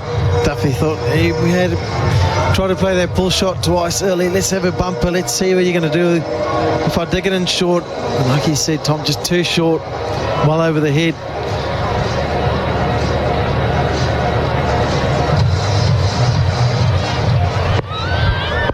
Cool evening, but no rain at Bay Oval. Duffy continues, bowls to Short. He'll score as he tucks it off his hip round the corner. Sprinting in from fine leggers Robinson. And they get 1. 36 for 1 with Short to 3. Got a bit lucky. Robinson threw the ball in to Seifert. Overcooked it, threw it way over his head. And there's only one man to back up, and it was James Neesham. It was pretty close. Luckily, he's got a good set of hands and doesn't go for 4 overthrows, because that would definitely hurt. Target is 157. They are 36 for 1 as Marsh waits for Duffy. playing this one with soft hands into the point region. Conway diving to his right, cuts it off, and Duffy finishes a very good over with a dot ball. He's bowled 2 overs, figures of 1 for 17. Australia after 4 are 36 for 1. They need 157 to win back at Bay Oval in a moment. Go Harvey Norman for huge deals on big screen TVs. The biggest brands, best range, latest technology, and screens up to a massive 100 inches. Huge TV deals at Harvey Norman now. The action's better on the big screen. Are you looking for a new home to bet on your favourite sports like the NRL, football, or the UFC? Bet is giving new customers $100 in bonus cash when you sign up and deposit $25. Download the Betcha app today. Max bonus $100. T's and C's apply. R18. Bet responsibly. Summer of cricket on Sport Nation coming to you from Bay Oval in Mount Maunganui. New Zealand scored 156 for 9 from their 20 overs. And Australia 36 for 1 in reply after 4. Looking to complete a 2-0 series win in the Chappell-Hadlee. Australia, they've already retained it. They want to win this series comfortably as the start of the 5th over, delivered by Matt Henry, is played into the covers. Good diving stop by James Neesham. 36 for 1. Mitch Marsh, the Aussie captain, on the back of his 85 on Wednesday, is on 20. And Matt Short has just come in recently to replace Travis Head, who was dismissed by Jacob Duffy. Short on 3. Matt Henry into his 3rd over, took the hard yards from the Papamoa heel end. Passes the umpire, bowls to the right-handed Short, who swings, looking to play down the ground. Makes no contact through to Seifert. 36 for 1. But a swing away from the bat. I just don't know if I would have given Matt another over from the scene. I would have liked to see Ben Sears or someone come in from the scene and give Matt Henry the other end with a slip in place, the ball to be able to swing away, take the aggressive option to try and get a wicket. Got to take wickets to win this game. Henry in again to Short, struck on the pad this time, trying to play it on the leg side. Henry is up quickly to do his own fielding, and it's another dot. 3 dots to start the 5th over. 36 for 1 Australia. Target is 157. Henry nips this one back in off the surface. Still some movement off the surface. So it nips back in, hits him on the pad. That's Short. Nice fuller length as he likes to look at anything short, bouncing anything short to cut and pull. Henry trying to draw him forward.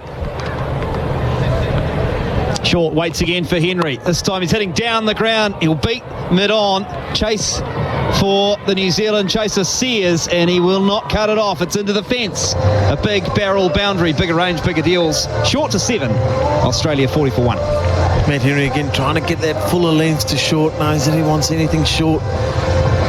And just gloves it, bottom of the toe. Didn't even get close to getting the middle of the bat. No timing whatsoever. But he's a strong batter, strong individual. Gets enough on it to just keep running away and beat Sears to the boundary. Henry in again to Short. Again trying to swing that ball on this time on the leg side. Takes it on the thigh pad. And it's another dot ball, just sort of sticking in the wicket. Yeah, I think there was a little bit of pace off delivery, I think there. But nice from Henry, still on the fuller side as Matthew Short, probably with his surname, loves it short. He's just trying to look to anything to be able to play a pull or cut shot. And I think it's sort of well documented, and Matt Henry's trying to get that fuller length, and that one just taking the pace off, bit of a cutter into the wicket, and no timing from Matt Short. Last delivery of the 5th over is Henry's in. No timing from Short as he gets a length delivery, and that ends the 5th over. 40 for 1 is the Australian score. They're chasing 157. Marsh is 20. Short is 7. Take a short break. When we come back, Daniel McHardy and Ian Smith.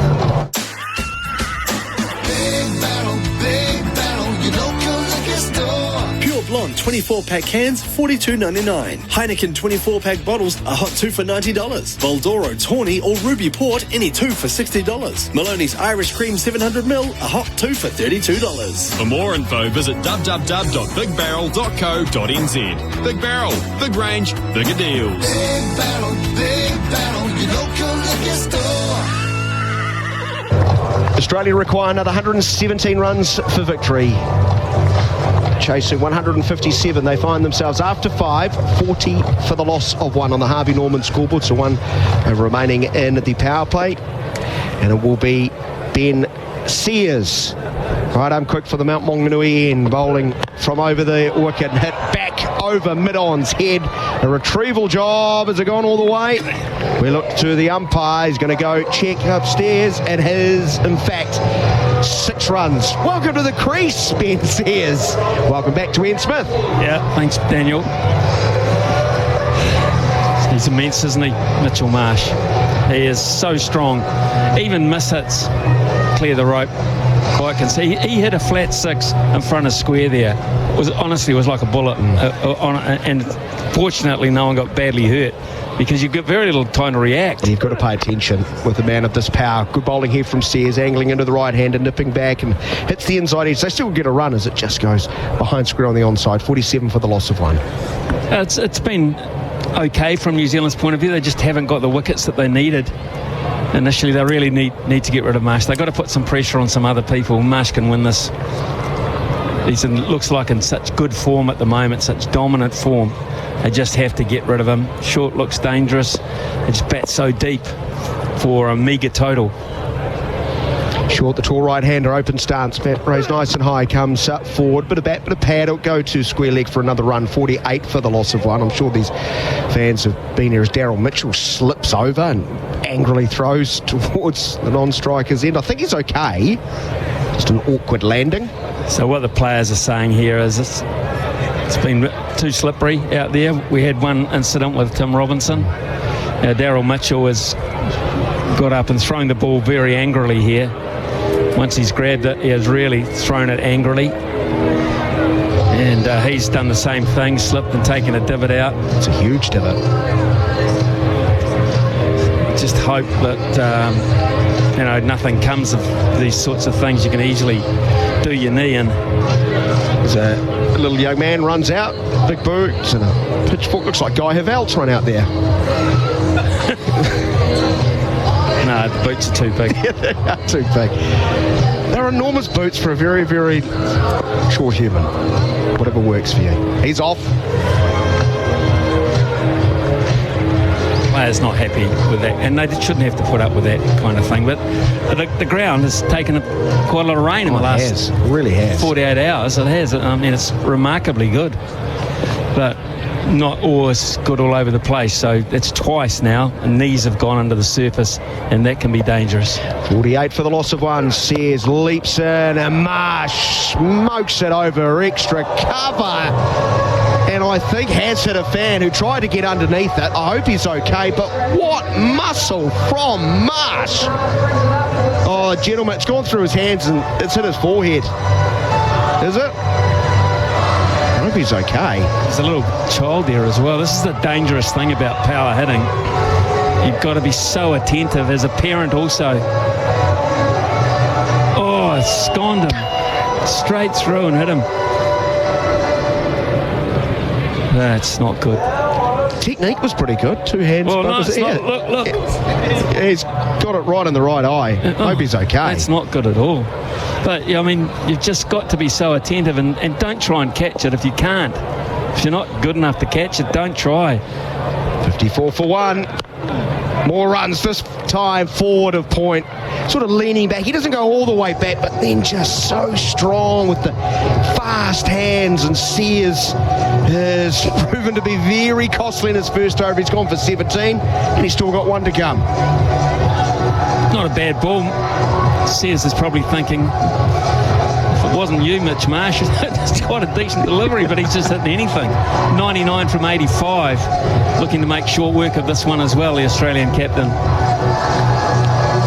Brilliant in game number 1. And he's doing it again to the New Zealanders. He's 37 off just 15 on the Harvey Norman scoreboard. Harvey Norman TV deals from over the wicket. Mount Maunganui end. Sears, and again goes full on. This one's lofted. Wide of mid-off. Down to the fence for 4 more. Huge over for the Aussies, and they didn't really need it. 21 runs off the Sears over, including 2 6s, 2 4s. Marsh galloping to 41. Short 7, 62 for 1. Can be a bit soul destroying for a young bowler, that's the nature of this game. It really can really be quite hurtful. That's the end of the power play, isn't it? That's 60 off the power play. for one. And I mean, again, not that terrible a delivery, just short of a length. But he has just got such a great eye and such much confidence to free the long arms that he can hit through that kind of length where not a lot of players can. 41 from 16. Incredible. And you're almost powerless to stop it. Jimmy Neesham's going to have a crack at trying to stop it, but he is one of the most potent batters in the world, Mitchell Marsh. A real display from the Australian skipper, Maunganui, this week. I'm sure the fans can appreciate it. I'm sure there's a few fans, the New Zealand ones that are Smithy, are like, okay, we've seen enough, Mitch. You've scored 135 runs in the series off 67 balls. So averaging 135, strike rate 201. I think that's all right. Did I see a quote in the paper or something? I don't read the paper these days, I read the computer. But didn't he say something like that? I felt like retiring the other night. I was 1 off 5. Short defends up towards mid-off. There's going to be no run. Short's 7 off 11. He might get dropped mid-innings at this rate. That's what he was hinting at. He got 1 run from 5 balls the other night in the game that didn't happen. And said, I felt like retiring. That's terrible. 1 from 5. And Smithy's right. He doesn't need to hit it out of the middle, like most of us. Just got a replay of that gentleman. Got in front of his kid, hands up, threw the ball. They went and into his eye. We hope he's okay. Here's a flick out towards deep mid-wicket. Chance for Chapman. Sprinting around. He's going to get there. And he takes the catch, tumbling. He holds on to it. Makes impact with the turf in New Zealand. Get rid of Short. They need the guy at the other end, though. Short gone for 7 off 12. Good catch by Chapman. And Neesham has a wicket immediately. 62 for 2. Really good catch, this from Mark Chapman, who hasn't had a happy time of it with the bat. There's no doubt about that. But he made a lot of ground here. It was just like a chip shot, wasn't he? Didn't try to overhit it. He tried to place it with timing, and that is an excellent catch. Ball might be slightly greasy. Certainly the outfield is a bit greasy, so the confidence to go around there. Jimmy Neesham gives himself a real pump of the fist there because he's a believer. Short goes for 7 off 12. Not his night tonight, but they've got to keep taking them, the Black Caps, because they keep walking out. Chapman was diving, Smithy. Took it 2 hands, then I think he wanted to place 1 hand on the ground to brace himself, but didn't quite, and ended up holding on to it 1 hand. As they bring out the big mon, Tim David. 62 for the loss of 2. A ferocious hitter of a cricket ball. New Zealand, if they can get Australia to, and Marsh is out, David's out, get them to about 100 for 5, then we could have some sort of a game here. Put some pressure on the Australian tail enders as they did to the New Zealanders when they were trying to up the run rate and ask the bowlers to do it. But Tim David has got a strike rate of 168.8. That's a career strike rate after 63 games. You put these two together, and if they get going together, there'll be no remorse. Oh, you'll be well home before kickoff of the Bledisloe if they get going. Could be over in 10 minutes. David looks around, sees Longley going a bit square it. Mid-wicket long on, and also deep cover. 3 on the offside. Mid-wicket inside the circle. That is Daryl Mitchell. Neesham from over the wicket, away from us. On his toes, punching into the covers. No run as Conway is there to field. 62 for 2 it remains in the 7th over on the Harvey Norman scoreboard. Michael Bracewell's got to introduce Ish Sodhi here. I mean, it's got to be. The run rate is over 10. You're outside of the power play now. He's just got to go with Ish Sodhi and give him a chance while there's still runs on the board from to bowl at. I don't think Marsh is going to knock him around and accumulate, is he? No, he's not, but he might get him out. Yeah. Take the pace out of it. Neesham, the tall right armour, goes fuller this time, popping forward and just pushing it past the diving pointers. David to get off the mark. 63 for the loss of 2 as Tim Robinson in quickly to field. And that will bring Marsh back on strike, who's 41 off 16 with 4 4s and 3 6s on our big barrel boundary count. Bigger range, bigger deals.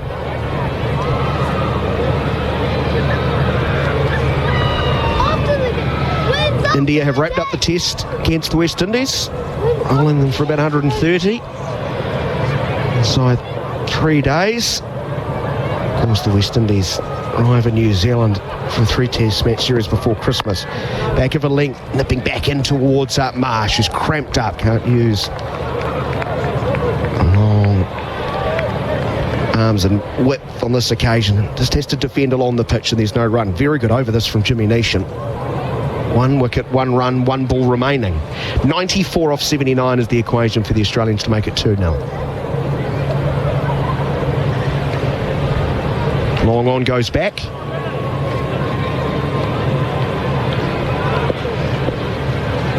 And Henry takes his position. Long off. Bracewell to his left. Playing the ball at the top of the bounce, staring it into the gully. They'll have to sprint. Didn't hit though. David, one of those weird sort of angles, sort of tailed away and made his run to the danger end even longer. There's all smiles from the two Australians at the end of the over. Marsh 42, David 1, 64 for 2. Hi, I'm Jason Field from Kinetic Access, your garage door specialists on 385 Nielsen Street, Penrose. While we've been dominating garage doors, gates and fences for 35 years, we're delighted to be stepping into new opportunities as Kinetic Access to give you better options. Our new garage door and motor package makes smart technology standard with no extra cost. No add-ons, no premiums, just smart. Built in. For unmatched quality, better value and more choice, Kinetic Access is the place to go. Check us out at kineticaccess.co.nz. Summer of cricket on Sport Nation. Australia 64 for the loss of 2. 7 overs gone. Marsh 42 off 18. David 1 off 2. Haven't seen a replay. Love to see that run out of 10. Jacob Duffy was the thrower. I think he had a chance. He's slow out of the blocks. Tim David. There's Sodi into the attack for the Mount Maunganui end, bowling to Marsh, who drives forcefully along the grass towards long on, and a single as Daryl Mitchell returns the ball. Get a look here. David was slow out of the block and then took a very odd angle, didn't he, Smithy? He ran away from the throw. He's gone. There's no, didn't even stretch his bat out. So there was a golden opportunity there to get another one back in the hut. And sometimes too, when you've come out and faced a leg spinner without any pace on them, it's quite hard to get started against leg spinners, or spinners for that matter, particularly if you like pace on the ball. David no doubt be hoping Sodi drops short. Full smoke through the cover region for a single as Chapman's in quickly. David goes to 2 at 66 for 2, chasing New Zealand's total earlier in the evening. 156 for 9, Cypher top scoring with 48.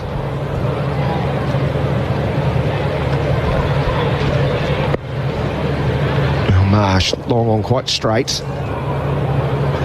Hence he'll be looking to down the ground. He's so strong there. Clears the left leg. He hits towards long off. Very straight. The security man better get out of the way. He had to get off the chair there because it was going to hit him in the scone. Another 6 for Marsh. 49 off 20. 72 off 2. Makes it look so easy. Yeah, it was like a top spinner from Ish Sodi. But in all honesty, it wasn't beautifully struck either from Marsh. It was just as power. 49 from 20. It's a treat to watch if you're not on the receiving end of it. Sodi the leggy from over the wicket. Bustling approach, drags the length down, swept away, square leg, backpedaling, turns around and sees it hit the embankment. And Mitch Marsh has done it again. 55 of just 21 balls. 5 sixes. Immense the Aussie skipper has been. Just enough there, just short of a length for him to be able to hit. Sweep shots, you've got 2 options really. You can go from down to up and elevate it, or you go over the top of the ball and keep it on the ground. There was no doubt what he was trying to do when he saw the length. He's already under pressure now. He drags this one short. It's hit towards deep cover. Oh, Chapman's lost it completely. He put the left hand up to protect himself, and it somehow hit the fielder and stayed in the field of play when, in all honesty, that's a chance. That is a chance. Well, he'd have to be one of the great fielders in the world cricket, and he's not bad to grab it, because especially if you can't see it, that doesn't help. that's a very good point. But you're right. Probably would have carried to him. Short cut away. Here's Chapman. He's spotted it here. He's in quickly. does move well on the bounce, returns it. David goes to 3 off 4. Marsh 56 off 22. 80 for the loss of 2. And New Zealand needed one of those moments to run out, and you need a great catch in the outfield. When you're going to ask the opposition to get 8 and over, you really do have to do everything right in the fielding side of things. You have to bowl like demons, and you have to field better than that. Otherwise they get away on you, and now they've reduced it to the point where they basically need to run a ball, which is 6 and over. So they could coast home here. That's not the way they'll go about it, obviously, but they could have. They could do that. And what it effectively means too by doing this is if they do pick up a couple of wickets, New Zealand, and put some pressure on other players, the run rate required coming out of the hut is not that demanding. It's not like it's 8 or 9 and over. It's almost a run a ball. David on strike as Neesham will continue. Fine first over away from us. The broadcast again from over the wicket goes full, and David slices it down towards third man. Hand off the bat. He is caught. Tried to go strong down the ground, no shape whatsoever, and Neesham has 2, 80 for the loss of 3. The problem is the skipper's still there. 2 for 2, Jimmy. What a miracle performance, lost all poise. He didn't even really look back, did he, Tim David? He knew as soon as he felt it come off the bat at that angle, he knew he was in trouble. He had no degree of timing, so a nice catch in the end down there. They're never easy, particularly with the pressure on you. Sears takes a good one. David goes for 3 and 80 for 3. And it looks like Alex Carey coming out now, who's a fine player. But New Zealand just keep chipping away here and start putting on some pressure against players who probably didn't expect they'd have too much on them. New Zealand at the same stage, Smithy was 67 for the loss of 3. And with Marsh still out there, Australia red hot favourites. 56 off 22. Carey had an interesting, and he was in a short stay. It was almost like he was struggling to pick up the ball. New Zealand went short to him on a number of occasions.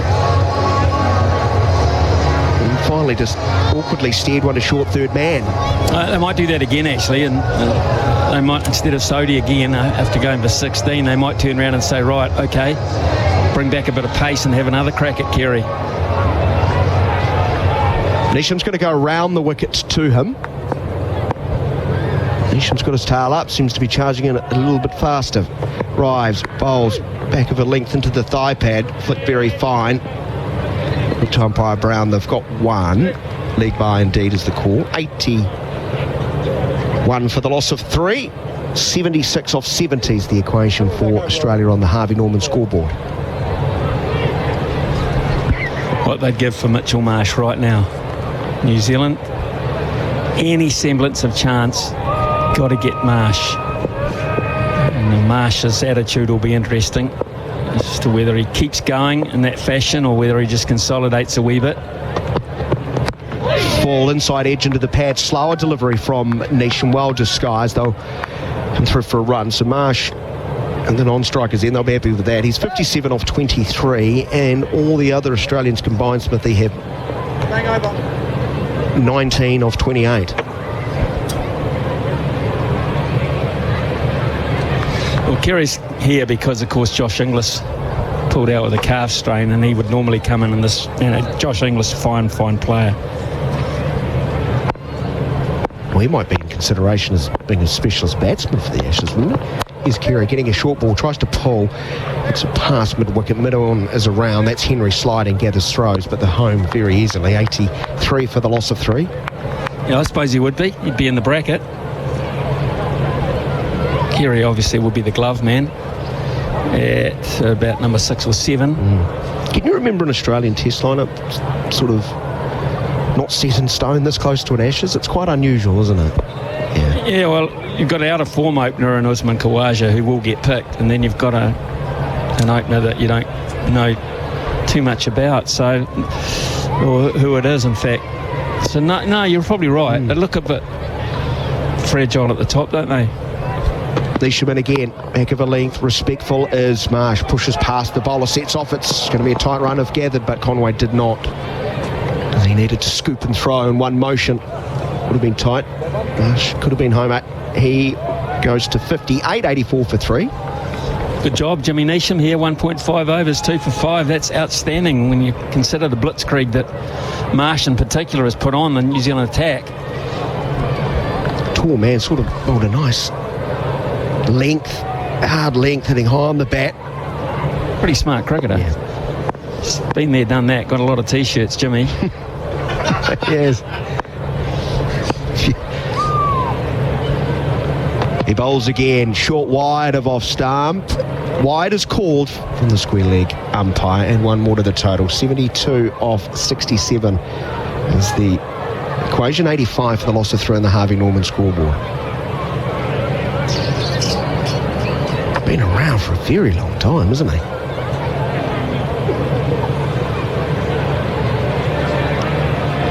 Fair enough call from the umpires. So we check the replay. It's a Neesham 2 for 6. Last ball of his second over in the 9th. Kira, the left-hander, waits, goes outside leg and then hits high towards deep point. Chapman, brilliant catch! Superman dive, 2 hands just above the surface. Maybe that's the moment, Smithy. Brilliant in the field, Mark Chapman, 85 for 4. Are you kidding me? This is a terrific outfield catch. It really is. One of the best you'll see. He had to make a lot of ground away to his right. Full length dive, horizontal to the ground when he actually clasps it in both hands with a massive smile on his face. That is a brilliant piece of out cricket that has given New Zealand a sniff here. Carey goes, dangerous player, 85 for 4 all of a sudden. Well, Smithy, have you seen a more satisfied smile from a man in the outfield? He's like, yeah, that was good. So lithe, he moves so quickly to get there. Aggressive too. And now Marcus Stoinis arrives, joins Mitch Marsh. So much experience between these two. 85 for the loss of 4, 9 overs gone, 72 off 66. Neesham, how about those figures, Smithy? 2 overs, 3 for 6. Unbelievable. Super figures for Jimmy Neesham. Would we say get them 100 for 5 with Marsh out, game on? I think that's very much the case now. Mitchell Marsh stands between New Zealand and a real chance here, but Marsh has to curve his interest, you would think anyway. It is going to be Sodhi again. Now will Marsh attack this? Alex Carey thought he'd hit it square enough, and that was brilliant. Not only was he horizontal, he actually caught it behind his body. It was almost getting away on him. That is super work from Chapman. Sodhi needs to back up that brilliant over from Neesham. He starts bowling to Marsh, short, pulled away towards deep backward square, but for once Marsh doesn't find the gap as Sears throws an awkward bounce to Seifert on the half volley. Luckily it's been backed up, a single, 86 for 4. Interesting to see how Stoinis goes about this actually too. Mitchell Owen is a really good player who's coming in next. So, you know, they've still got plenty of artillery left, Australia, with these 2 and Owen, and then you get into the all-rounder bowler type bracket, which New Zealand was stuck with at the end under pressure. So just keep chipping away, a little bit of brilliance and a little bit more brilliance. We've seen it from Chapman. Can someone pull out for a run out or something slightly different to break this partnership early? Sodhi, quick through the air outside of off stump, leaning back, cutting away. Stoinis gets a single and gets off the mark. 87 for the loss of 4, 70 required, 64 balls remain. End of this over, I think tricks will be taken. Why? Because they love a drink. After 10 overs? Really? It's very, very thirst-inducing out there. So warm, isn't it? 3 players behind point for Mitchell Marsh. Very, very close together. He's hit Sodhi straight. He tries again. Drives through. Extra cover though in Chapman. Once more single to Marsh. He's 60 off 26.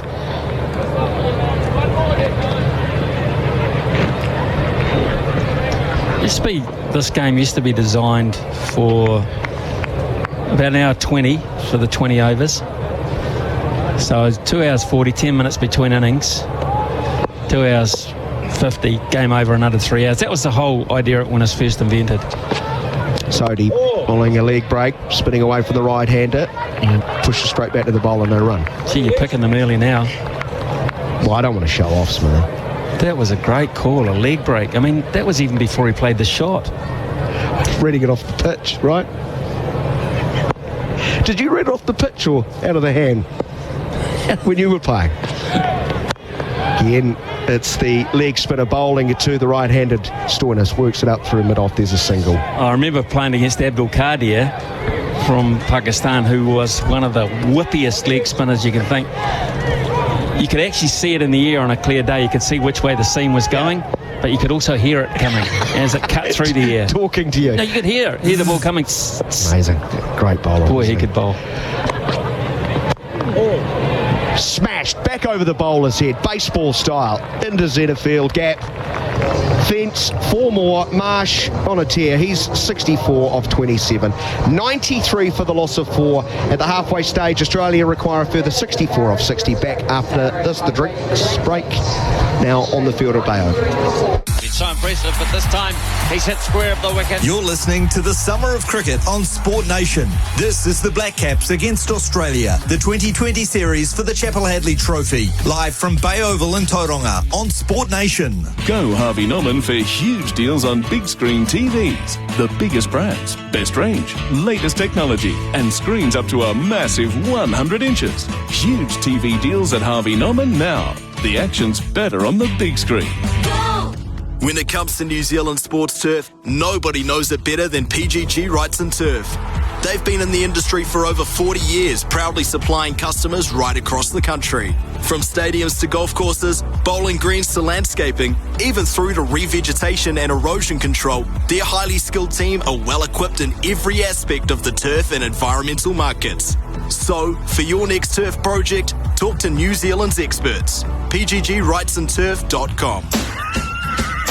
Big Barrel, your local liquor store. Celebrate these hot deals only at Big Barrel. Hennessy VS Cognac 700ml, $64.99. Buffalo Trace Bourbon or Sailor Jerry Spiced Rum 700ml, $54.99. Absolute Plain or Beefeater 1 litre, $52.99. For more info, visit www.bigbarrel.co.nz. Big Barrel, big range, bigger deals. Big Barrel, your local liquor store.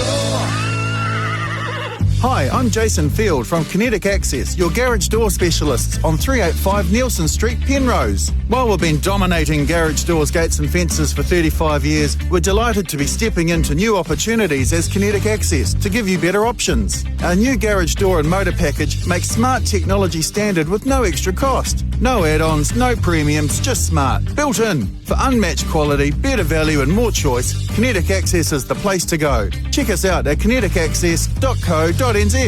The Choices Flooring Style Without Limits sale is here, bringing you fresh flooring and window furnishing ideas to transform every space in time for the festive season. From bold statements to timeless neutrals, discover real style, real expression and real inspiration for your home. Plus, buy any Genero Collection product and you could win a Dyson Wash G1 2-in-1 wet floor cleaner each day. Download the catalogue at choicesflooring.com or visit your local showroom today. Mate, did you get on the comeback last night? Yeah, of course I did.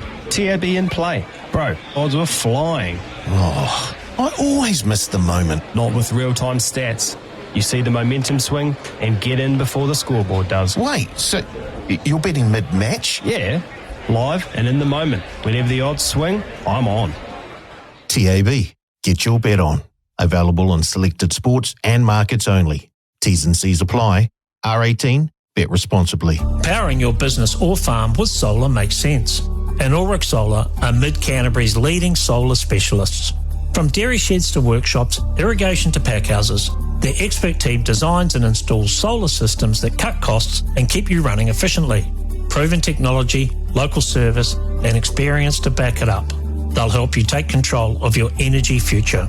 Ulrich Solar, trusted by Mid-Canterbury's farming and business community.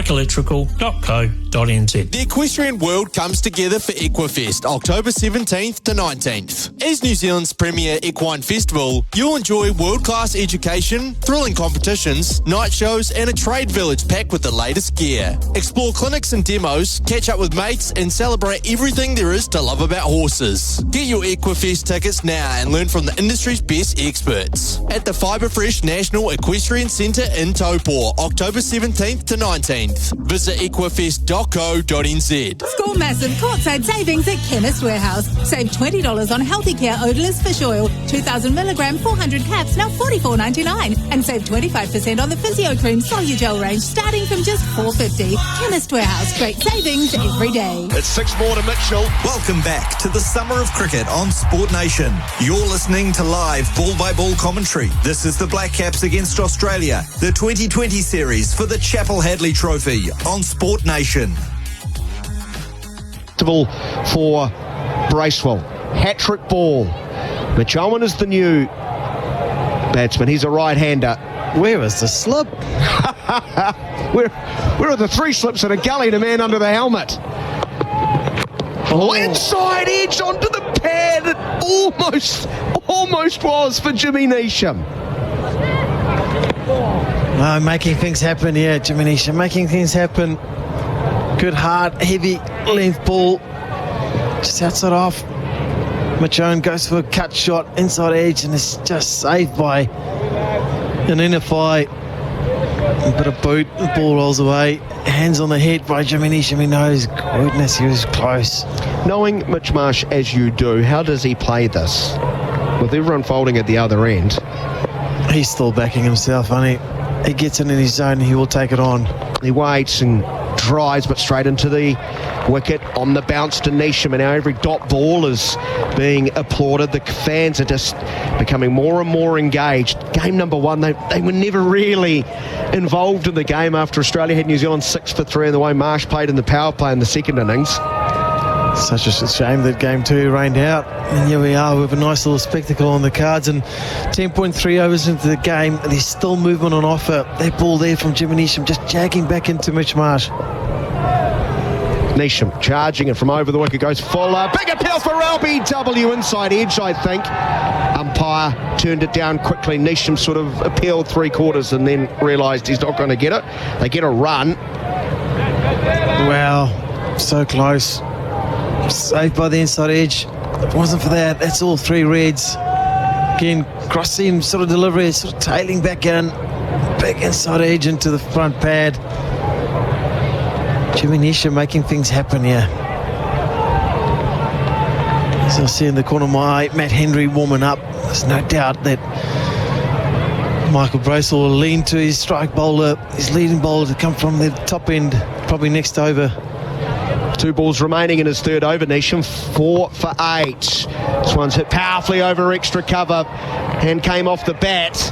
So full power as they'll come back for 2. Robinson around from cover does the fielding. Owen, he's 3 off 2. It's 97 for the loss of 5. Exactly 60 needed. 55 balls remain. Since New Zealand will definitely have to bowl Australia out. Do you bowl Jimmy Neesham out? Give him just a 4th? Yeah, 100% you do. 4 for 10. You've been making things happen. You're high at the moment and things are unfolding your way. 100% give him another crack and trying to crack the game open. Owen into that 2. He's on 3. Again, hits powerfully into the cover region uppishly. This one sliced much squarer, so not as far for Robinson to go. So only a single. The end of the 11th over, 98 for the loss of 5 Australia. They require 59 off the last 9. Go Harvey Norman for huge deals on big screen TVs. The biggest brands, best range, latest technology, and screens up to a massive 100 inches. Huge TV deals at Harvey Norman now. The action's better on the big screen. Go! Get your bet on with TAB's Same Game Multi. Fast, easy multis now across more sporting codes and markets than ever before. Use team form and recent stats to back smarter bets. Still not sure? See what's trending with popular Same Game Multi. R18, bet responsibly.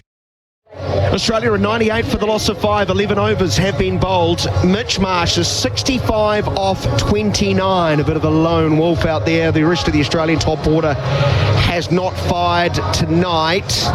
The old telephone number, they've gone with 87312, not out. Jimmy Neesham, 4 wickets for New Zealand, but Marsh, as he has been throughout this series, imperious. He's now scored 159 runs at a strike rate of just a tick under 200 and has been dismissed just once. 14 fours, 11 sixes.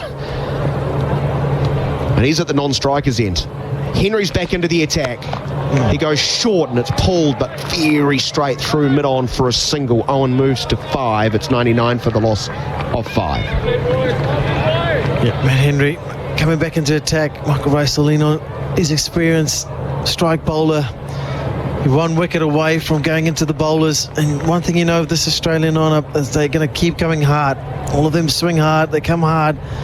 Mitch Owen is on a bit of a high after the big year. Washington Freedom, IPL, Kings Punjab. Henry in again, bowls Fuller, driven uppishly on the bounce to cover the crowd. For a split second thought it was going to reach Neesham, it did not. Delivery from Matt Henry on the Fuller side, giving Marsh any sort of width of the room, having to play a proper straight bat cricket shot, just sort of held in the surface a bit early on the drive and almost carries 2 extra cover to Jimmy Neesham diving forward. The men out, deep cover, long off, long on, quite a square, a good square leg. Marsh on the shuffle, comes down the wicket and then just punches through mid-on, walks a single. The 100 is up for Australia, 100 for the loss of 5 in the 12th over. Chasing 157 on the Harvey Norman scoreboard. Harvey Norman TV deals.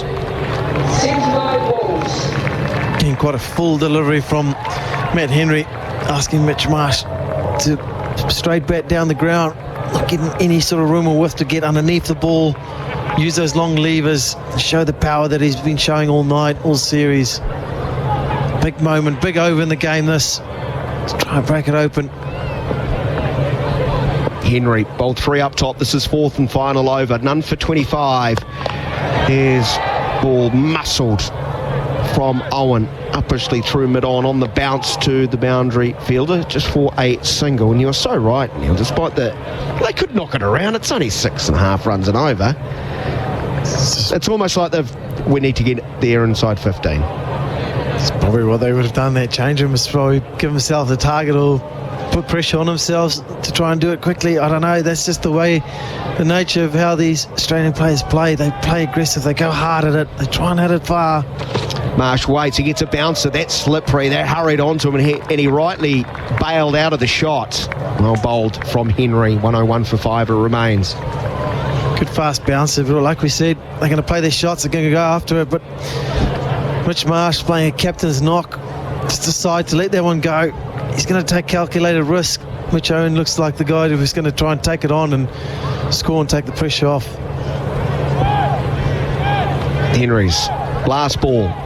Well, he hopes of this 4-over spell. From over the wicket, goes a little bit wider, driven powerfully and straight, long off after shuffle across, does returned at the end of the Henry spell. None for 27 off 4.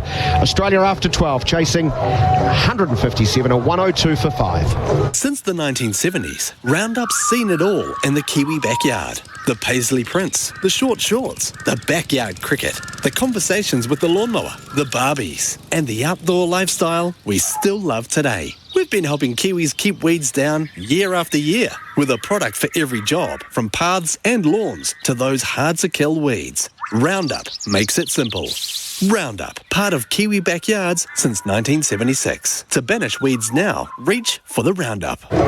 Sport Nation Live from Bay Oval. Big over this, Neil Wagner. Ben Sears has bowled 1 over. He was torn to pieces by Mitch Marsh last time out. 2 fours, 2 sixes. He went for 21 runs.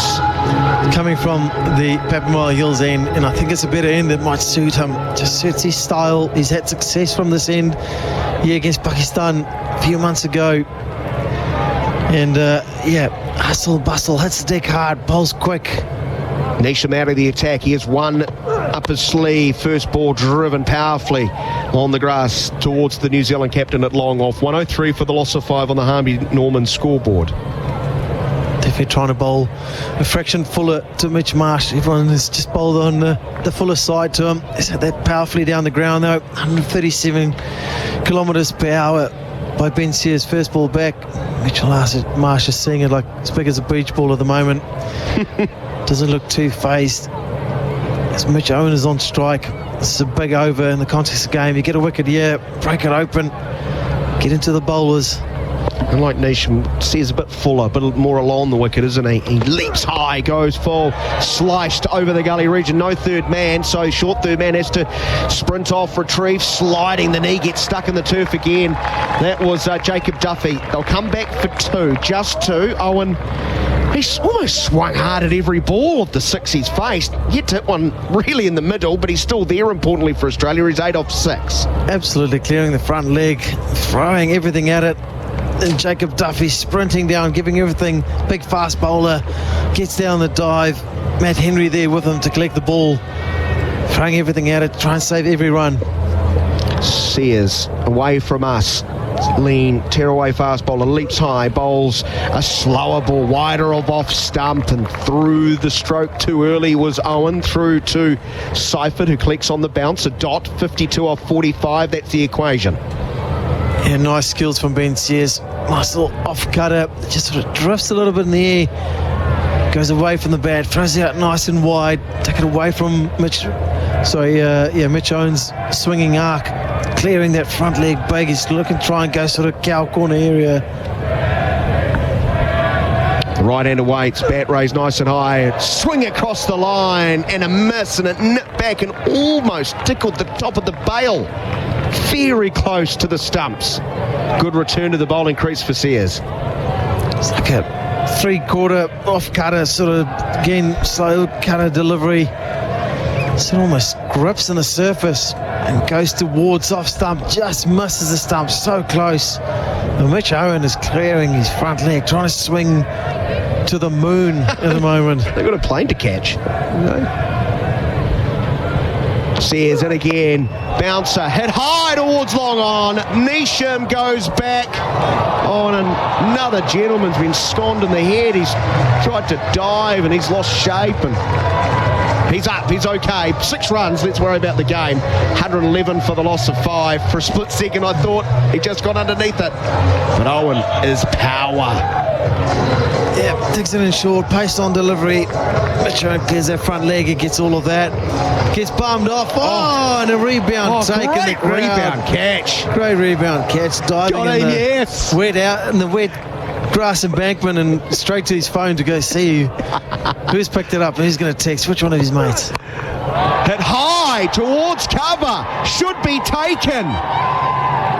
Is Matt Henry. Warm embrace from Devon Conway. And Owen goes for 14. 111 for the loss of 6. 46 of 42 is the equation, but Ben Sears now in on the action, backing up Ginny Neesham. Ben Sears, cross-seam delivery, heavy hard into the surface again. Mitch Owen swings as hard as he has all night, and my goodness, edge of the fingertips. Matt Henry, not an easy catch. The amount of revs and spin that be on that ball went high into the night sky, into the lights. Matt Henry sets underneath it, had to sort of dive for it, got into the edges of his fingertips, holds on to a very important catch. Australia 1-1-1 for 6. Go Harvey Norman for huge deals on big screen TVs. The biggest brands, best range, latest technology, and screens up to a massive 100 inches. Huge TV deals at Harvey Norman now. The action's better on the big screen.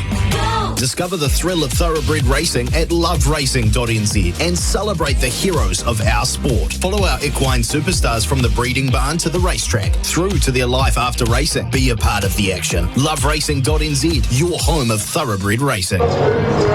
Xavier Bartlett is the new batsman. He'll be at the non-strikers end. We're about to see the start of the 14th over. Australia 111 for the loss of 6. Head made 8, short 7, David 3, Kerry 1, Stoinis 2. Owen the last to go, called Henry, towering. They went straight up, caught at cover. Ryan Henry off the bowling assist for 14, but Mitch Marsh is still there. He's on strike as Bracewell's now into the attack, and he's met with a savage pull shot out towards the square leg boundary for 4. It's not all that short. It's an unbelievable cricket shot. It's not a bad ball. Stopper stumps. Mitch Marsh goes back in the crease, and he just absolutely thumps it. So much power from the big bison, and he just pierced that gap. 2 fielders out there, no chance. He's 72. It's 115 for 6, 42 off 41. Marsh gets a wider delivery that bounces. He looks towards the umpire going, is that not a wide? And then wanders down and does some gardening, and he makes his point by doing his gardening off the pitch. So that's a lovely little subtle message to the umpire. Good bounce by Bracewell. Cypher's taken that quite high above his head. It was much quicker through the air. This is leg side, and it's clipped away. Handsome looking stroke by Marsh for a single. He's 73 off 37. It'll be interesting to see how the new batter Xavier Bartlett is going to take his approach on here as Mitch Owen was swinging to the moon. Xavier Bartlett looks like no mug of the bat. He's got a high score, 59 in T20 cricket. Only 9 runs in international T20 cricket, but 59 high score domestic doesn't scream that he's any mug of the bat. Back over the wicket. Bracewell will operate to Bartlett, who comfortably just works the ball with a straight bat past the bowler, threw him on for a single. He's won Bartlett, 117 for the loss of 6. Mitch Marsh in game number 1, 85 off 43. Now 73 off 37. He's liking Bay Oval. Maybe Norther could sign him. Wide of off stump, trying to thrash it off the front foot, gets a thick inside edge, goes back to the bowler, no run. It's well bowled, smart by Bracewell, knowing that Mitch Marsh is going to try and go to that leg side, use that long levers. Last ball of the Bracewell over, goes nice and straight onto the front foot. Marsh will manoeuvre the ball to mid-on, get a run, retain the strike. The end of the over, 118 for 6. Marsh 74, 39 required off 36. When it comes to New Zealand sports turf, nobody knows it better than PGG Wrights and Turf. They've been in the industry for over 40 years, proudly supplying customers right across the country. From stadiums to golf courses, bowling greens to landscaping, even through to revegetation and erosion control, their highly skilled team are well equipped in every aspect of the turf and environmental markets. So, for your next turf project, talk to New Zealand's experts. PGGWrightsandTurf.com. Ben Sears at the top of his mark, just manoeuvring his field. Devon Conway, he wants deep mid-wicket. No, that's Daryl Mitchell.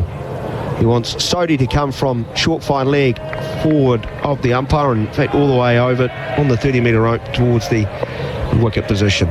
From over the wicket, he starts a new over. Swan smashed backward a point. 1 bounce, thuds into the Toad Barone. 4 more. Width there, can't bowl there, the way he's seeing it. Just a fraction of width. He just throws the bat at it. Just frees those hands, and my goodness, he gets some power out of that. Absolute clean strike, way over point. And even if he had a fielder on the boundary, I don't think he would have had any chance of cutting that off. Strong shot from Mitch Marsh. Crowd hushed again. They know what a danger this man is. Leaping is Sears, going past the outside edge of the bat. It was short, it was wide, it was there to be hit again. He went for the cut stroke, but too much pace on this occasion. Sears can get it to zip through. Yeah, beaten by pace on this occasion. Same sort of line, probably even more width, fraction shorter. Tried the same shot again, went very hard at it. As a bowler, you wish you just get the faintest little nick, little tickle on that. Marsh was hoping to get all sort of bat on it to go over, but a very valuable dot ball for Ben Sears. Sears away from us. Another width ball, and that one, oh my lord, I've lost it.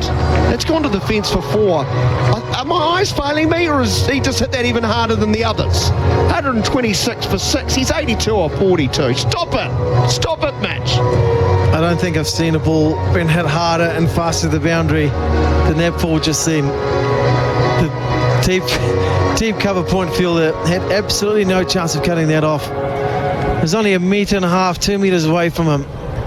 126 for 6. 31 off 33. Sears bowl short. Pulled over mid-wicket for 6. Marsh, malevolent, massacring the New Zealand attack. 88 off 43. Ben Sears, it's fast, it's short, it's dug into the wicket. And the quick bat speed, the power, just the speed of his hands to meet up with it. And he hits that towards the scoreboard here at Bay Oval, well and high onto the bank. He's taken a liking to Ben Sears, one of the quicker bowlers in the New Zealand setup. Or just goes off the bat fast is what he's thinking to himself. 4 fours and 4 sixes. Sears has conceded in 2.4 overs, 1 for 44 on the Harvey Norman scoreboard, Harvey Norman TV deals. 88 of 43. 100 is on here, no doubt about that. 25 required. The bat speed and the power, it's incredible to watch. It's extreme talent, but the calmness and their captain to be able to deliver. Sears, a little stutter at the top of his mark, slightly angled approach, bowls fuller this time, and Marsh just steady as he pushes forward and can take a single up towards mid-on and go to 89. 132 for the loss of 6. First delivery again, it's a bit fuller onto that knee roll sort of height. Just where the only place where Mitch Marsh has seemed to respect the bowlers and sort of just bunch it down the ground. Anything that's been fractions short or had any worth has been absolutely dealt with brute power and strength by Mitchell Marsh. We'll bring Bartlett back on strike, 1 off 1. Last ball of the 15th over. Sears in again and defending from the crease line. Straight back to the bowler. The end of 15. Marsh 89, Bartlett 1. 24 required off the last 5. Tom Bartlett after the short break. Ian Smith 2. 133 for 6.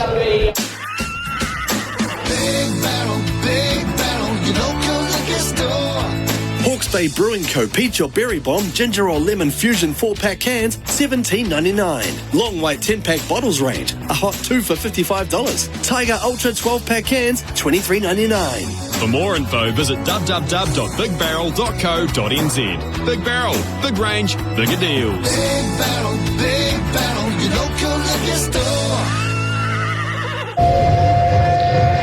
Bay Oval in Mount Maunganui. This is the third Chappell-Hadlee Series T20. Australia have already retained the trophy. They're looking to complete a 2-0 series win. They need 24 more runs to win. They've got 30 balls left.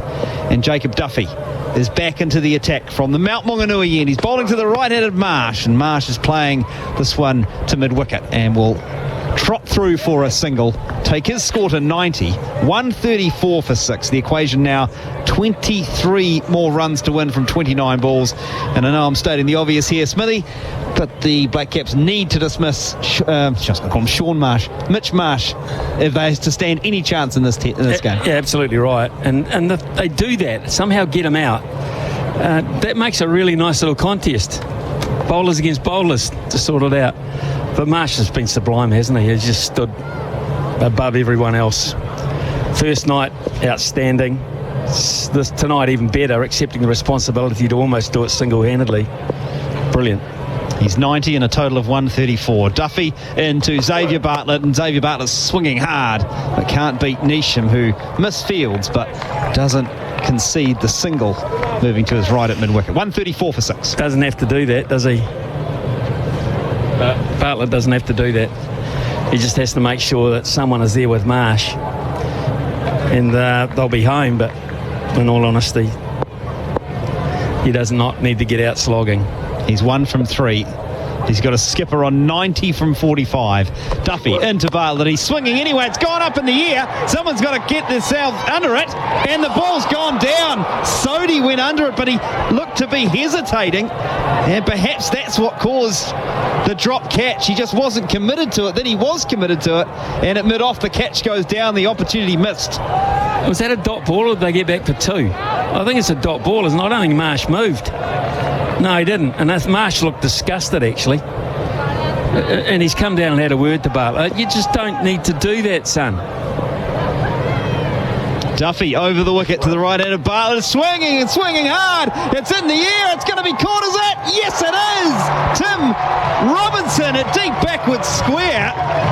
Well, if Mitch Marsh was furious before, he'll be fair dinkum seething now. 134 for 7. Xavier Bartlett dismissed.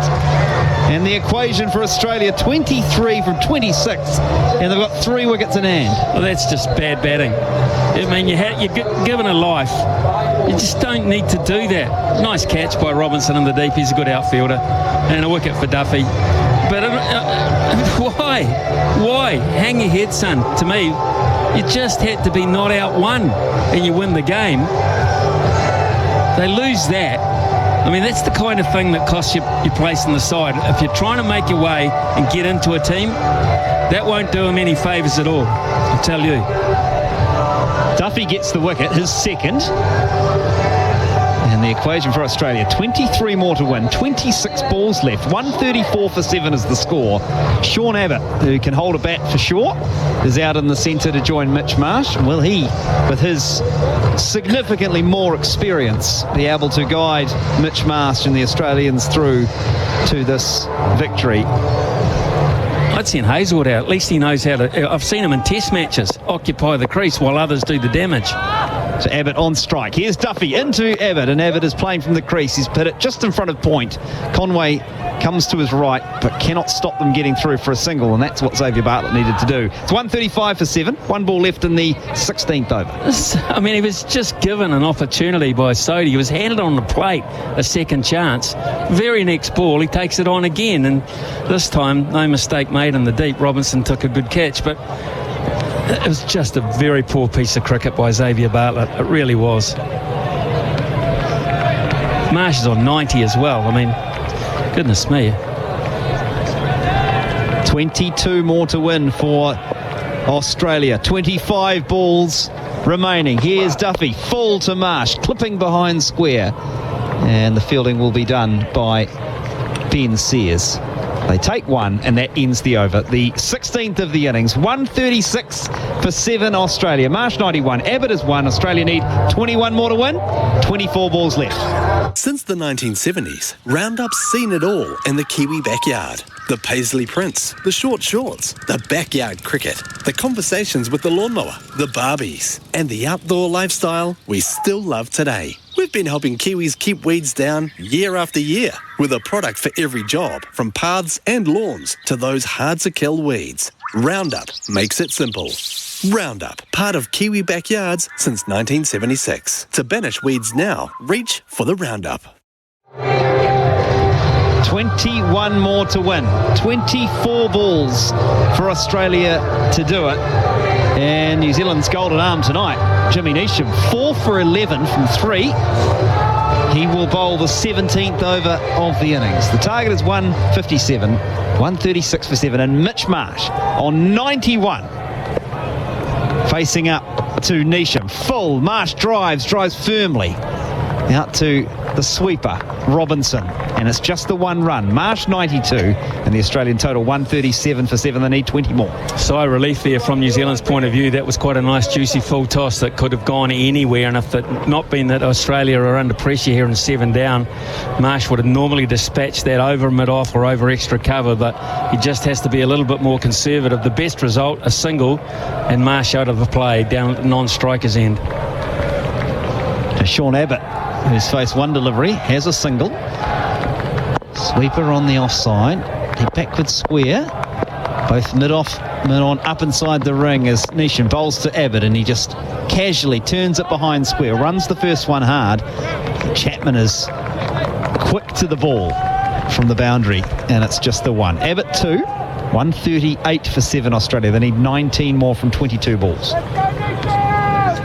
Well, since I've seen such a one-sided innings, an innings of such dominance by one player, actually. Incredible, the difference between him and everyone else, almost in the match.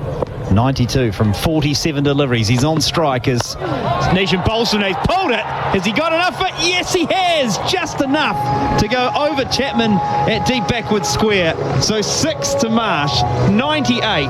144 for 7. Australia need 13. Yeah, odds on now that they'll get them. But, I mean, here's another example of it not really being absolutely perfectly nailed. In fact, I think he just thought he was a bit nervous for a second or two, and then it was confirmed it went over the top. Yeah, it wasn't the best strike he's had, but good enough.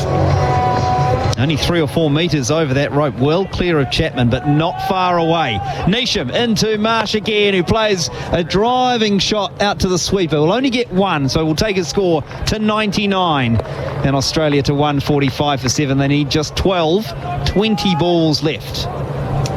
Very special what we're witnessing here. Okay, it probably will be another win for Australia, but honestly, any young kids here watching or whatever should just take note of a really, really special innings here. 12 from 20, so odds on now that while Marsh is there, Australia will do this and do it easily. New Zealand are crowding in on Abbott, 6 inside the circle, looking to stop singles. Neesham bowls to Abbott. He's able to just guide it round the corner. Fine leg is far too square. In fact, nowhere to be seen. And that's a boundary for Sean Abbott just to take the pressure off. He's 6. 149 for 7 now. 8 needed by Australia. 19 balls remaining. Yeah, good shot. He just waited for it. Jimmy Neesham run his fingers down the outside of the ball just to trying to take the pace off it. But it set up nicely. This pitch has had good pace tonight. So it just set up nicely, and no one there because of the fielders inside the circle. They had no one out in the deep. Now Sean Abbott has just brought a calmness to the chaos at one end of Australia. Here is Neesham bowling to him. It's a short one, plays it just in front of point. Chase for the sweeper on the boundary, racing around Robinson. Abbott takes the 1 and then turns for the second, comfortably gets home, and that ends the 17th over. Frustration for Neesham, his most expensive over, but still a great return. 4 for 26 from his 4, but in that wider context it may not be enough. Australia 6 more needed, 18 balls to do it, and Mitch Marsh is on a career best 99 not out, eyeing up his first T20 International 100. Back at Go Harvey Norman for huge deals on big screen TVs. The biggest brands, best range, latest technology, and screens up to a massive 100 inches. Huge TV deals at Harvey Norman now. The action's better on the big screen. Find your next winner with loveracing.nz, your Group 1 destination for racing news, previews, replays, fields, form, tips, and much more. Get amongst the action at loveracing.nz, your home of thoroughbred racing. Welcome back to Bay Oval. Australia need just 6 more runs. They've got 3 overs to do it, and all eyes are on Mitch Marsh. He scored 85 on Wednesday evening. Tonight he's gone 1 better. He has dominated the chase for Australia. He's on 99. He has scored a test century, 3 of them, 4 one-day centuries. And Jacob Duffy's going to try and stop him from scoring a first T20 century. It's gone high up in the air, but it's going to find grass. Chasing round is Sears from backward point. Back comes Marsh for 2, and he should get a very warm applause from Bay Oval. What an innings from the Australian captain. 101, his first T20 international century, and he's got his team on the cusp of a 2-0 win in the Chappell-Hadlee series. Centre to Mitch Marsh. Brilliant. Something very, very special. That is leading from the front, isn't it? That is so special to watch, and how he has managed to hold this all together whilst those around him have weakened and walked off has made it even better. But the power and the striking and the placement. Duffy in, 4 more needed for Australia. Is at least 1 to Marsh as he digs out the Yorker up to mid-on, and he'll settle for the single. 154 for 7. Australia need just 3 more. Brilliant innings, absolutely outstanding. It was player of the match the first night, player of the match tonight, odds on player of the series. Can't see how he can be denied, Smithy. No, it's just being a bit sarcastic there. Of course he is. They're just absolutely fantastic. I understand the great man is here too, so we get this Chappell-Hadlee trophy as well. Sir Richard's here to present it to him. A big week at the Mount for Mitch Marsh. Abbott's on strike. Here's Duffy bowling to him. Plays it to point. Won't score as Neesham dives forward to stop the ball. Australia still need 3. 15 balls to do it. It's been better from New Zealand. They could have compounded, with a guy getting 102 off 51 balls. It could have been a really big thrashing, but New Zealand have fought pretty hard and picked away at the other end, so they'll get some pluses out of this. Duffy into Abbott, short, pulling down to fine leg, cut off by Sears. One more to the Australian total. They close to within 2 of victory. 155 for 7, and Marsh will come back onto strike, looking to hit the winning runs. Good performance from Duffy again. One of the reasons why he's ranked so highly in this form of the game, but also a good all-round performance from Jimmy Neesham. Runs, wickets. He's, worth his place in the side. Bit of work to do for some of the others, but certainly there have been some pluses. Here's Duffy, bowls to Marsh, and he's pulling brutally over mid-wicket. And he will only get 1 as Tim Robinson does good work running around the ball and firing it back to Tim Seifert. Scores are tied, 156 for 7. So Australia need just the 1 more run, and they've got 2 overs and 1 ball to do it. Mitch Marsh, 103 not out. Scoreboard 8, 7, 3, 1, 2, 14, 1, 9 not out, and 103 not out. Not seen anything like that for a while. Quite staggering stuff from Mitch Marsh, coming off the back, as Ian Smith described earlier, the 85 that he scored on Wednesday. Duffy in to Abbott. Abbott drives, and Abbott hits the ball through the 2 players at point and out to the boundary for 4. High-fiving Mitch Marsh. And Australia win again. They win the 3rd Chappell-Hadlee T20 International by 3 wickets to claim the trophy 2-0. The series won 2-0. Dominant from Mitch Marsh in the chase. Absolutely superb. 103 not out, the Australian captain. Anchored the innings while everything else was falling around him. 156 New Zealand, 157 Australia. They win by 3 wickets. Back at Bay Oval in just a moment. Hi, I'm Jason Field from Kinetic Access, your garage door specialists on 385 Nielsen Street, Penrose. While we've been dominating garage doors, gates and fences for 35 years, we're delighted to be stepping into new opportunities as Kinetic Access to give you better options. Our new garage door and motor package makes smart technology standard with no extra cost. No add-ons, no premiums, just smart. Built in. For unmatched quality, better value and more choice, Kinetic Access is the place to go. Check us out at kineticaccess.co.nz. Sport Nation. Hi, I'm Jason Field from Kinetic Access, your garage door specialists on 385 Nielsen Street, Penrose. While we've been dominating garage doors, gates and fences for 35 years, we're delighted to be stepping into new opportunities as Kinetic Access to give you better options. Our new garage door and motor package makes smart technology standard with no extra cost. No add-ons, no premiums, just smart. Built in. For unmatched quality, better value and more choice, Kinetic Access is the place to go. Check us out at kineticaccess.co.nz. Welcome back to Bay Oval in Mount Maunganui. Australia have won the 3rd Chappell-Hadlee T20 International by 3 wickets. Right, let's get to the post-match with Roundup to banish weeds. Reach for Roundup. New Zealand 156 for 9. Asked to bat first by Mitch Marsh. And then in reply, Australia 160 for 7 with Marsh 103 not out. Let's start with him, Smithy, because he was the star of the show. Well, seldom has a game been dominated to this extent in my recent memory by one person. Quite an amazing performance. The score sheet that we read out before was no joke. I mean, he scored 103 not out to win a match, and the next highest score was 18 not out. It's just the most freakish, dominant performance you can imagine from one player. 103 and 13 not out, and a 14 to Mitch Owen, and the rest all in single figures. And that's a pretty handy Australian batting lineup. So New Zealand should take heart from the fact that they made them work very, very hard and were beaten basically by the brilliance of one person. So that's the upside of it. The downside is they've lost the Chappell-Hadlee trophy, and they have been beaten and they haven't got enough runs on both occasions. Tim Seifert top scored for New Zealand in the innings with 48, his best against the Australians. Lost lost wickets at regular intervals, and towards the end the bowlers were asked to do a lot of the scoring. And 156 the total after 20. You felt they were a little bit underdone.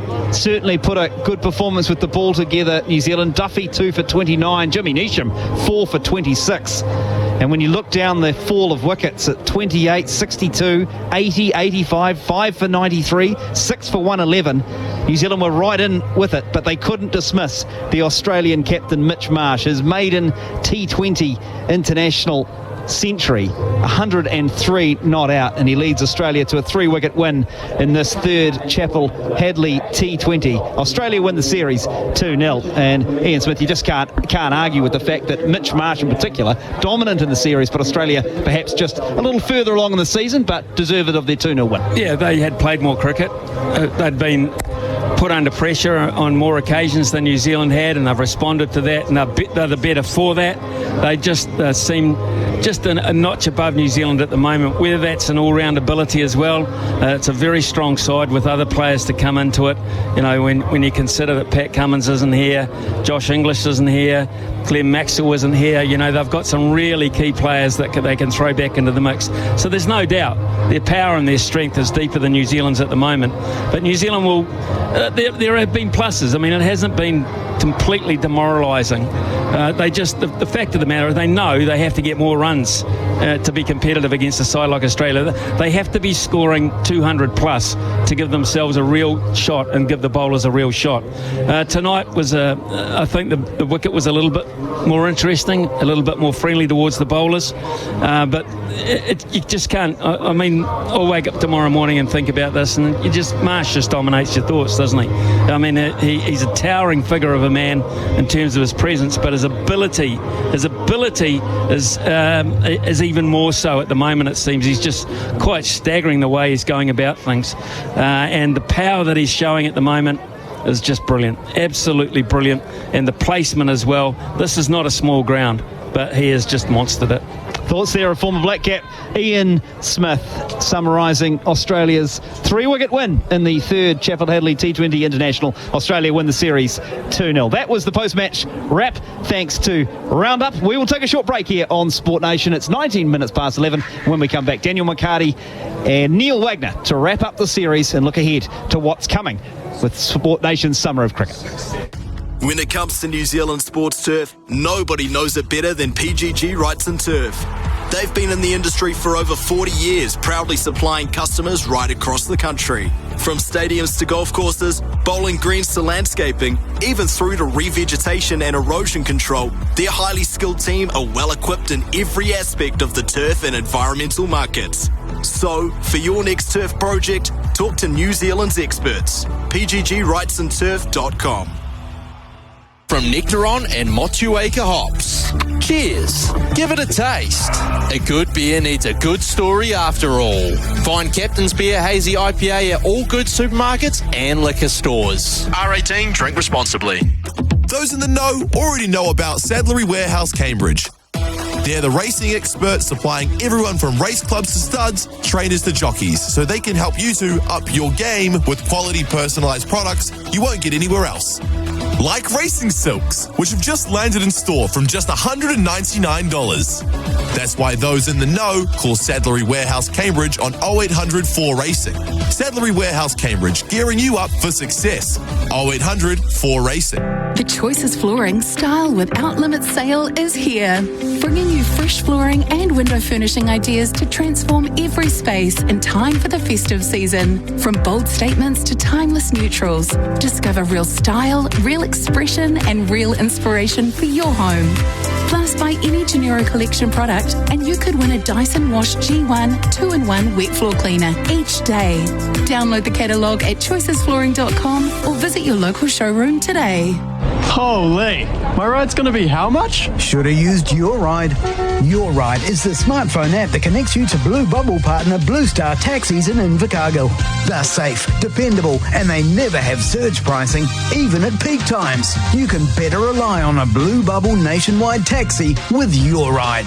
Download the Your Ride app from Google Play or the App Store. We're safe and reliable, so book your Blue Bubble. Or yourride.nz. When it comes to New Zealand sports turf, nobody knows it better than PGG Wrights and Turf. They've been in the industry for over 40 years, proudly supplying customers right across the country. From stadiums to golf courses, bowling greens to landscaping, even through to revegetation and erosion control, their highly skilled team are well equipped in every aspect of the turf and environmental markets. So, for your next turf project, talk to New Zealand's experts. PGGWrightsandTurf.com. Looking for a career in the thoroughbred industry? Visit careers.loveracing.nz to discover the endless career options available. From jockeys and racehorse trainers to stable hands and track work riders, stud management, turf specialists, and more. There's a role for every passion in the racing world. Starting out or seeking a career change, there's plenty of training and education opportunities available. Do what you love what you do. Get started today at careers.loveracing.nz. The Silver Ferns are back. Get ready for an unmissable series of world-class netball. The Ferns take on South Africa for the Tiny Jameson Trophy and go head-to-head with their fiercest rivals, Australia, for the Consolation Cup. 5 epic games across Aotearoa, you won't want to miss a moment. It all kicks off this September in Tamaki Makaurau, Auckland. Get ready for some epic Silver Ferns action. Be part of the crowd and grab your tickets now at silverferns.co.nz. The equestrian world comes together for Equifest, October 17th to 19th. As New Zealand's premier equine festival, you'll enjoy world-class education, thrilling competitions, night shows and a trade village packed with the latest gear. Explore clinics and demos, catch up with mates and celebrate everything there is to love about horses. Get your Equifest tickets now and learn from the industry's best experts. At the Fibre Fresh National Equestrian Centre in Taupō, October 17th to 19th. Visit equifest.co.nz. It's 6 more to Mitchell. Welcome back to the Summer of Cricket on Sport Nation.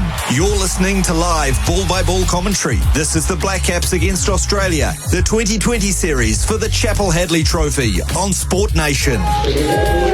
Where we have seen a masterclass from the Australian skipper Mitchell Marsh. Player of the match, player of the series. Australia wrap it up at 2-0. Neil Wagner alongside me in our commentary position. I think Smithy and Tom covered off Mitchell Marsh's assault. He chose violence tonight, didn't he? Just your overall thoughts as far as the series and maybe some individuals. Of course, the big carrot is getting selected for a World Cup in February. Who's increased their chances maybe of being in that 15? Yeah, I firstly think tonight Jimmy Neesham played extremely well. The way he bowled, handy knock with the bat, sort of showed again his experience and, I guess usefulness in the squad. All-rounders are, gold in this format. Bowled pretty well. It wouldn't have been here if it wasn't for Rutchin's injury and grabbed that opportunity with both hands. Same with Tim Robinson. Yeah.